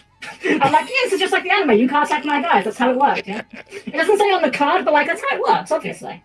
Absolutely. I mean, the thing is, Duel Monsters is way different from Yu-Gi-Oh. They're entirely different games. Yeah. Mm-hmm. Well, that's because originally the original draft was just basically a Magic the Gathering ripoff that Kazuki Takahashi scrawled on the back of a napkin one day, and then it wasn't until like it started taking off they were like, oh shit, we actually need to make this into a playable game at some point, don't we? Yeah, and Pegasus's Island was like with that crossed with D&D, just make up whatever, and if it sounds like it could work, it works. There actually is a project on Tabletop Simulator called Kingdom Duels. Nice. And it's an attempt to write a rule set for Yu-Gi-Oh! That emulates the rules from the anime. And it's borderline incomprehensible. Nice. Actually, it's not exactly Yu-Gi-Oh! Related to the certain point, but I did recently just finish hosting basically a 90-something VTuber Pokemon Cobblemon Cup. But it was all based on the rules of Duel Kingdom, sort of, because they had like star chiefs and they had to duel each other, and they trade the star chiefs and stuff like that. And only the top 32 get into the bracket, and we went like that for the 2 weeks. And so, which is why I was trying to do the Pegasus voice myself, but I could never. I tried, I just can't. Funnily enough, actually, that game I mentioned earlier, the Kingdom Hearts themed one, where I stole a bunch of Yu-Gi-Oh cards to be characters. I never got around to implementing this because I got really burnt out on the game because I was spending a lot more time on it than I wanted to, and it became a chore. But one of the plots that I wanted to do was have my own version of Organization 13, like just basically a bunch of villains from the various worlds that would show up. And the first one that I decided was going to be there was just literally just Maximilian Pegasus. He was just going to show up and just like fight the party by summoning monsters and shit.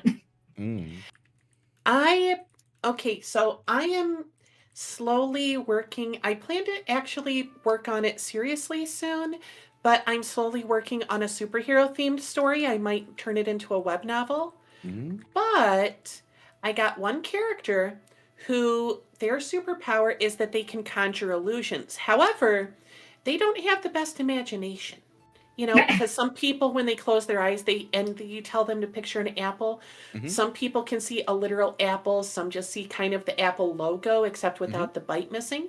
And some people see like nothing. Yeah, this person sees like nothing. So instead of doing what they imagine, they just have like a deck of cards from different trading card games that they pull out and look at to summon illusions. It's like, okay, a wall. This card is called the Wall of Stone Defenders. Boom, it's a wall of stone. Stuff like that. It's all illusionary, but a bridge. I illusion up a bridge that's not really there, and then they try to cross it and fall down the cliff. Nice. Funny enough, in one of the games, I think Yumi was running this one actually. She had an NPC character who did something a little bit like that. She was a bard mechanically, but all of her spells were basically her pulling Yu-Gi-Oh cards and using the effects to cast magic. Nice. But yeah, I'm having a lot of fun with different superpower ideas. Some of them are good, some are bad, some are weird. And I got a mentor character who was a superhero for 10 days before he kind of retired. Oh. And that is because his power was he could engulf his fist in like lightning, fire, Arctic chill, radiation, things like that. And he personally never got hurt by what his fist was engulfed in. But at 10 days of being a hero, the person that he was dealing with just cut off his hand. Oh. I see. Yeah. Wow. And considering that was his only power, yeah. Mm-hmm. So now he kind of works as a mentor for the under 18 people with powers, Mm-hmm. basically as the a-hole who kind of tells them to be careful constantly. Fair. Because, just because you're an elemental version of Iron Fist doesn't mean that you're bulletproof, so to speak.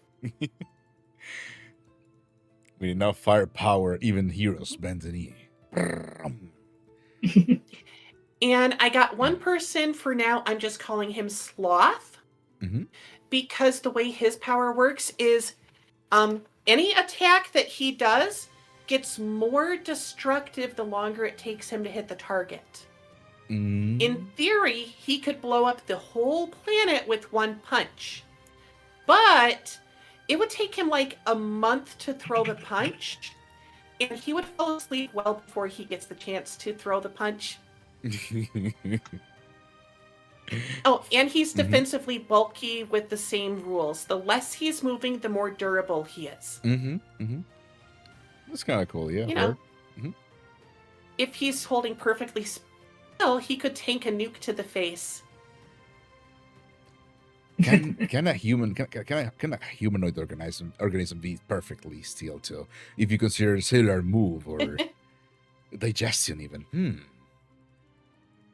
But you get what I'm saying. Yeah, you know. I'm just joking. Yeah. In fact, I'm thinking this guy has like part-time jobs as like bouncers or security. He just stands in front of people. Or stands in front of doors. Or sometimes he even gets like a one-time gig to like, instead of dynamite, just punch a bridge or something that's due to get repaired. Mm-hmm. All right, I'll knock down this bridge in like 10 hours. And then it takes him 10 hours to punch it. It's like that. I don't know if you're familiar with Pop Team Epic. I know of it. Oh yeah. And Apple Traffic, yeah. The little panel with a trying to kind of like squash this alarm clock and be like, oh, your MF life ends 12 hours from now. Yes. I know exactly the one you're talking about. Yeah, kind of like that. Mm-hmm. Fun. And let's see, I got one person, I'm just calling this guy Roulette, where every day when he wakes up after a long rest, he doesn't know what his superpower is. No. He's got like 6 different superpowers, but every time he wakes up, he kind of has to check which one he's got. That's pretty cool. One of them is basically Superman without the like elemental stuff, fast, strong, durable, things like that. But he only gets that like 5 times a year. They're not even odds. Unfortunate, but that's pretty cool. And he even has different like super personas depending on what power he has that day. It's like, okay, today's power is teleporting, so this is my costume.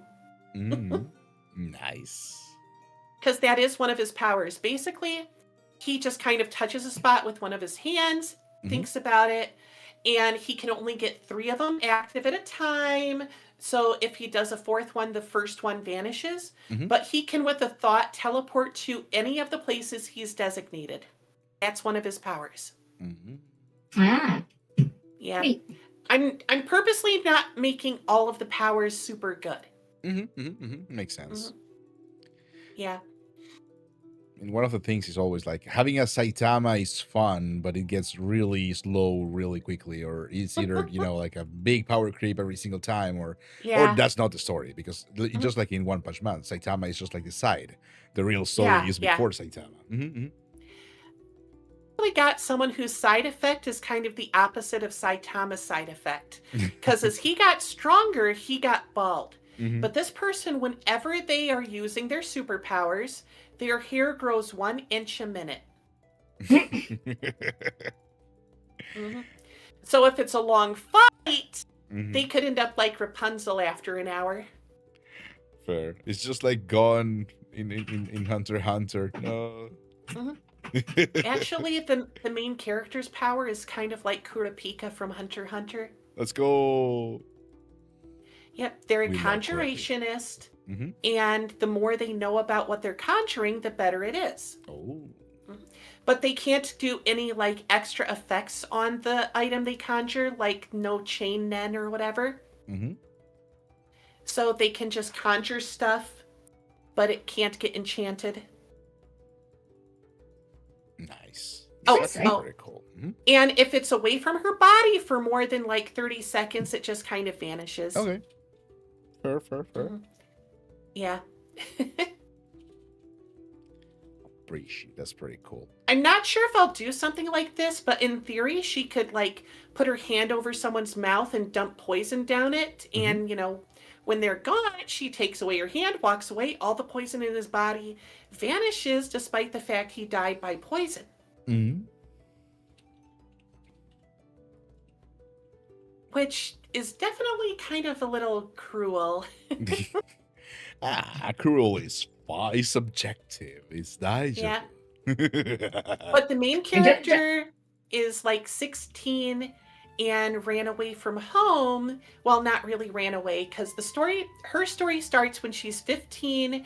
She turns 16 soon, because I need her not to be able to drive at the like prelude or whatever. Mm-hmm. And for the main, and she decides to try to sign up to be an under 18 super, because there's government sponsorships mostly. So, the under 18 people are less likely to be criminal and whatnot.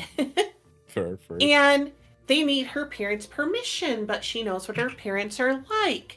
So she says no. So they follow her, see her using her power to steal some pads by putting like dollar coins in the self-checkout. And the dollar coins will vanish, so she's stealing. And, well, they kind of get her. They talk with her. After a bunch of stuff happens, her parents go to jail because they're just horrible people. I'm not going to go into detail about why they're horrible people. But she ends up getting adopted, moving to a new city, and becomes part of that city's under 18 group. I see. I was gonna make this silly joke, be like, "Oh, you don't have to be under 16 to not be able to drive. Look at me." Oh, but I see. Yeah, she wants to drive. It's just I need it to be literally not possible legally for her to be able to drive. Fair. Makes sense. But yeah, I also got ideas for people that just use their superpowers for day jobs and or fun. Like in this town, there is one well-known superpower user who's just a firefighter. Well, just in quotes, because, people without powers can be firefighters, but his power is very slow flight. He can fly about half of his normal walking speed. Oh, okay. But if it's exponential, he can train. Be faster. But considering he can still fly straight up, it still has uses for like the ladder can't reach here, the floor collapsed under my feet, but I'm not going to fall. Things like that. True. Works. It's useful, but in a world where I don't know, I don't have an exact number. I'm going to say like for now, 1 in 10,000 people get a superpower. It's not one that people would be overly excited about. It's like, here's 100. Okay, pick 100 superpowers. We'll give you one of them. Not very many people would pick super slow flight. Yeah. Yeah. I mean, they wouldn't turn it down, but it wouldn't be someone's pick. Yeah, it wouldn't be my first pick. Because let's be honest, when people imagine flying, they imagine at a bare minimum kind of like bicycle speed. Mm-hmm. I'll probably take anything but flight. I am a little bit afraid of heights, so if I can just kind of get teleportation, but like within very close distance, I will take that. I always think the correct answer for superpowers, given the choice, is transformation, shape changing. True. Because all you have to do is get slightly clever with that, and it also becomes like 50 other superpowers. Like, True. oh, I want to get flight, I'll turn into a bird. I want to go underwater, I'll turn into a fish. Oh, like the my answer depends on one question, because I would need to know the answer to this question. Am I the only person who gets a superpower or not? Oh, true. Because if I am the only one, I would definitely want a power that's more subtle. But if it's like a superhero world, then I'd have more to consider. I think you just go for an overt one. If someone sees you, if you're the only person that gets one, go for a crazy one. What's going to happen? Someone's going to say, "Oh my gosh, I saw that person shoot fireballs from their hands," and you're going to be like, "What? No, I didn't. What are you on about? We're going to believe this person saying I'm shooting fireballs? What?" Yeah, exactly. But yeah, I mean, I'm sure you understand the logic between that mindset, though. Oh yeah. Yeah, I kind of got a good chunk of the under 18 team that she's going to work with, like, roughly thought up. I got 3 out of the 5 people that she's going to work with. 1, for now, I'm just calling her Lady Sunlight, because her powers is solar powered. Like, sunlight recharges her powers. Okay, cool. She can shoot light beams, and she can make force fields with light. Yep. And technically she can fly like Iron Man in the first movies, but it is not very energy efficient. She can shoot energy light out of her hands and feet to fly, but she gets fully drained in like 5 minutes. Oh, fair. Let's see, this next one, I don't have a name for this person, but he's just a techie. Picture inventing stuff like Iron Man, but it works because your supervisor superpower warped reality a little bit, so it works instead of it actually working because it should. But you still have to make it with your own 2 hands. Okay. Your power just kind of lets it make sense for you. And the last one, for now, I'm just calling him Rainbow Road. Nice. And his power is that he can teleport between point A and point B as long as there is a direct path that's the same color. And it's the only character that I specifically picked to be a guy for an actual reason. No. I do a lot of things like I do when I DM. I kind of flip coins, roll dice to determine things like, age or gender to an extent. But guys don't differentiate colors as minutely as girls overall. So even the way his power works is even if it's not technically the same color, it's the same color in his mind, so it works. So like if this is technically green, but he thinks it's blue because it's in the middle, it counts as blue. Oh, fair enough. And he can carry up to his own weight with him. Oh, that's actually pretty strong, yeah. Yep. So, he's very good in cities because he can just travel across roads really good. I wish I had. But those are him. I'm going to add 1 or 2 more people to the team. And no, it's Fet. We didn't eat the other DM. He just had to go. I may have to excuse myself in a little bit, actually. I just noticed the time. A little late. I mean, I was actually thinking, I think, because we've been talking about non-D&D stuff for a while. So I was thinking, do you guys want to pick who we're going to raid into? Yeah, sure. If you have someone you want to raid to, I don't think I have many people right now. I mean, let's see. What about you, Helm? Anyone? Because I'm looking at a few people. Melanie's playing Mega Man right now, playing Mega Man 9. Oh, Melanie Mellon? Yeah. All right. So I'll put the name in chat. All right, there's that. So Megino can have it. Thank you. I'm gonna quick write up my own raid message, and Megino's Mhm. chat can get your own raid message, and then we'll start the raid. And let's see. Let's see. Gotta get that. Okay. Dungeon Master Raid. Roll for initiative. Well, if anyone is live on my side, I will see we can just kind of go for the same because I normally don't do raid messages. I'm that lazy. I mean, nothing wrong with that. I just put my emotes in it. All right, nice. I'm gonna pull up the raid channel. Melanie the Melon. And start raid. All right. Yep. But yeah, thank you. Thank you for the adventure. Thank you for the nice stories, and thank you for the Thank you for having us. Oh yeah, this was totally fun. We did definitely get off track at the end, but that's kind of a perfect kind of tells us that we're definitely going to be, needing to end at that point roughly. But yeah. All right. So Mikino, just start your raid, and I'm starting mine, and yeah. Thank you all for coming. Take care. Stay safe. Have a wonderful night. And I hope to see you all again real soon. All right? Take care. Bye.